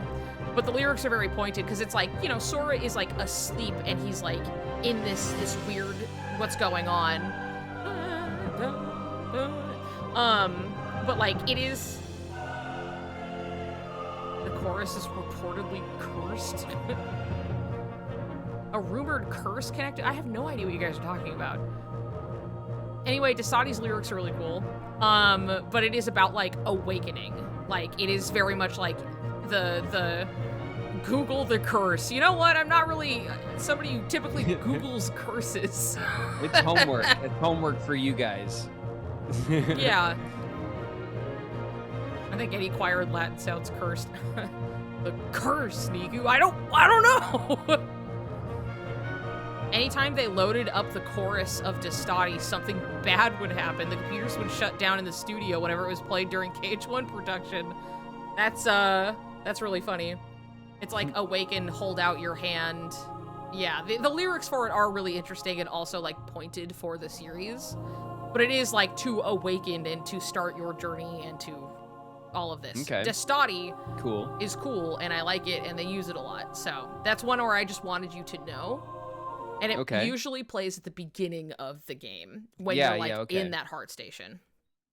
So this is one I know you know.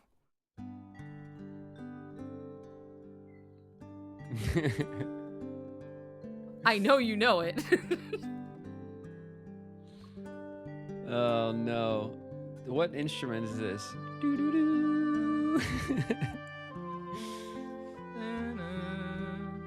So this is Twilight Town theme. It is. It is Twilight Town's theme. It is called Lazy Afternoons, which I think is a very cute name for it. I've been struck by this song a few times. Yes. Yeah. Yeah. I know the title from my YouTube strikes.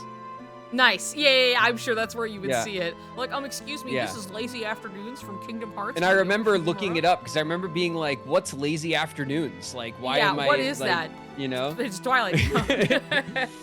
But it's like fake strike. I'm getting fake strikes. And Yeah, then, like, yeah. it's, You're like, I'm Riku. What are you telling me this for? And that's when I realized I was like, if the music in Twilight Town is getting me strikes, there's not much I can do. At that point, yeah, you're like, I have to give up. I'm sorry, You know? guys. There's nothing to be done about that one. Acclaim, yeah, exactly, yeah. I know that there was like an exchange between Shimomura and Nomura where he apparently kept asking her to make it like sadder. Like he was like, it needs to feel more nostalgic. Like it needs to feel like, wow, those days past that won't last forever. And she was like, I thought I made it nostalgic. And he was like, more. Keep at it. She was there's a reminiscing to Yes. it. Yeah, It for does sure. it a longing, something like that. I can feel the intent there, and Yeah. it's nice. Yes, it's like warm too. You know, it's Yeah. warm and like comfortable. It's a lazy afternoon. Like it's sweet. I love the name for it. So yes, that is Twilight Town. And now I'm gonna throw something fun. Once it plays. Now where is this? Instantly recognize it. Yes.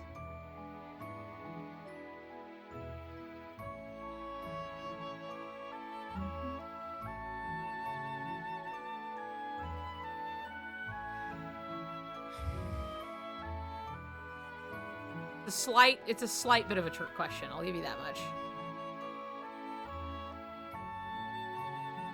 Wicked intentions. Is this the? It's because I feel like it's also a Twilight Town theme, but like this is.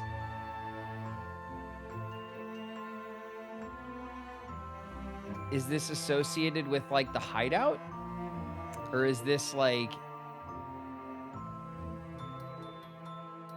You want me to tell you? Just trying to think if I can. Or is it like the forest and like the mansion?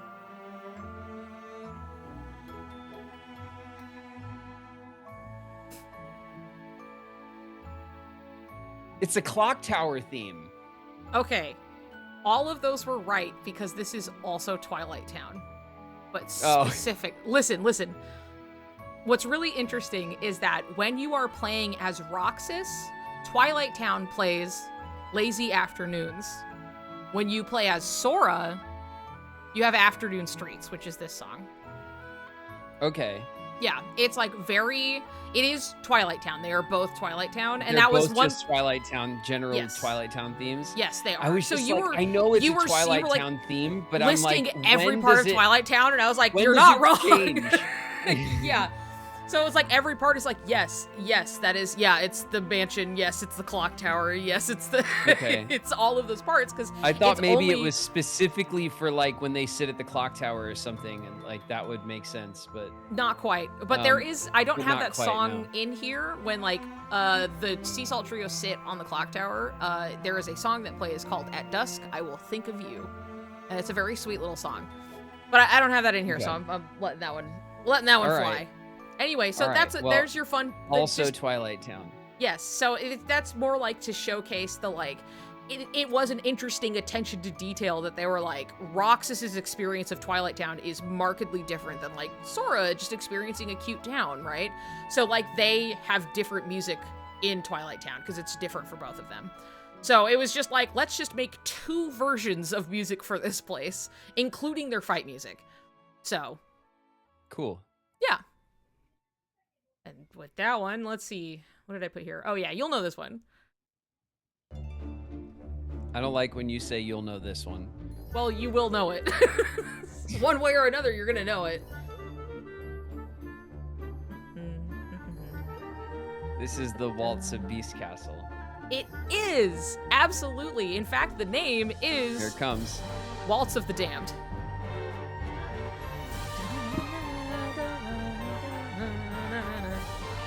Yeah. Very cool theme. Yes, I love this. I love this song. It's so good. It's so like, it's heavy and kind of stomping and a waltz, I like how you know. each what's it called, stanza, or like each like movement kind of gets like, it builds and gets a little Yeah. bigger, a little Yeah, heavier, yeah, a little more yeah. dramatic as it goes. Yes, this one's great. This one's a big winner in my book. I love the music Yeah, in Beast it's a Castle. really, really nice piece of music. Yeah. Yes. And I just like the name. Waltz of the Damned is cool. It is cool. Yeah. Okay. Here's your next one.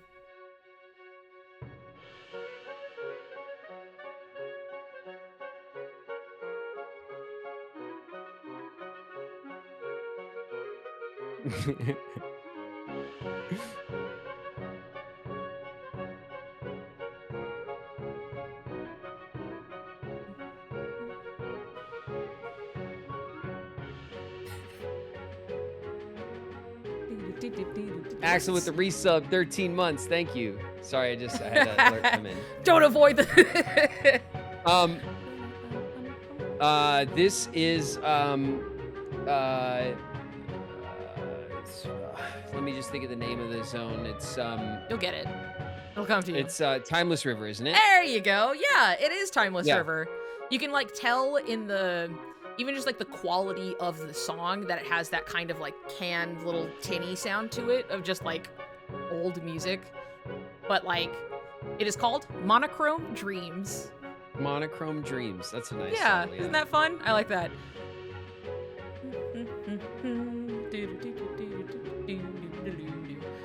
I almost put in Space Paranoids and I ran out of space. So just know that I spared you the really fucking loud beeps and boops.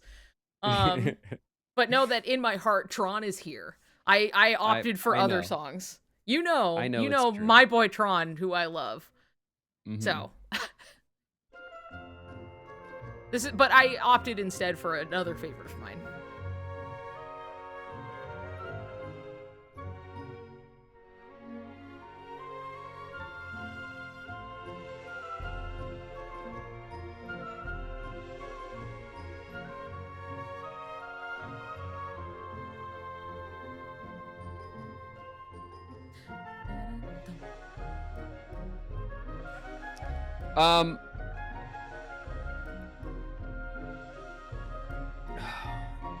Obviously instantly recognizable. Yes.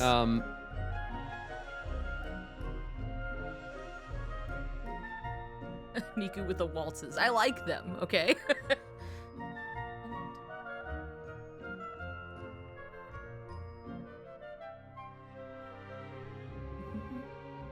That's okay. This one is definitely and it's funny because over this music, I hear Sora going, yeah.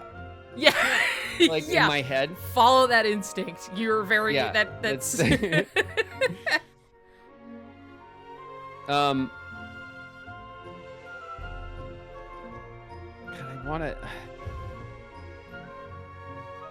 I don't feel like I'm right about it when I mean, I'm not confident enough. It's like Wonderland or Neverland. Not quite, but you're still in the right realm of like time frame, I would say. I'll give you the hint of like at least it's in KH1. Which I guess the Sora, it probably would have told you anyway. If it's in KH1, is it Monstro's theme? It is. It is Monstro. I didn't go that far back. I kind of go back to KH2 when thinking about the themes, and so that's. But yeah, that it's Monstro's theme.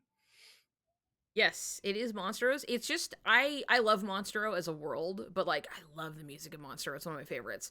And I love this song that plays is called "A Very Small Wish," which is very cute, just for the Pinocchio of it all. So that one's just a favorite that I like. What were you? We're gonna find out. Oh yes. This is a song they use a lot, actually, through the series. Yeah, this is Gummy Ships, isn't it? Sort of. They do use it in scenes with Gummy Ships sometimes, but that is not where it's from. This is a Gummy Ship theme, so it's either like the world map or it's the world map. It is not the world map. It's not? Nope.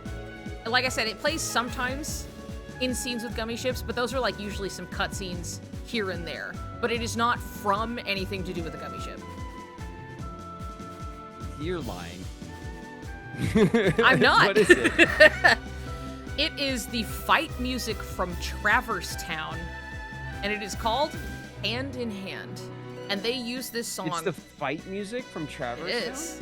Yes.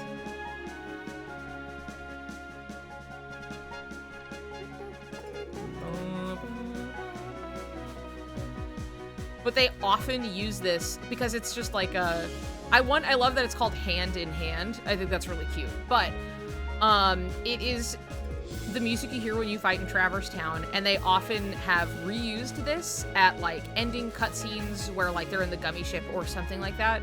Like they'll repeatedly use it as a very. Why I'm like, why do I associate it so hard with the gummy ship? Yeah. Yeah, it's something where like the little cutscenes when they're like getting the gummy ship ready and stuff. Do they use it? Yeah, they also I okay. don't think they use it in the gummy ship. They use it like a form of it at the very end of KH1 when they're like running down the field and everything, and they're like, yeah, and like it's a different rendition, but it's like hand in hand. They play this in several different places, hand in hand reprise.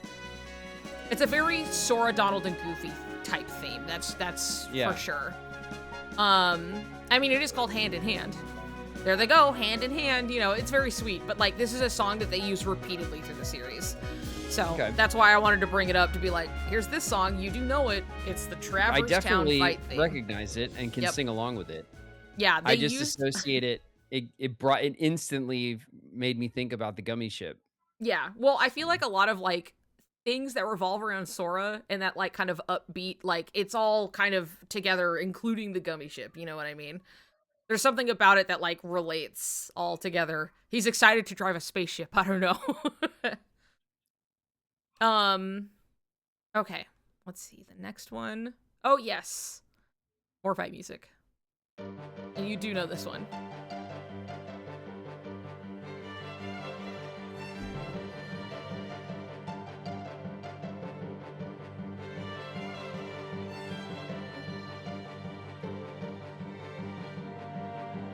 So this theme was in Days, which means it comes from 2. It is also in 2. Is this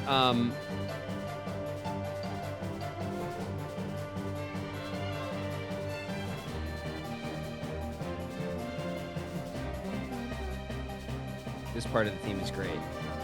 It's good.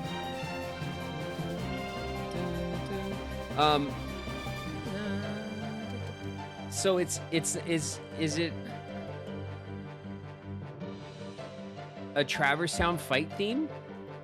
Or is it like Twilight Town? Or yeah. is it like Yes. Twilight Town the T fight names? theme? Yeah, it is. Okay.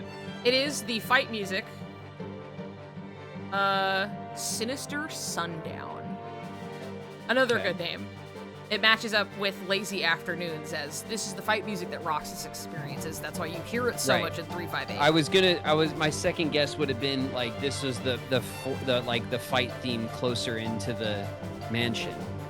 Yes, like which again would be like, it's funny because it's like I can see exactly what you mean in that like it imprints somewhere around there when you're like, I'm walking through this forest and there's this cool mansion and you're like really hearing the music. Yeah, those are like the moments that come to mind. Yeah, and so I'm trying to figure out Twilight if it's Town, so where I am or what is happening. Yes, or yeah, who I mean am that makes sense to me. Being like, does this have to do with the event or is it the place? You know? Yeah. And yes, it is the place. It is the fight music for Twilight Town. For Twilight Town, yeah. Yes. Okay. Which brings us to our next one. Another one of my favorite fucking songs. I love this song a lot.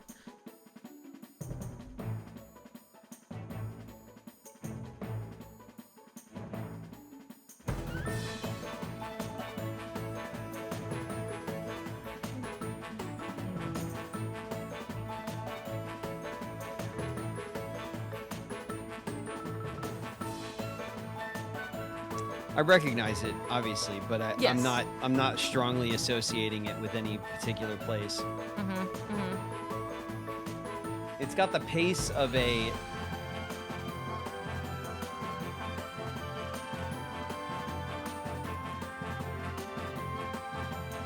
Prep for Melody of Memory. Yeah. I'm arming you with knowledge.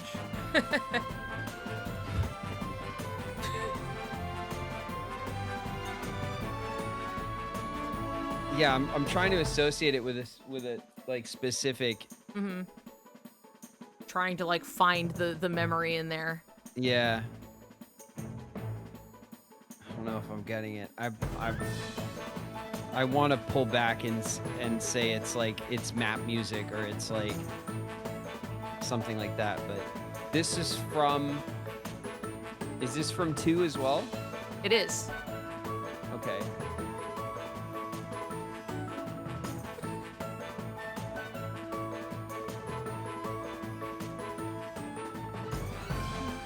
It has the pace of more of like a fight music than like a general theme. It is a fight music. I'll give you that. Okay.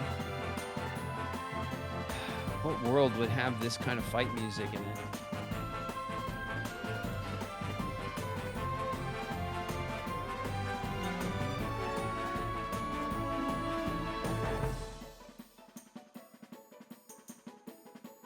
It's not Hollow Bastion. It's not. No, it's not. And it's not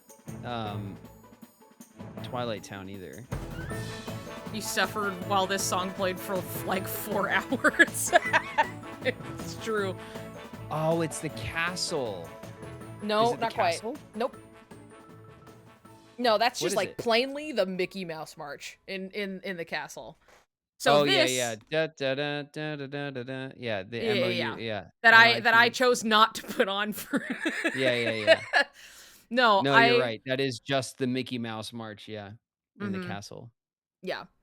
Well, now that the song is over, this What is it? is the fight music for Twilight Town when you're Sora. Oh. So everyone in chat was like, Niku, you're so mean. Like, why are you doing this? And I was like, I made a pattern. And like my specific memory when I hear this is like, not that it's like the first time you even hear it, but like I can hear fighting the gambler nobodies when this is played. Like it's so you're standing there and you're like spinning your little, and then you're like boop boop boop, and then they're like suddenly all of these drive orbs flying around, you know, and I'm like I'm hearing this music as you're just standing there, you know. Yeah, he was thinking Jensen's Fair Tower, enough. but he called it a castle. Pour one out. Because yeah, it does play in Jensen's Tower. It plays anywhere that's like Twilight Town, but it's Sora's version of the fight music for Twilight Town, right? 'Cause Okay. it's just different. Yeah, I but- mean, instantly recognized it. I just didn't Yeah. place it as like as specifically as the other ones. yeah. That's part of the fun is just being like, oh, now I know this, and now there's like it's this place. But It's gonna sink in like Hayner's name. yeah, yes, exactly. Keep repeating it. It'll stick.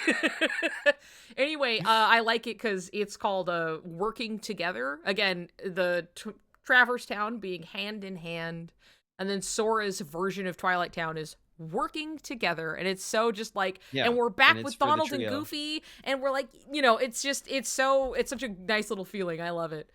One of my favorites for sure. So, all right, we got a few left. You know this one.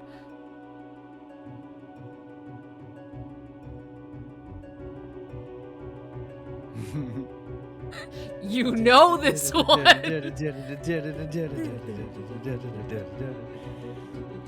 This is an awesome theme. It is.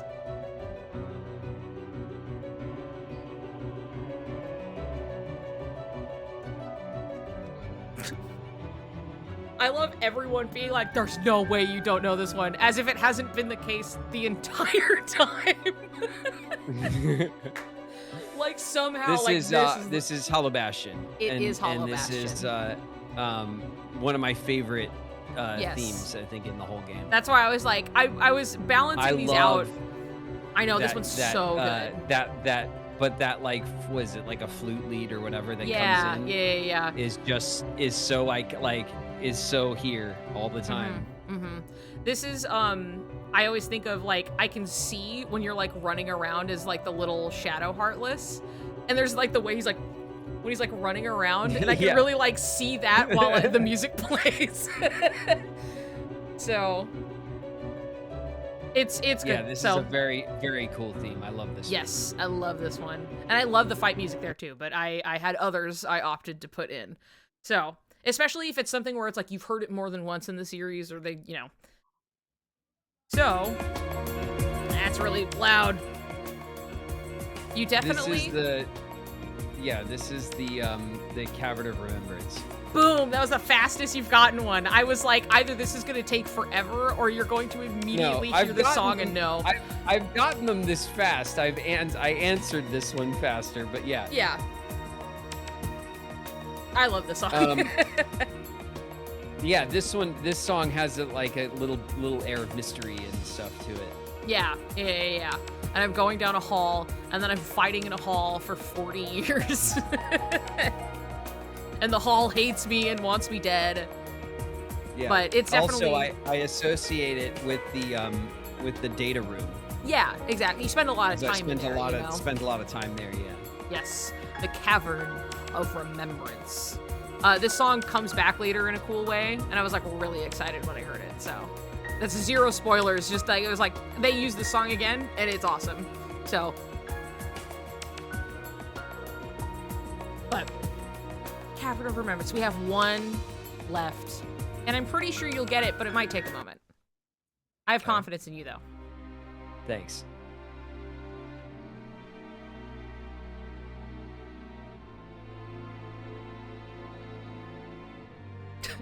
I mean, I recognize it instantly. Oh, yeah.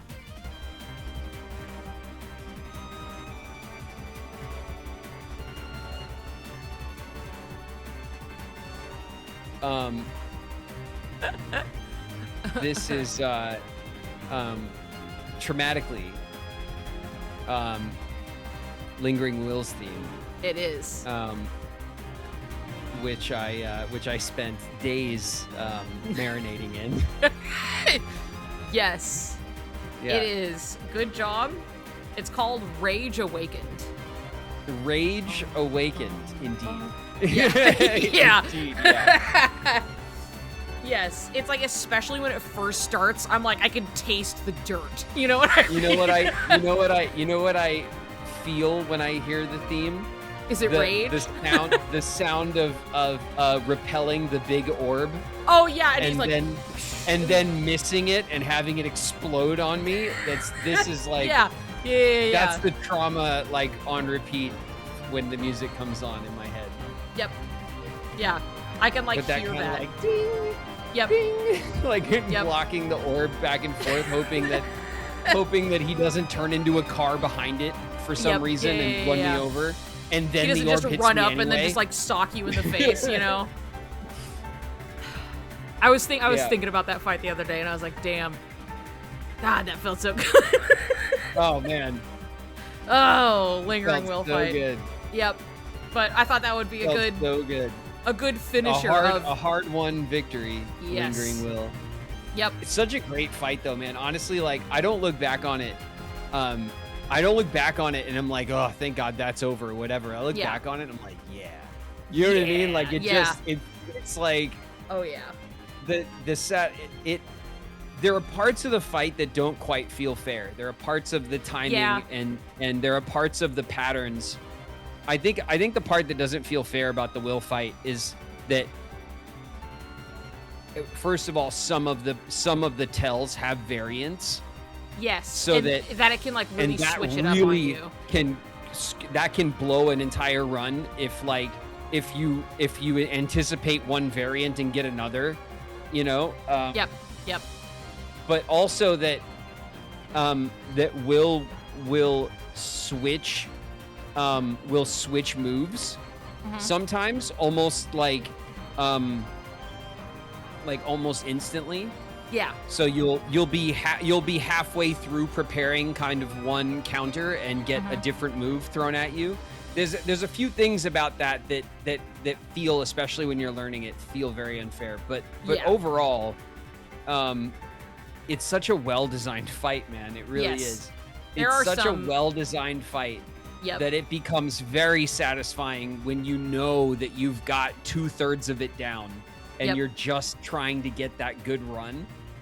And I don't know, man. I really enjoyed those days. It didn't bother me at all that it took as long as it did.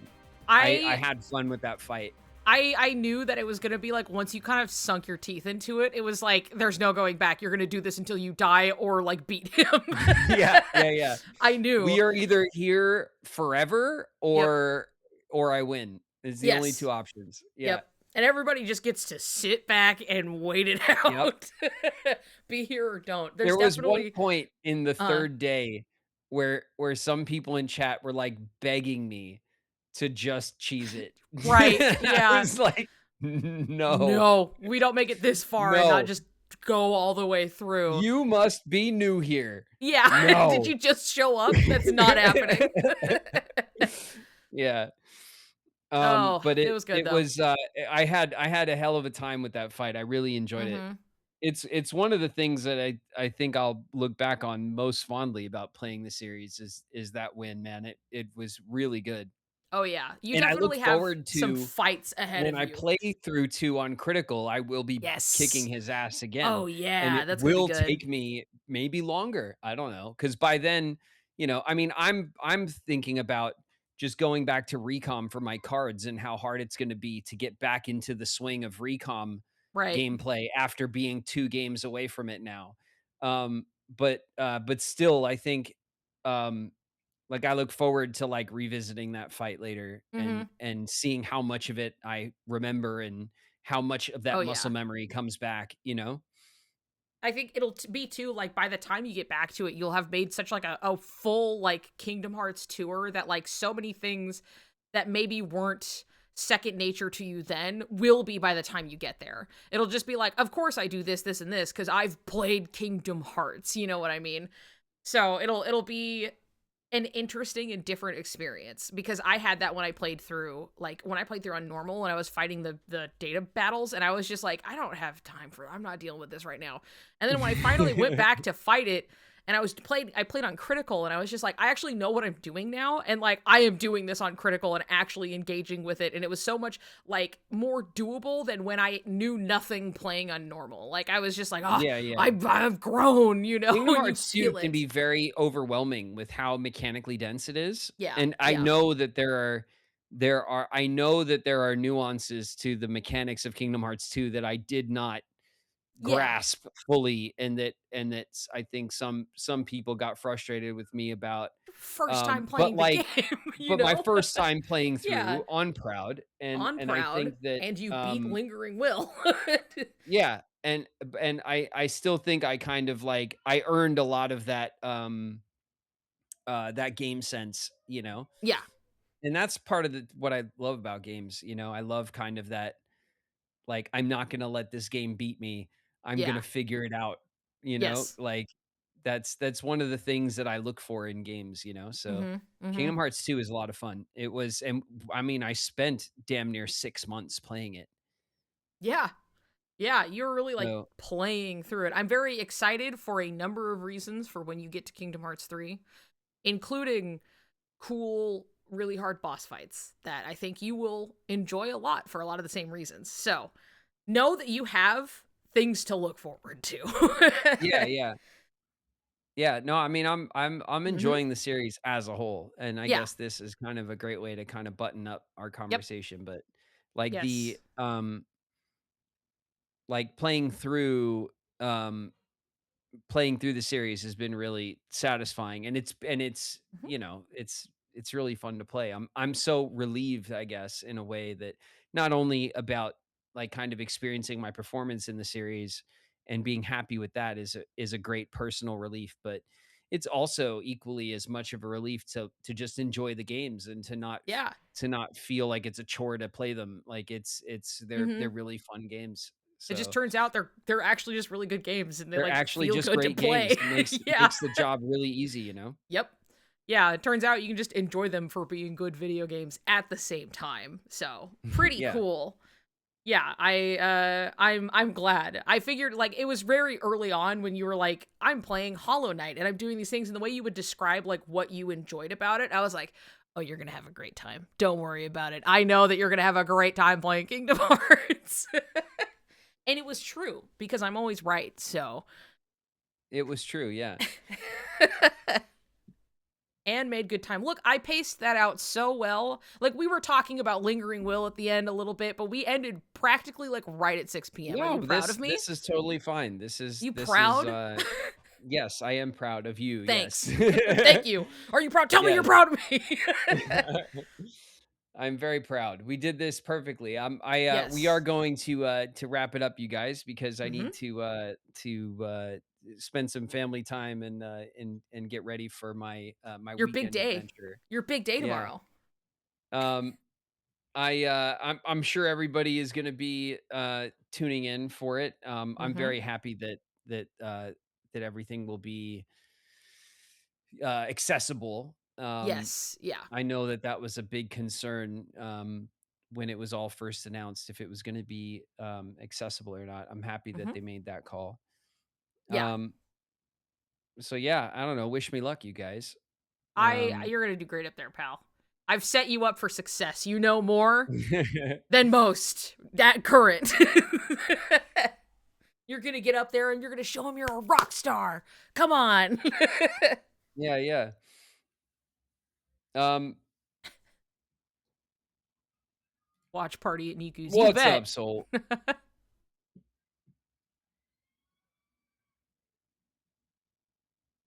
Craven, tell me all about the Disney archive shot they bring out. You're gonna have to come back afterwards and tell us all about the panel. It'll be so cool. It'll be so fun. Yeah, we'll definitely talk about it here. And have Hmm. a Monday quarterback or whatever. Yeah. Yeah. Um, see how that stuff goes. Don't get spoiled. Yeah. Yeah. When they talk about something I from the will just plug your ears. I La will la put la on la. Yeah. my Riku There you blindfold go. Yeah. Exactly. the whole time. Everyone will be Hmm. like, "Oh, Riku's voice actor's so edgy. Yeah. That's why Oh, they cast he's him." just like Riku. Oh, so cool. Someone says, if you can, give Haley our love too. Tell him that we all love him. Yes, of course. Yay! Will do that. I did Wonderful. that, by the way, when Hmm. when I had the opportunity to spend a little bit of time with Jesse. I Oh. did do just that. Um I was telling him about I spent some time telling Jesse about the stream, and that I'd been interacting with the community Hmm. for a while now, and just how much you guys love him and love Yeah. Roxas, and what it meant to you guys that he decided to do the Vegas show. I Yeah. definitely expressed that to him for you guys. So I will, of course, do the same. I promise, with Wonderful. Haley. Excellent. Thank you for doing that for all of us. Of Real quick course. before we go, I would like to say, thank you to everyone who helped me put this together. Couldn't have done it by myself, or if I did, it would have taken a lot longer. Thank you to Claude and to Neil and Gabby and Rosie and Chi and also Tori for helping me put together my dumb little, PowerPoint that was expertly timed by me. So, Expertly timed. hip hip hooray! Good job, team. Um. Anyway, there we go. Now I can switch off of that. Now done. Perfect. I needed to say it out loud, not just have it on the screen. You know what I mean? Yeah. Needed to say All my right. thanks. Well, Mm-hmm. that's another one. We That's another got one. we Another got one under the days in belt. the bag, you guys. And Yep. and next is Birth by Sleep. So, It is.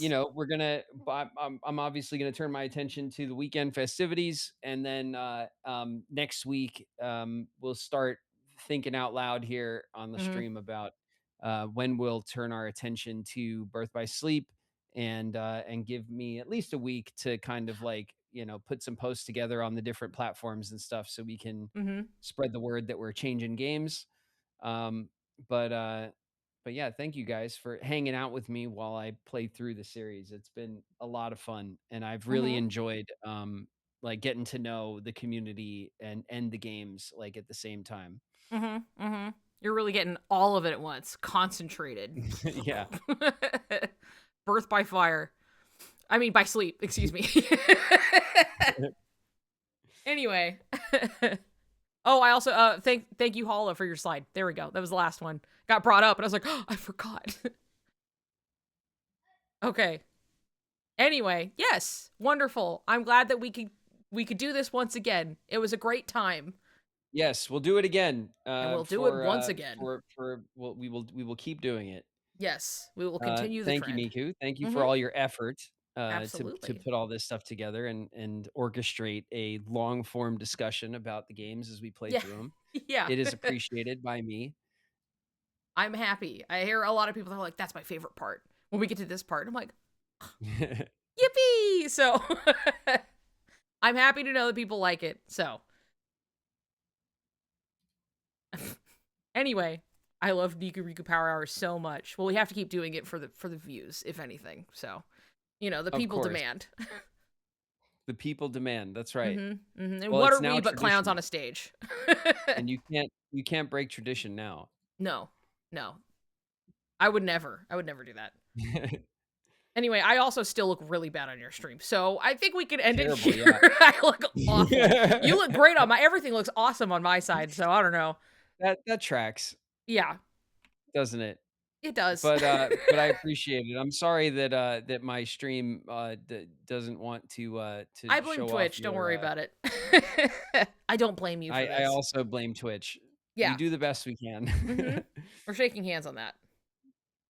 You All side by right, side, Niku. thanks. All right. It's been swell. Enjoy the rest of your night, good sir. Let me. I'll Where's see you the. later. See ya. Bye bye. I can't find the. There it is. All right. Bye. Bye. And end. Boom. Well. Oh, not that one. Hello, everybody. How's it going on my side? Did you have fun? What did I do? Did I do a good job? Tell me I did a good job. Tell me I did a good job. Hello, everybody. Yay! I think that one is probably the best one so far. It was something where I remember looking at it and I was like, I think this is going to time out just right. I even added a few things just before stream went live. And it did. It really did time out. It was just like, oops, we went like 10 minutes over because we had to talk about Lingering Quill. I think keeping them a bit tighter and shorter worked well. I mean, I don't think things running long is necessarily an issue. As much as we're on a schedule today. Not that I'm like, wow, it should be 8 hours long every time. Like, every time it's going to get a little bit better. There's going to be more to talk about with Birth by Sleep than there is 358. So that's probably inherently going to be a little bit longer, but like, Days does not have as much to talk about, but should be 8 hours long every time. Guys, well done, Niku, on your hosting skills. Not sure if Graven will get a load of copyright strikes. Well, what can we do about that, right? At least everybody enjoyed the music part. What's wrong with 8 hours? Nothing's wrong with 8 hours, but can't wait to be like, this guy Vanitas sucks, and then be told about the novel details. Yeah, exactly. Where they're like, actually, he was made to eat dirt and suck eggs in the desert for like his whole life. So, there's a lot to discuss, but this one was very succinct. I'm glad. And I did that with like, I was trying to be like, okay, and we're gonna leave this here, we're gonna do this.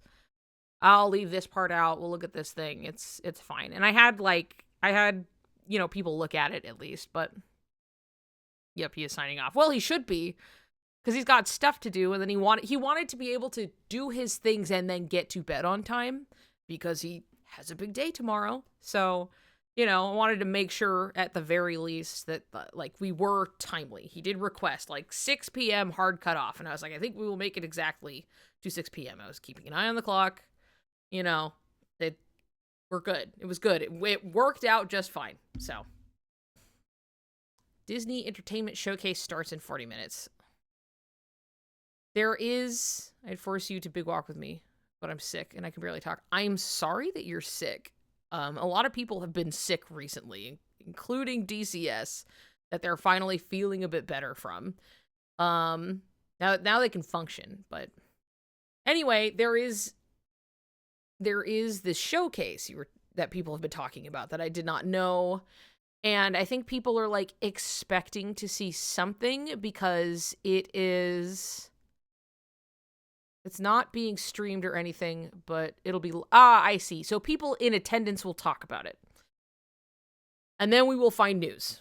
Hopefully. Or possibly. Like, it'll be... Like, is it like guys on stage being like, the future of Disney has, like, this stuff going on, and so, like, here are the parks, we're gonna blah, blah, blah, blah, blah. You know what I mean? Like, it's just going through stuff. Is that kind of the thing that it's... The guy from Holes is at the panel. Yeah, he's going to be the host at the panel tomorrow.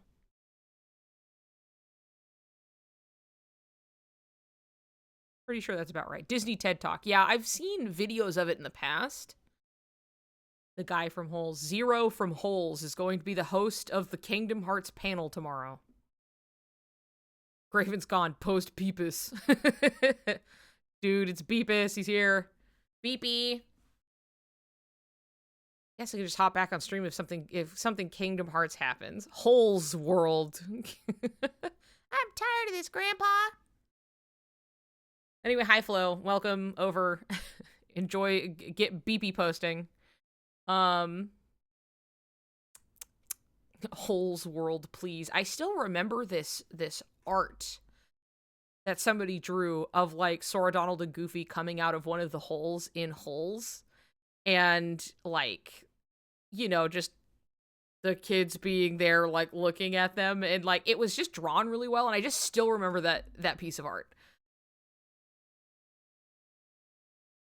I think the Holes guy has a Holes keyblade.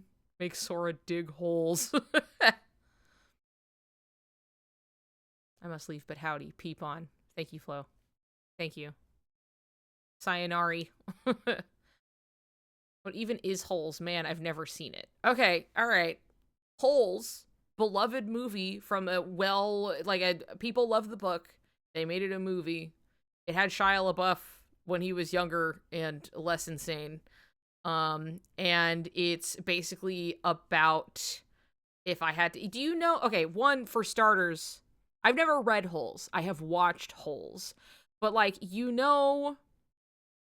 The phrase that people say oftentimes where they go, I'm tired of this, Grandpa. And he's like, too bad. Keep digging. That is from Holes. You guys, Holes gave us that. Yeah, I say that. Oh, yes, that is from Holes. That's too damn bad. So Holes is a good movie. It is a good movie. Holes movie night would rule. We could go and watch Holes sometime. I would not mind hosting a Holes watch night. It's a good movie.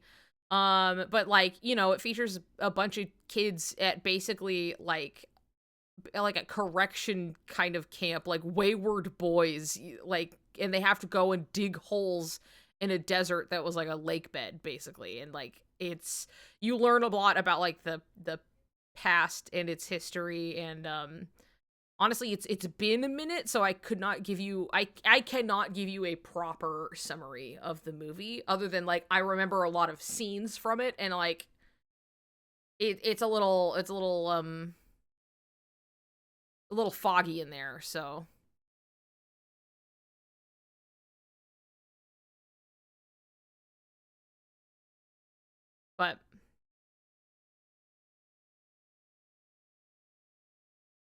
but anyway, I remember the Venom nail polish.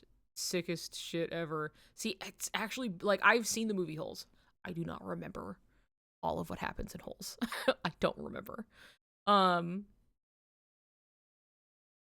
we'll have to, I guess that's even more reason to, watch it. Anyway, maybe we could, but one of the main guys from Holes is hosting the panel tomorrow. That's why we're talking about Holes. Which is fun. That'd be really funny if there was a Holes world. I kind of, you know, whatever. They could do anything. Kingdom Hearts could do literally fucking anything, and I'd be like, all right, let's fucking sign me up. Digging holes, baby.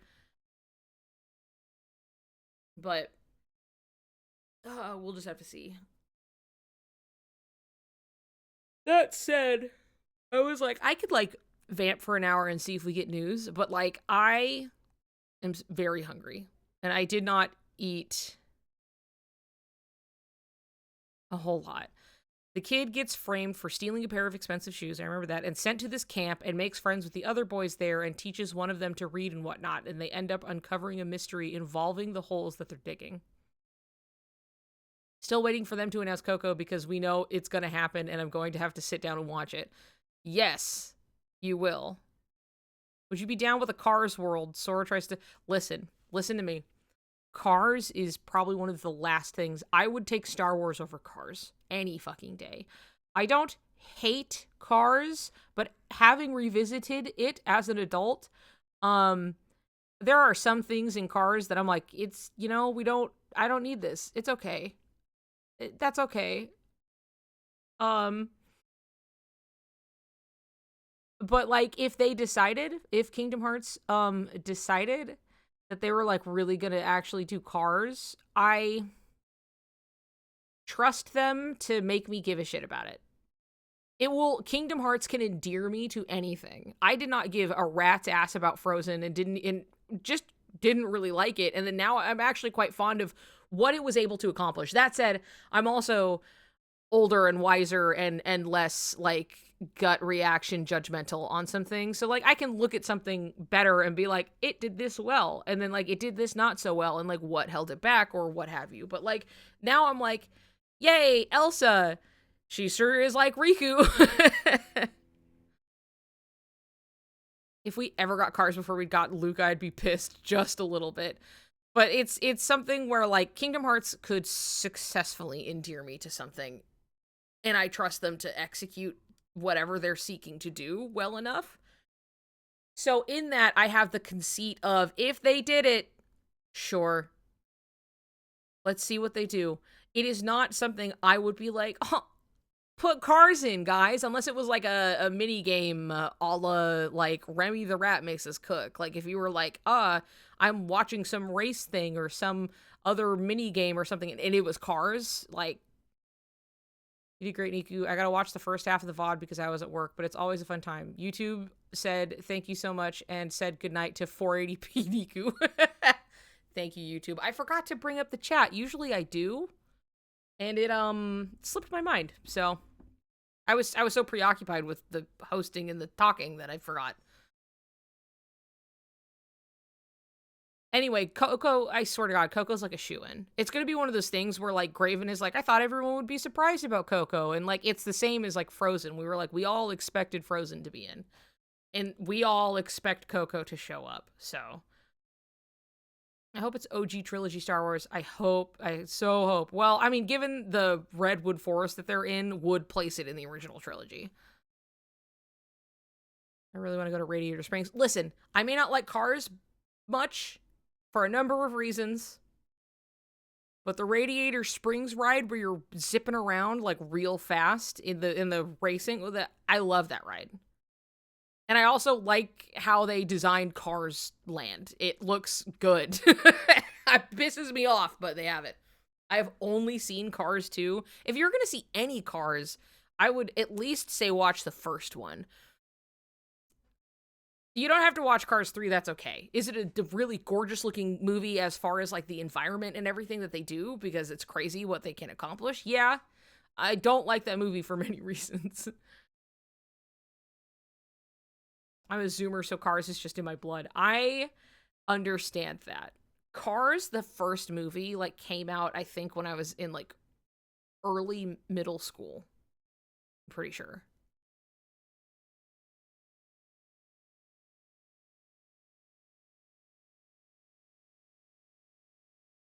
I think they're rebel based in the newest trilogies on the same planet, but I don't think they spend the time there nearly as much. I haven't seen all three.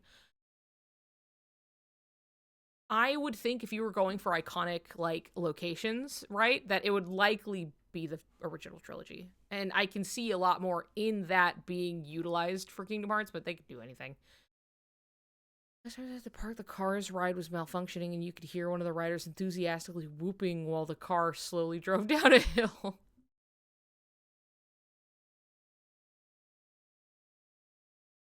I want Princess and the Frog. I want Frog Sora. I also would kill for Princess and the Frog. I would love for that to happen. We need that. There are some that are just like, we simply must have this one. And I think that Coco is a given. And I think a lot of people think Moana, and I could see them doing that for a number of reasons. And I could also see them just not doing that. But we'll see. We'll see on that. It's like, what are they going to get gameplay-wise? Are they going to try and do a ship thing? Are they going to travel from island to island? Are we just going to have exploration on, like, an island? Or, like, how are we going to, like, centralize this a little bit, you know? I want to see Turning Red. I would also like to see Turning Red, honestly. Please, God, no, not Moana. I love Moana, the movie. Don't get me wrong. I also... I struggle to, like, think of something more immediately that they would use for it, unless they, especially if they wanted to drive something home. They're like, hey, remember home? Remember what it's like at home? Your Destiny Islands? Like, you know, if they pointedly wanted to harken back to that, then I think that would be very useful, but... Remember when we got slow burn hyped for Elemental for, like, 2 seconds because of that trailer Keyblade? Yeah. Coming up next, are you excited for Graven to play Birth by Sleep? And do you like the game's story? I think it was the first time I had some major issues with the narrative. Oh, are you new here? I was literally talking about this before we started the stream, about how much I don't want to paint his experience with that game because I have gripes with it.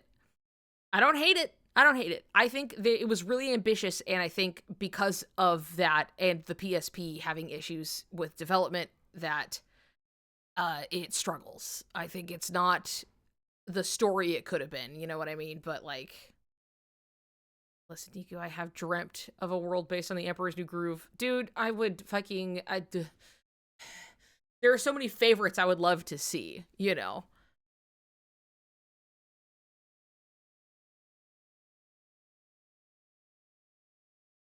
We need KH Kronk.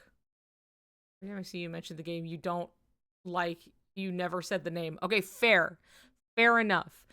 When I'm on my own channel, I'm, like, pretty explicit about it. I've talked about this, like, a billion times, that I have a lot of, like, little issues and things with Birth by Sleep, and so it is my least favorite of them, but it is, like, it's still not a bad game, though.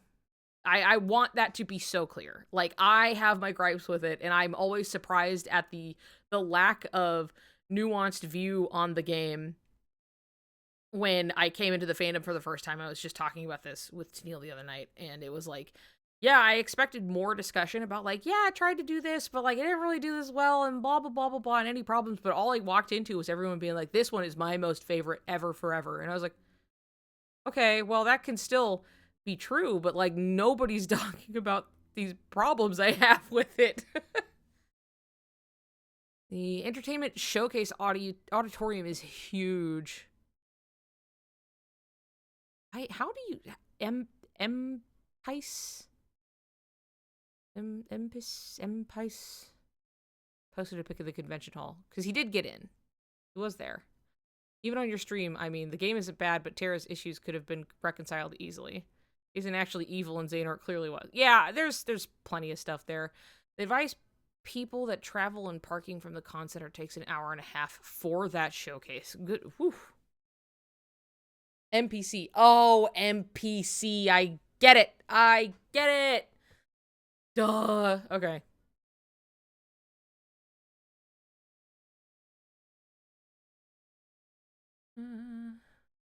Dream Drop is just the improved Birth by Sleep system. People who like Birth by Sleep usually hate Dream Drop. Yeah, I know. It's funny because I was just like, oh, it's the same system that I'm not crazy about, but, like, it is further improved in Dream Drop. And then people don't like Dream Drop. So, I don't know. I don't know. Anyone here going to the panel in person tomorrow? No idea. There's somebody in Graven's server, NPC specifically, that we were just talking about, is, like, at least there at D23. I don't know if he's getting into the panel, but they are streaming it. So we are going to watch it. For those of you that are here, I am going to watch the stream tomorrow, because what the hell else would I be doing, right? So I may as well be doing it here, and we can all watch it together.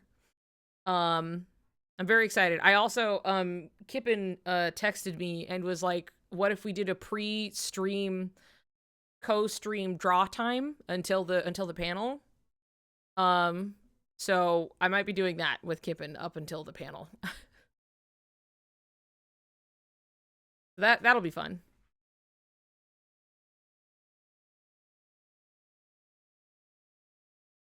But anyway, I know that some stuff is going to happen soon. I think now that I'm like done, I need to like my tummy kind of feels bad. My lack of food and some caffeine, a headache hit me so suddenly and so strongly way at the beginning of the power hour. It was like it slammed into me like really bad, really suddenly. It was so strange. I had to have Canary bring me pain meds. So I don't know if it was like I'm usually not somebody who like doesn't eat or something. I was just like I got up and I was like fixing something and I had some food, just not a whole lot of it while I was like doing shit. So not a common occurrence, but now I think it's catching up to me. So I will pop off of here, but if anybody if something happens, it will be showing up in my Discord and I will be yelling about it there. But I've already, I've been on stream for 5.5 hours and I just need food and to hop off a little bit. So who knows? We might get news. It might just be like, and Kingdom Hearts is in Fortnite. Here is this ugly ass fucking car. So we'll see. We'll see. With that said, who do we know? Who up?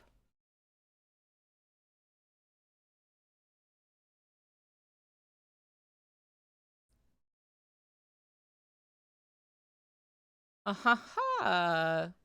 Interesting. Is that Chi? Very cool. Well, I'm going to send you guys over there. All right. Chi is actually working on the thumbnail for Graven's Birth by Sleep playthrough. So show Chi support. He's working hard, drawing the thing, and it is relevant to today's exploits. So, blow them many kisses. They are a feral cat, so they might try to bite you a little bit, but like they like it though. It's fine. Okay. So, actually, what am I doing? It's literally right here. Start raid. What am I fucking doing? I'm like typing it in. I literally had it up to the side.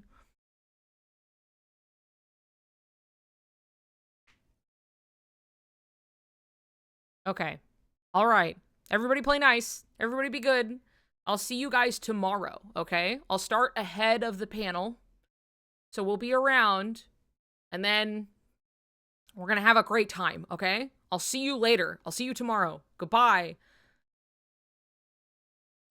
Bye-bye, everybody. Bye-bye.